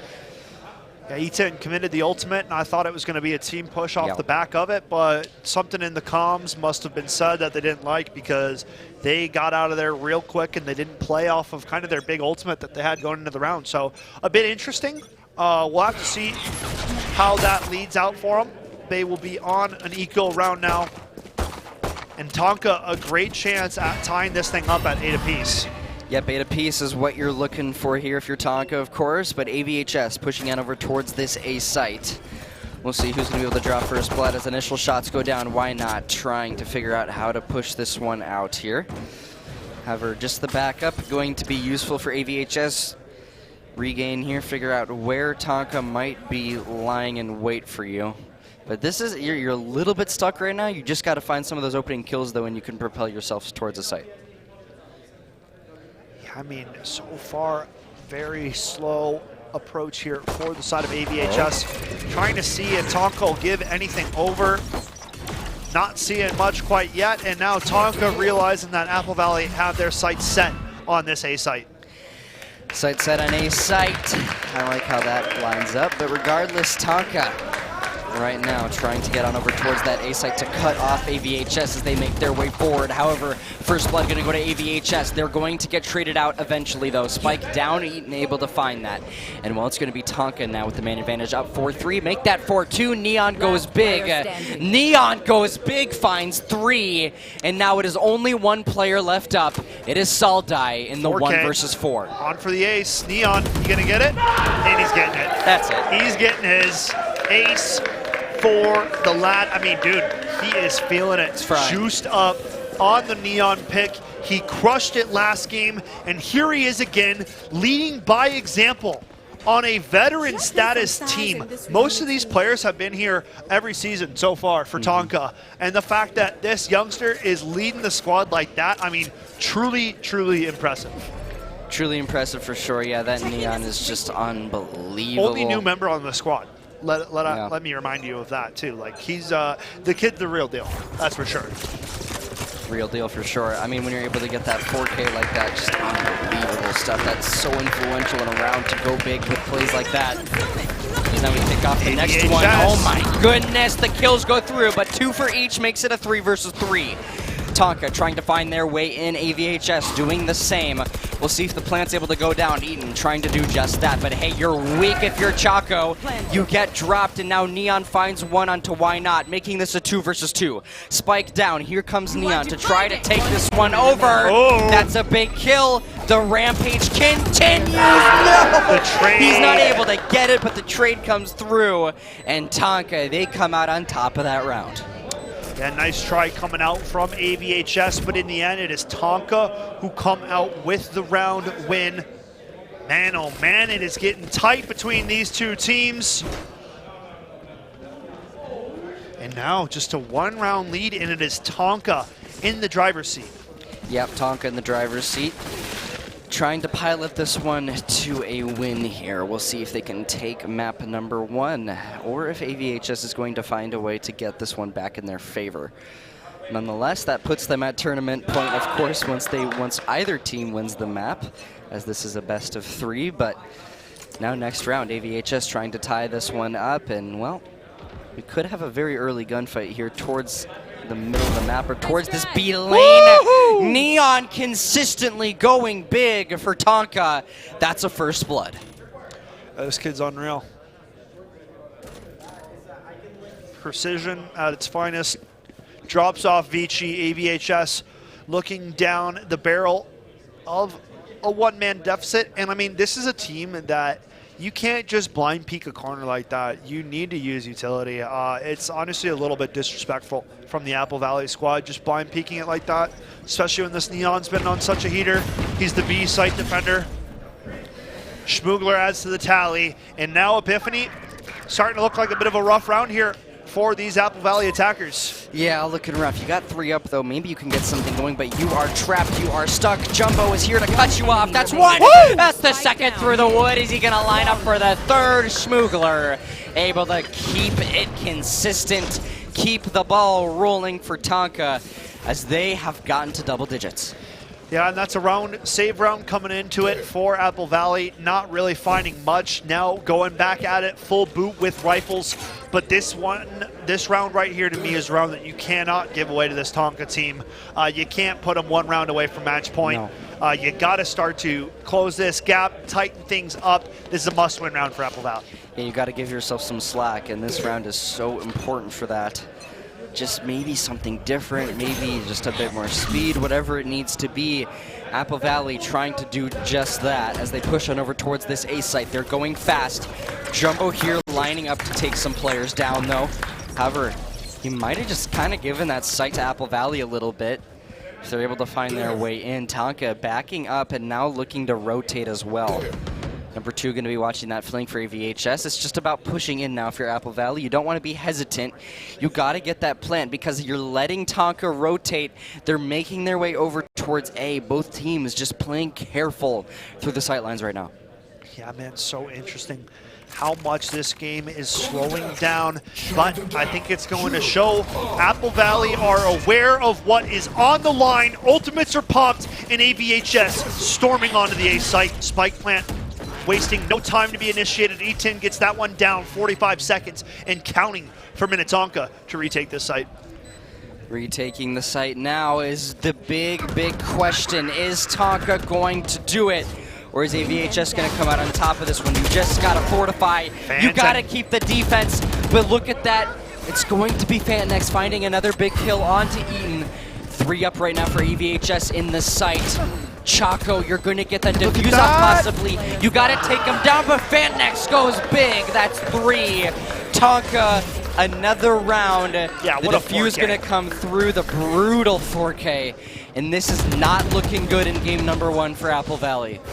This is a point of the game where it's starting to slip out of reach. It's not out of reach yet, but, you know, if I could get a look at the finances, Apple Valley trying to buy what they can, but it doesn't seem like all the weapons are good, unless we are. We got a Bulldog, heavy armor on most. Kurumi going to be popping the ultimate, so definitely trying to get back into this, but look at the funds on Minnetonka. It doesn't matter if they drop this round, they are buying out the rest of this game, man. This is a game where right now Apple Valley are trying to fight to get back into it. Yeah, the money's too high right now for Tonka. Apple Valley, you really are down on the ground fighting your way back up. As now you try to push on over towards that B site presence, looking good for the Tonka side as well. Initial shots in, not going to result in just a kill yet for Kurumi, but here he comes soaring on forward. AVHS making their way to the site. You try to get that plant down early, it would be big. Eaton going to do just that, as here comes the ult from Kurumi. Try to laser beam a few players maybe, get some initial kills, but you're finding nothing just yet. Now you're backing up for that post plant. This could be very risky. You've just given a bit of control of the site to Tonka. And AVHS, you've got to find your way back on over here because now the defuse is coming through. The suck comes in, no half on the defuse quite yet. Kurumi finds one, Jumbo adds to the tally, a great nade from Why Not. Schmoogler with the Odin. What can you add to the tally? Phantom on the spike, gets off it though. 2v2, make it a 2-on-1. Eaton, he takes down one. No, they get off the bomb. Can he clutch? He gets one. Eaton in the 1 versus 2. He comes out. No, he's got it. He's got it. That's it. Clutch for Eaton. The captain of the squad goes big to keep things going here for Apple Valley. And that got a bit risky there at times. Maybe a couple mistakes, but regardless, Apple Valley, they come out on top. Mistakes on both sides. Yep. You saw Minnetonka, a chance to win that round. They were sticking the bomb, the nerves hit, and they got off that bomb stick. If that bomb gets halved, this is a round changer. Round changer, Tonka comes out with the round, and they put it to match point. Instead, Apple Valley kick back in with the last chance effort from the man, Eaton, and now only down 2, trying to fight back into it. Trying to fight back into this one as AVHS inching up on the scoreline, but Eaton, yes, that is good information right there. Oh my, the shots are good. Soldai, a big one onto Neon. As Tonka, initial numbers dwindling very, very quickly as AVHS look to take over this B site. That's a huge round, man. That's an opt-down. Neon not coming out with it. And now no Neon available for Tonka on this retake. Full 5-on-3 situation. 2 players for Apple Valley. A little bit low on HP. Yep, a little bit low. Tonka right now trying to get the take on over towards the B site. Apple Valley backed up right now, waiting for the opportune moment to give this one a nice peek. As Tonka, again, you know, just trying to find their way in. If they do, though, it would be big. Hop on that. You gotta commit. Fantex, are you gonna get it? AVHS trying to push on forward here. Why not a big kill? Tonka, though, the numbers not in their favor. They are going away. And AVHS, you have lined up for another great round. Jumbo not even gonna bother. 10-11. This is getting close now. 10-11, operator not saved either. So now with that out of the picture, Tonka's funds might be a little bit lower than expected now. Dropping 2 rounds in a row. Money don't last forever in Valorant, and now you can see it. It's starting to hit him. 1 player on the half shield in Chaco. 1 player rocking the Odin, but no operators available. Neon ult.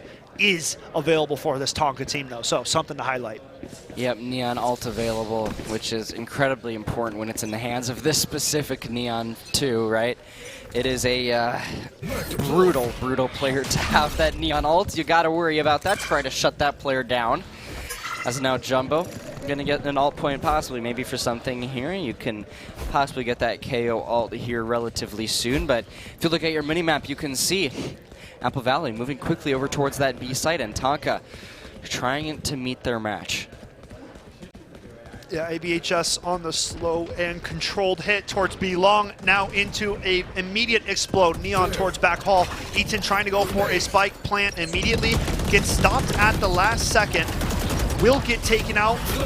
Now Minnetonka desperately trying to put the pressure back on ABHS. It's Jumbo from up top, Smoogler, and goodness. Neon add to the meat grinder, and just like that, it's Soldai in a 1v5, and it's Tonka about to push things to match point. Unless we see the unthinkable from Soldai. There's no shot, man. 40 seconds, and he does not have the spike, so I really don't think this is a winnable round, if you want me to be honest. No, I don't think so either, but nonetheless, I mean, Apple Valley, if you do get 3 in a row after this, you can win it still, which is doable. However, I mean, this is just one of those situations here with Tonka. They're just on fire, and they want to close out this map number 1. It'd be so big for them. Apple Valley, it's time to lock in. And now an interesting position, Apple Valley facing off against match point.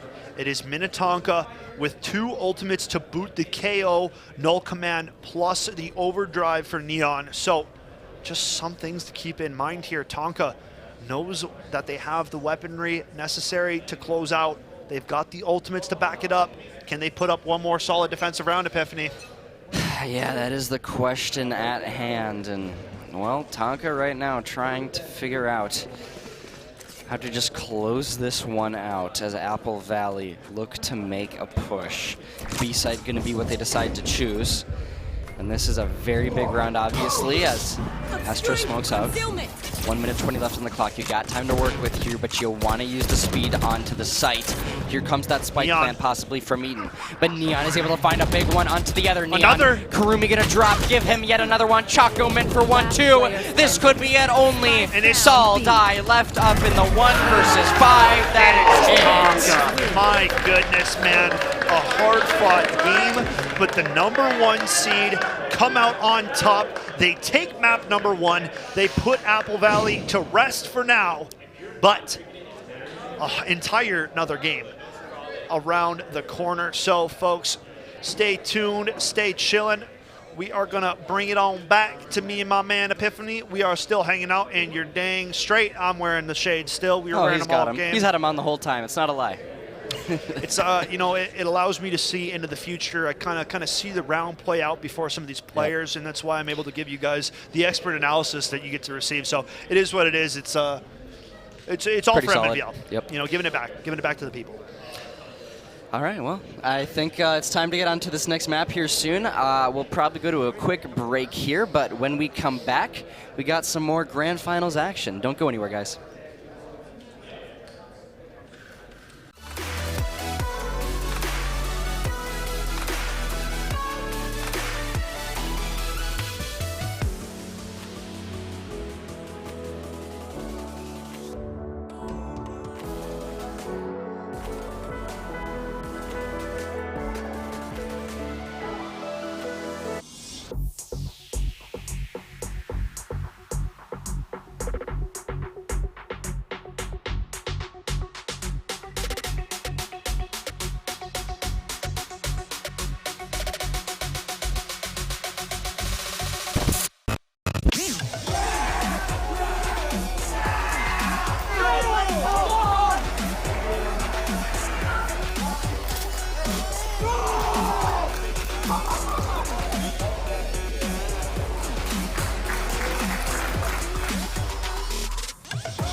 Welcome back, ladies and gentlemen, to game number 2 of the grand finals here at MOA, where we are taking on Valorant. This time, joining me in the booth is Cookie. How are you doing, Cookie? I'm doing great, man. How are you? Dude, I'm doing good, man. That was a heck of a first game taking place between Tonka and Apple Valley. I mean, you were talking about it. You were watching it up top. What are some of the big things that you want to highlight that Tonka did so well? I don't know. I think Tonka just generally did a really good job adapting to Apple Valley's playstyle over the course of the entire game, right? And usually that's to be expected. And I think they just generally did a really good job coming into that playstyle that just worked against Apple Valley. And I wonder if they're going to make it work for the second game in a row. Yeah, man, that's the big question. We are waiting to find out what map we will be headed to. But overall, I mean, you know, Apple Valley, some uncharacteristical mistakes. They dropped that Thrifty round when it was 8-10, 8-11, or 9-11, that kind of score range where Tonka was able to push on through and hit match point. I mean, those are just rounds that Apple Valley in the past, I mean, that's not a mistake that you would kind of see fly, and especially in the grand finals, I think it came back to bite them pretty hard in that game 1. Yeah, definitely came back to bite them. It's very uncharacteristic for Apple Valley, a team that is so well trained in their craft and spends so much time practicing. It's uncharacteristic to see things like that happen, but you know, everybody's human. Yep, but everyone's sometimes human. It's gonna happen, but you just got to work to improve that over the second, potentially even the third game, hopefully. For sure. And you know, granted, Apple Valley haven't lost in the finals in the past, right? They've taken 2 clean 2-0s over SLP and Rogers, but losing it's a good thing for these players because they have understood that this has been a different season, right? Things are different. No Santi playing in these finals today as well, so that is something that we probably haven't talked enough about. But regardless, I mean, this is still a dangerous squad. This is still the team competing for a three-peat, right? The triple. We saw Dos Tigres pull off the 4 in a row earlier this morning on Minecraft. That was absurd. But Apple Valley, this is the other big highlight, right? A lot of pressure riding on these guys coming into the matchup tonight. Game 1 doesn't go their way, but this is a team that is put together well, right? They know what their game plan is. They know how they want to play. It's all about putting that play onto the server now and tying this thing up and pushing for a game 3 is what they are going to be hoping for. As for Tonka, though, I mean, they are looking for a clean 2-0, if I got to say, right? You just got to be over the moon. I mean, you just took game 1 against the back-to-back champs, and now you have, I mean, you know, it's hard because I want to say upset. My brain wants to say upset, but Tonka's the 1 seed. Apple Valley's the 2. So realistically, Tonka's supposed to be the favorite if you want to play that. But Apple Valley are the champs. So I think it's the choice is kind of up to you guys to make. You know, who are you backing going into game number 2 as we check out the amazing Wisdom Studios awesome event put on. Super happy to be here casting it. I mean, Cookie, I'll let you. Oh, look at them shades. Okay, buddy, I see you. All you though. You got it. Yeah. Looking at all these players, they're obviously very focused in what they're doing. They really, really want to wrap things up here. Minnetonka are going to be pushing to continue to exploit the kind of holes they found in Apple Valley's playstyle, but of course Apple Valley are going to be trying to tape those up at the same time. So it's finding those holes that they're continuing to not cover up, maybe even finding more if possible. Again, it's going to be interesting to see what map we go to. Yep. I think it would be very characteristic to see Apple Valley try and push for an Ascent second round. But Ascent, Haven, you know, those kind of middle ground maps. I think it is interesting. Pearl being the map that Minnetonka just picked against SLP, and they beat them in a close one on that as well. Pearl definitely being the map that Minnetonka wants and tries desperately to play, right? That's kind of what I get from that. So now going into this game 2, do they have as much of an advantage going into this next map? I really don't think so. And it's nothing against Minnetonka. It's just I know how much this Apple Valley team practices. I know the fact that they were hanging out at the Concordia Arena yesterday, putting on like a 7-hour grind day, like just nonstop. So, I mean, dude, both these teams have probably put in the work to be here in this grand final. They have deserved it, and I think it's been delivering so far. Yeah, absolutely. I mean, if you follow Apple Valley on their social media, they spend a lot of time practicing, and they really like to show it off. And honestly, it totally to their credit, they do an amazing job every single season, and that work shows that the results. It just works. And They are definitely probably the favorites going into this. I see them going to push it through into game 3. We'll have to see what the second map is. I am pretty sure it is supposed to be their pick, correct? I'd say losing team normally gets to pick is what it's been in the past, so that's what I would expect. Losing team gets to pick. Agent select in a couple moments, folks, and we will be revealing the map when we see it. You know, and I mean, I don't discredit you, man. I think I'm in the same thought process. I don't see a world where Apple Valley don't push this to a game 3, specifically off of what this team is writing. They are the back-to-back champs. They are the only school and team to hoist the Valorant trophy, and you take pride in that, right? You 100% take pride in that. I mean, I know Los Tigres take pride in them being the only team that's won Minecraft. I mean, that's nuts, dude. It is nuts. And Apple Valley are trying to hold up that repetition, and we are heading into the Apple Valley backyard map, bro. It's Haven. This has been their map since Season 1. I don't know how much they practice it anymore because they were that good at it, but this is definitely a place where this Apple Valley team is going to feel comfortable. And man, oh man, is that a chamber coming out on Minnetonka team comp? Is that... Who's playing that chamber, dude? I need to actually see who's playing that chamber, because Jumbo my mumbo. Oh, boy. Hoo-wee, Jumbo! You better cook it up, son.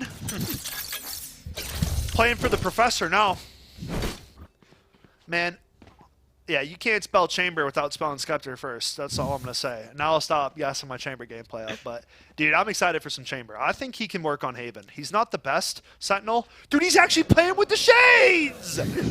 Let's go! Oh, he just took him off. Aww. I'm so sad, man. Unfortunate. All good, though. You got to lock in. You got to lock in. Here we go. Tonka starting out on the defensive side. It's Apple Valley kicking off this attack, folks.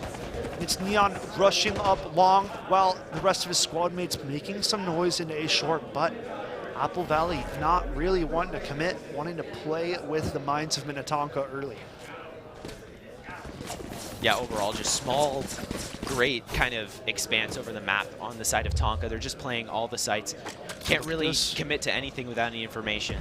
Fast rotate, Jumbo up first, Headhunter flick onto one, and the TP out as clean as it's going to get. Spike planted.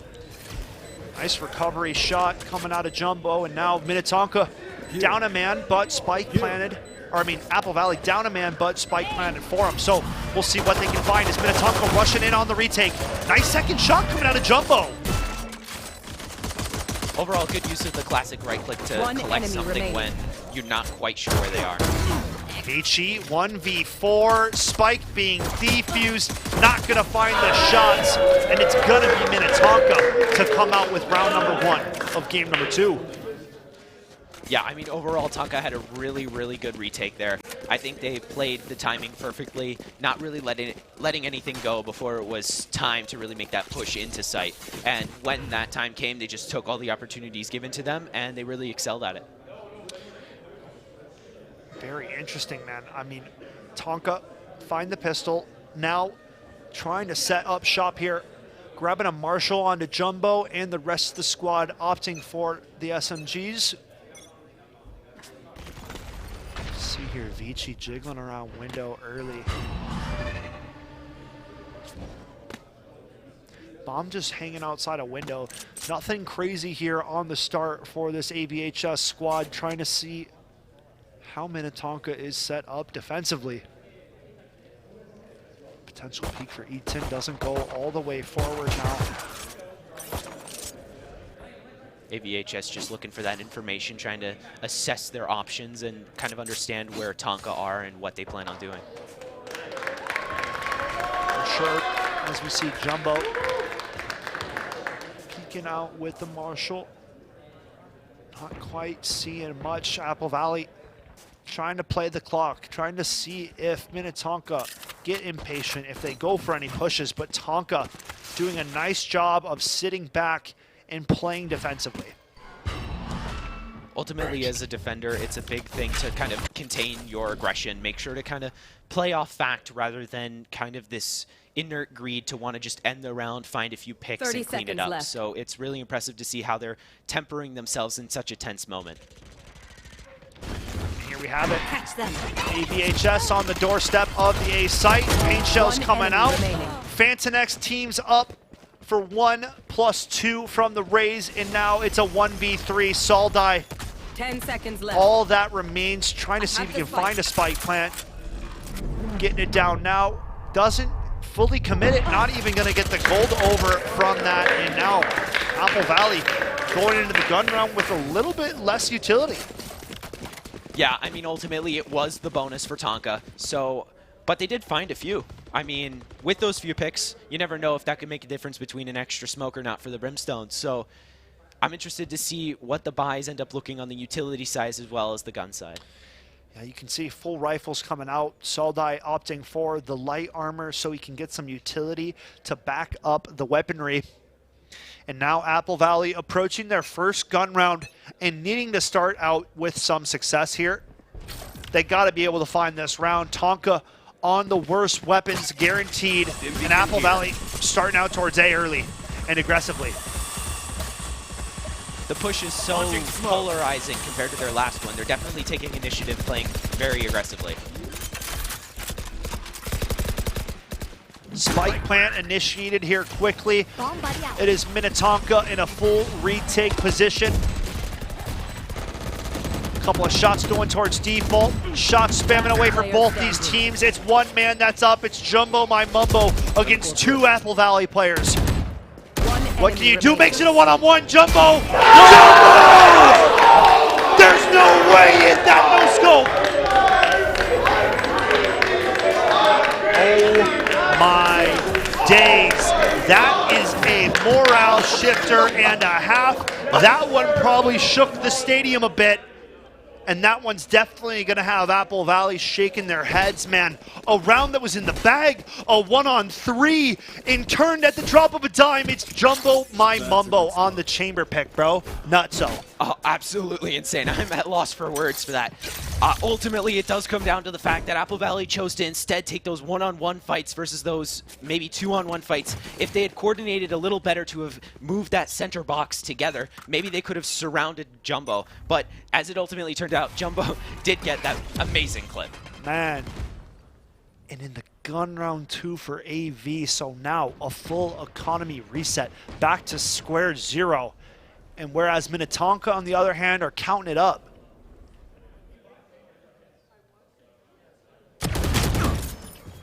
It's out front with the Sheriff, trying to get something going for this AV squad.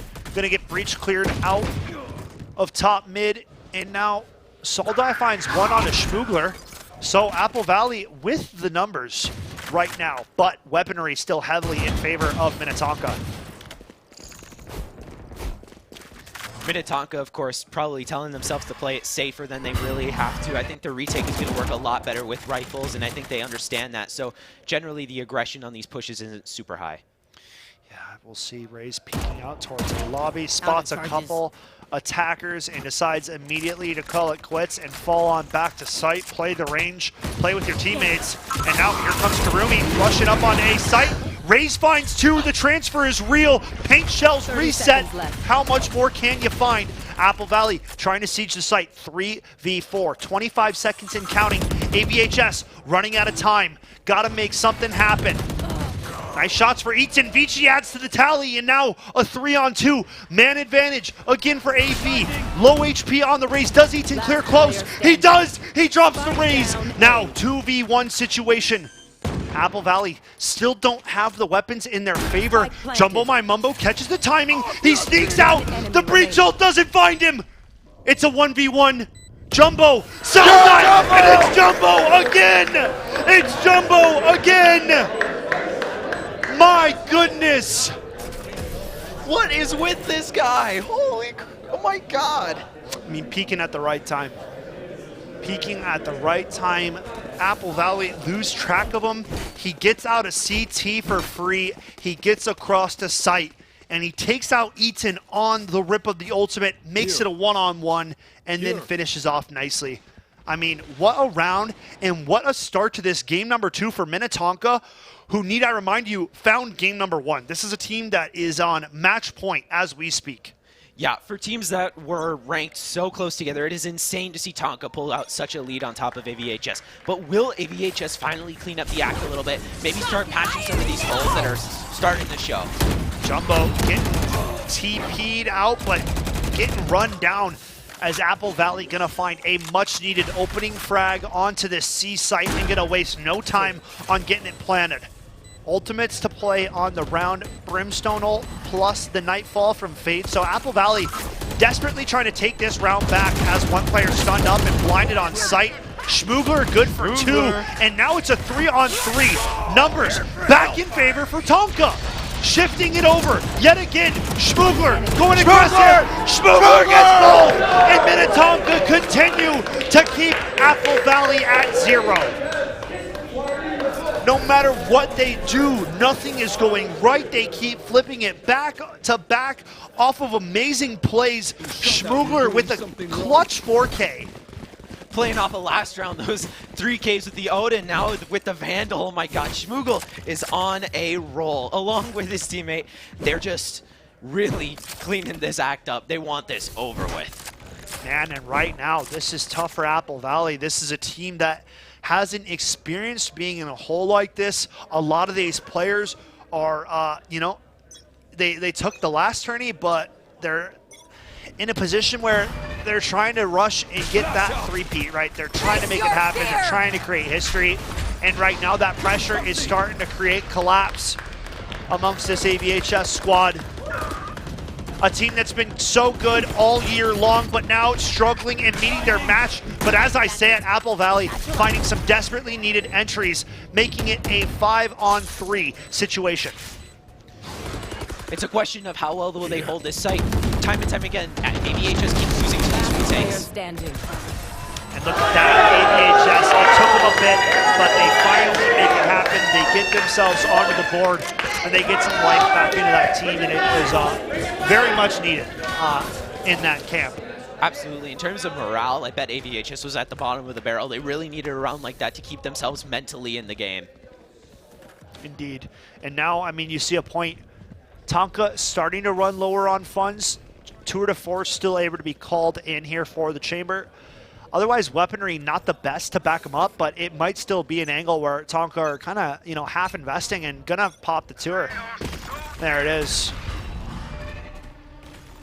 Apple Valley gonna take an early peek, and Jumbo rings out the tour for 2. Apple Valley peeking the tour, disrespecting the Frenchman. It's Vici who finds and finally puts him to rest. But it's a 2-on-4. He's done the dirty work. He took out 2. Raise up towards long. The Boombot's going to trade on out. 2 AVHS players remain outside of A lobby. And these Tonka defenders are chomping at the bit to drop them. Tonka over there climbed the mountain. They made that work. They made it around that economically they should not have. They really brought that back against Apple Valley.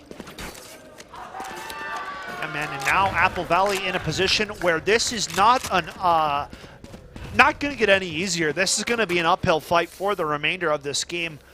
I truly think, you know, you can find advantages on this attacking side, like almost no other map. I mean, Haven's one of the better attacking maps in the game. Apple Valley kings on this map, but for now, it is not going their way. They can't find the recipe for success. It seems to be Minnetonka with all the right answers. VHS trying something new with this. Fanton, oh, Fanton! Don't tell me he gets a third! Take the fourth! What?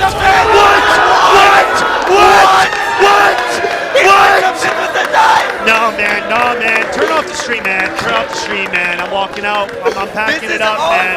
I'm packing it up, man. That was ungodly.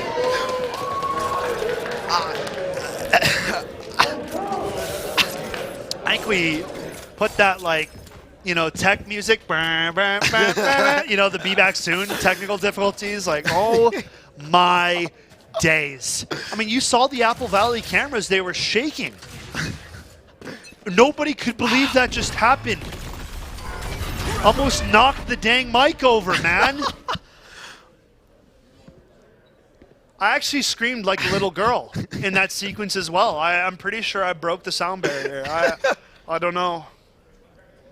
It's getting real hectic in here as Tonka are looking to dethrone the back-to-back, the two-time and the only time Valorant champions. Cookie, history potentially in the making. Granted, still a second half to play out, but right now, man, this is getting a bit out of hand.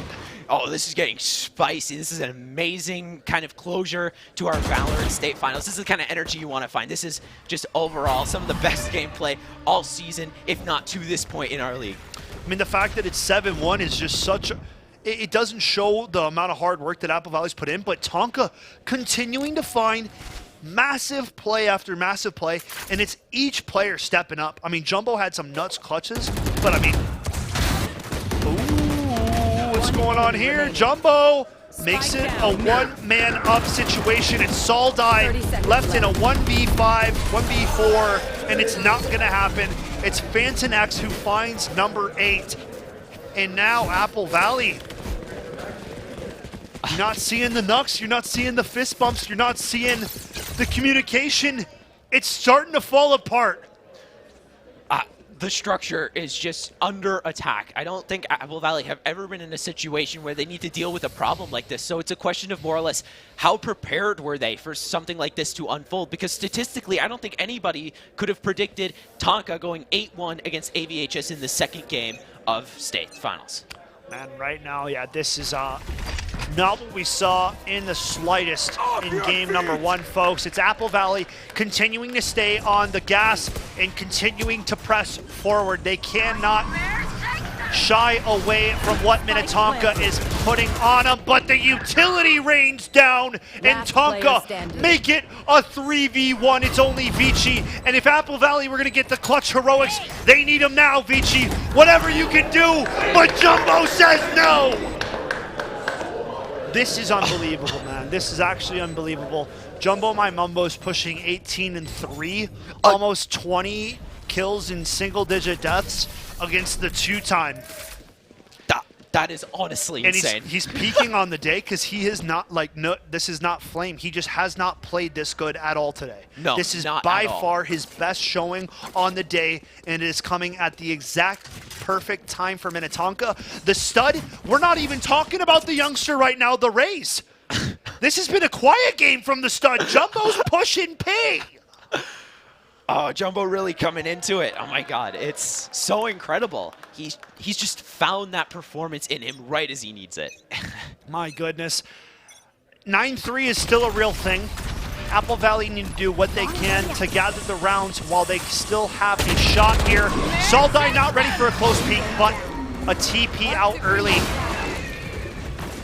Pushing forward, Nightfall expended. Apple Valley wasting no time to get onto the site, but Tonka has been comfortable playing the retakes. Paint shells come out.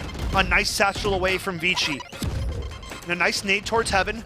Jumbo down to 29 HP. Things getting interesting. Utility coming out, and it's the showstopper out, and it's Tonka with the early two-piece. Looking for more as they press forward and guard short and watch long. Saldai drops. Showstopper popped. One up, one remains in a 1-on-5, and it's not gonna happen. It's double digits on the first half for Minnetonka, and they are looking to make history here at the MNVL State Finals. This is so crazy. Jumbo has been on his game. Last round in the Rays on their game. It's just such a perfect combination of good players really hitting their stride at the exact right moment to finally achieve what they've been working towards for so long. Yeah, man. I mean, this is a team that Apple Valley had said they were looking at as potential challengers towards the end of the season. They knew that this was a team that they were most likely going to run into on their side of the bracket. And they knew that this was going to be a real test and potentially their hardest test yet. And that's exactly what they are getting. And Minnetonka looking to become crowned the potential second champs ever in MNVL Valorant. Getting into this last round of the first half. Looking for an 11-1 half. I mean, that would be so dumb if they actually pulled it off, man. Like, I wouldn't believe it. Like, if you told me a week ago that this was going to be the grand finals, I probably would have smacked you across the face and Absolutely. said, get that malarkey out of here. Yeah, no one could have seen this coming at all. And if they do make this work, they've earned it. So many sick clutches and so many insane plays in this game so far. Like, it's, I don't know. You just can't make it up. Nice early frag found from Eaton, and now Apple Valley got to capitalize on this round. Karumi adds to the tally. Now 5-on-3, trying to get these defenders off backside. One more there, but Apple Valley doing a nice job cleaning up. We've seen it before. 1 versus 4 from the Frenchman. This time, not going to happen. Apple Valley find the last little itty-bitty piece of morale that they could chew on, and they're going to have to ride that puppy all the way to the end of this one if they want to push for a map 3, Cookie. Yeah, I mean, if they're going to have to push to a map 3, they're going to have to really put on a showing. I mean, Haven, as you said before, is a really attacker-sided map. If Tonka's going to continue performing at this kind of level, they're already in advantage by being on attacker, and then they're just in the groove, I guess, more than Apple Valley. And they're in a really bad situation if they lose this pistol round. No, if Apple Valley loses this pistol round, I hate to be that guy, but this one's done. It is so hard to financially recover and get back into this. Apple Valley will have, Minnetonka will have such a discrete advantage, and it'll put them on match point, So it's just, this is not a pistol round that Apple Valley can afford to lose if they want to be 3-time champs. Or back-to-back-to-back, I should say. So, it's not like the road ends here, but definitely takes them off their path. Yeah. The right gun buddy on the classic. You don't catch that one too often. Not at all. Looking nice. Here we have early rotation from the Apple Valley defenders, but they have misread the situation. It was a fake over towards C. It's all been a ruse, and it's a wide open A site. Apple Valley looking to play a retake, but a little cheeky Raze has snuck on up into heaven. Do they know? I don't think they know. Yeah, I don't think they know, but they are definitely aware that a player could be up here. What? Oh! Saldai finds the much-needed trade. Now a 3-on-3. We are all evened up here. One player, it's Eaton on a late flank, but man, he is far away. He's going to have to get up and get on his horse to make this one a retakeable round. Eaton coming up long, not ready for the player close. It's Jumbo who finds it from hell, pushing out, but it's Apple Valley with the deck. It is Minnetonka who make it an 11-2 ball game, and they are only 2 rounds away from hoisting the MNVL trophy. Don't get so disillusioned by it, though. There is still opportunity here for Apple Valley to at least find a few more rounds. I mean, it's incredibly unlikely here on the bonus, but there's always a little bit of magic that's left, right? We'll have to see how it all unfolds. Will Minnetonka commit to a buy harder than they would usually? Probably. Yeah, I mean, this seems as though, I'd even be investing in potential rifle light armors, but Minnetonka going to go for the Spectres plus Bulldogs. Apple Valley going all in, folks. The force buy coming out. They've got Stingers. They've got Sheriffs. If they can't find it here, it's going to be Tonka with better weapons, and it's going to be Apple Valley back on the same little pea shooters that they're rocking this round. So we'll have to see what happens, but if they could swing around back into their favor, Cookie, I can't keep saying this. It's got to be right now. It has to be right now. There are no other opportunities in the foreseeable future if it's not right now. Now or never for the AVHS squad inside of things. They are feeling this Minnetonka heat. They saw Saldai up close. Tonka press in. They find the first blood of the round and now look to put a dimming effort to Apple Valley State Championship chances. The Satchels are coming out. The Rays is heating up. And Tonka are going nuts. 3-on-1. Vici, what can you do, my friend? You're stuck between a rock and a hard place, and Tonka put it to match point. Match point. OMG in the Twitch chat, whatever you want to type. Don't get banned. I'm not that kind of guy, but man, oh man, we are having a heck of a grand finals. Granted, this game too hasn't been as close as we were expecting, but for all the right reasons. Tonka have played damn near the perfect game of Valorant so far. They've won all the clutches. They've stepped up every single time they've needed to, and it's been as a 5-man unit, it's been across the board. Everybody's been stepping up, and right here, right now, if Apple Valley can't make it happen and they can't shut out these skippers, we are going to be crowning new Valorant champions. Early onto the site, it's Tonka who finds 2. It's Tonka making it a 5-on-2. Apple Valley, we're so sorry to put it away like this. It wasn't meant to be this way, but unfortunately, there is a new king in the Valorant League. It's been a long time in the making. It's coming down to one of their final tournaments to do it. It's Eaton, the only player that remains. It's a 1 versus 5. And it's Eaton still holding on to life. But for how much longer, kid? We know you got it in you, but they keep coming. They don't want you to have 3. They never want you to have 3. And just like that, new MNVL Valorant champions. What a win for Minnetonka, man. What a win for Minnetonka. We hope you can hear the crowd and not us, but my goodness, man, they earned it. They earned it. I'm going to have to go back and watch some of those clutch efforts in the early game. But, dude, I'm telling you, that game was won by Minnetonka in the early rounds of that game. They came out with some of the gnarliest clutches I think we've seen throughout MNVL, man, because we don't normally get blessed with clutches like this. I mean, these are the top dogs coming in, putting it all absolutely on the line. Much respect to the Apple Valley competitors. They've been the best. They've been on top of the mountain for the past few seasons. Utmost respect. They are, I mean, legit the cream of the crop. They've been at the top of the league, but you can only stay there for so long. Tonka have been putting in the work. This team has improved every single season they've competed, and now we will crown the new and second school to ever hoist MNVL Valorant Gold. It is Minnetonka. And man, oh man, I mean, this is a team that earned it. This is a team that came in as the #1 seed. I mean, Cookie, I'll let you talk. Man, the Apple Valley era has ended. Minnetonka have come in with their eyes set on the prize, and they did it. They passed all odds and completely swept the final game against Apple Valley. I'm completely with Skep on this one. They've earned it. Apple Valley, they worked super hard. They've done it twice. Credit to them. They've been working amazing, but this time it swings to Tonka. Yeah, man, you know, and Valorant is a game where at the top and highest level of competition, it's inevitable that you will eventually trade games with these top teams, right? Apple Valley is great. They are damn near the best.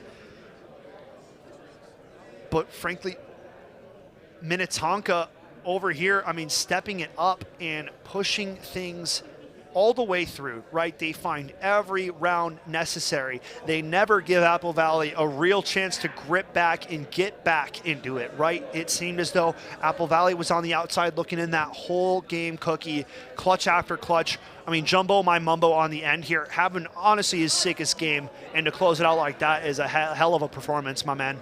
So shout out to that chamber, that was sick. Just overall an amazing game. Schmoogler really coming into it at the end of the first game, and then also having his moments in the second game. Very highlight player for me. Awesome performance. Yeah, I mean, the kid on the end, we need to figure out this guy's name because he needs to get the credit. He's not just these stupid agents he's been playing all day. You have a name, Mr. Among Us. We're talking about you. You're holding the little imposter guy. Yeah. You, my friend. You've got to give you the praise. Got to give you the round of applause too. Fantonex, apologies. Shout out to you for that sick ace, bro. That ace had me going dummy. That was I think the craziest play I think we've ever seen in MNVL because he pulled out the flipping knife. The knife. I mean, you saw it flip out. You saw it flip out at the end. And Fantonex said, "I'm not done." Ace. I'm sure the menu went erupted. I mean, you and I were going stupid in the booth. What a heck of a day two, folks. I want to give a quick second. I mean, I should say this. We're waiting on third place to figure out if they're going to a game 3 or not, so that's why we're kind of still showing our victors and our second placers hanging out. But we will have trophy ceremony coming up very soon. But, I mean, dude, what a day two, Cookie. Absolutely delivered. Minecraft in the morning. We have the 4-time Dos Tigres coming through. And then tonight, Apple Valley, the talk going into it was about them and Tonka. They make it to the big game, and in the end, we crown some new kings in the Valorant scene. Absolutely. This was such an amazing night, such an amazing afternoon of such pinnacle of their craft players playing all against each other in a venue. Couldn't have asked for any better. This was such an amazing state finals. Yeah. Yeah, indeed. You know, and we still got a whole nother day tomorrow. For those of you who are still interested, we are going to be kicking off the day with Rocket League. Following up will be League of Legends. And for those of you who haven't watched League in the past, I'll tell you, it is going to be killer. It is going to be mad fun. I will be casting those games tomorrow with my main man off, a.k.a. Vance. He will be in the studios. I'll tell you what. If you are a Version 1 fan, you are going to want to tune into that Rocket League tomorrow because we got the main man, Supersonic, stepping into the booth. That is right. The man, the myth, the mustachio himself. Love that guy. He's always cool to be around. Going to be here. Look at these guys. They are so... They haven't quite... I'll give them a golf clap, too. These guys are clapping. I'll give them a little golf clap. They earned it. They earned it. Man, what a day. Yeah. The semifinal games completely delivered. Apple Valley and Rogers, 2 extremely close sets. And then on the other hand, Minnetonka and St. Louis Park, I mean, that one literally came down to 10-10, and a round made the difference. Like, you know, so it's crazy. Props to Tonka. They were the team to do it. And then showing out like they did in the end, I mean, just absurd. The fact that it ended the way it did. I can't say how much more respect and praise that this Minnetonka team should receive, because this was one hell of a feat that they put on today. Yeah, just couldn't ask for any better at the right moment, at the right place in time. Just perfect performance today. I don't think any of these players were expecting to have one of these days today. Nah, man, and not ended out the way they did. Clutch after clutch, showing up play after play. And I mean, dude, it's just sick. There's so many sick clutches. The 1v4 from Jumbo to start it off. The Marshall no-scope on Apple Valley's buy round, bro. That's where it all started. The 1v2 doesn't go their way, and it was just a chain of events, and it kept going. And games like that, man, those are the worst because it sits and it dwells on you. And there's nothing you can do about it because, frankly, the rounds are that close, and it just was that tough. Yeah, but... so many jaw-dropping moments over these last 2 games, just in total awe at the skill level and the level of competitiveness between these 2 teams, total respectfulness for each other, and just amazing players altogether. Yep. Just amazing. Yep. Shout out to the top 4, the top 8 that even showed up to play today in Valorant. Each and every one of your squads is special, right? Because it means something getting here. We said it yesterday. Don't hang your head low if you show up and you don't find success in the early rounds of it, man. That's just the way it goes, right? Minnetonka, they weren't taking home trophies in their first tournament. I'm pretty sure they finished 3rd, 4th place. So, I mean, you know, that's still a great finish, but you got to see it's a building season. It's a process. 4th place to 3rd place to now finishing in 1st place, right? That's how it goes. So you got to lose to learn and improve. And I think this is going to be a growing moment for the Apple Valley boys. As you can see, folks, the bracket one more time. Awesome games. I mean, and Tonka really could not have gone through a harder bracket to start out with Blue Sky Online, to beat them 13-11 the way they did, and then to go 10-10 against St. Louis Park, pull out a thrifty round. Need I give you guys that reminder if you didn't see that? A thrifty round to even push it on to 11-10 in their 4th. So, I mean, nuts. They pulled the rabbit out of the hat today. Absolutely incredible, yeah. Yeah. But, I mean, this was the 1 seed, too, again. It's just, I think we're all starstruck due to the fact that Apple Valley are just the tried and true champs of Val. And, you know, if you want to be a champion, I think Gummy said it yesterday, if you want to be a champ, you got to beat Phantom for Smash because he's been the 2-time champ. You want to be a champ in Val, you got to be able to hang with Apple Valley and take them out. And that's exactly what Minnetonka did, folks.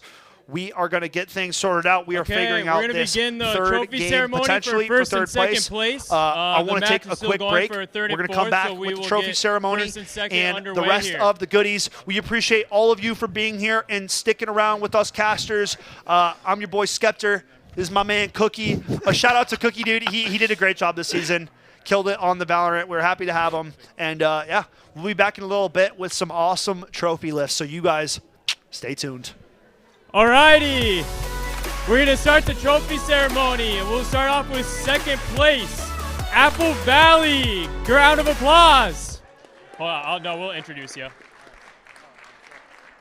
So we're going to have Coach Isaac Johnson here introduce all his team members, and as well, another congratulations to Apple Valley placing runner-up in the hardest season we've had yet. So congratulations again, and Coach Johnson, please introduce your team.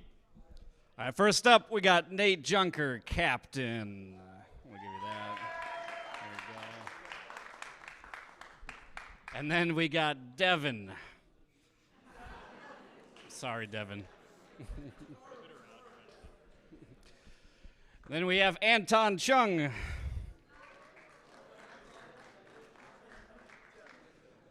And then there's Kevin Tapia Alvarado.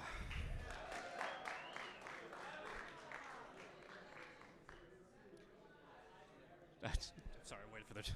We have Tony Ma.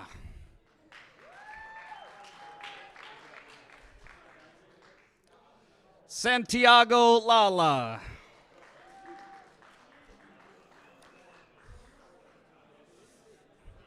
That's all right. Okay, gotcha. Another round of applause for Apple Valley.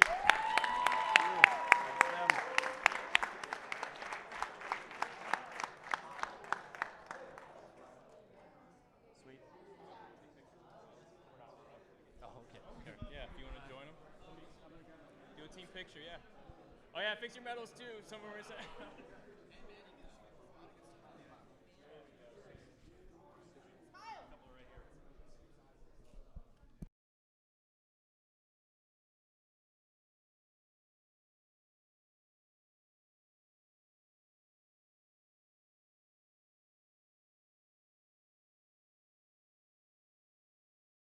Again, Apple Valley, a two-time state champion and runner-up in the hardest season we've had yet. Congratulations again. Great showing this season. And now we have a new champion, Minnetonka. Coach Tyler Strom, can you come up and join me, please? Congratulations. Yeah, congratulations. So we'll have Tyler introduce his team as well, and then celebrate the new champions. Thanks, Jason. First up, we have Aaron Lowe. Congratulations. And next up, we have Joey Larson. Congratulations, man. We have Captain Charles Kensicki.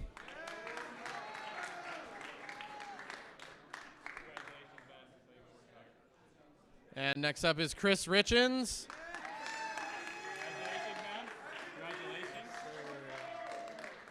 And after that is Schmoogler, Taisir Nabi. Yes, sir.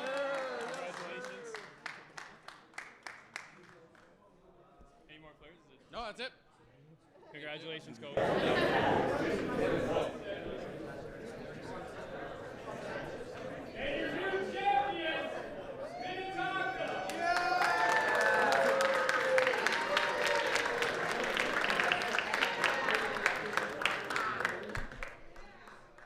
Congratulations again, Minnetonka. Congratulations all teams this season. It was a fun season to watch.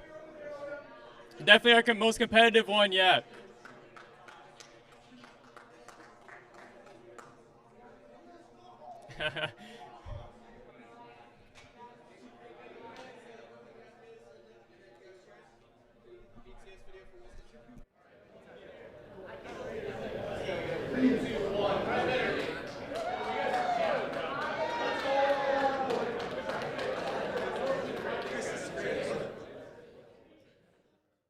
Round of applause for Minnetonka. Great job this weekend.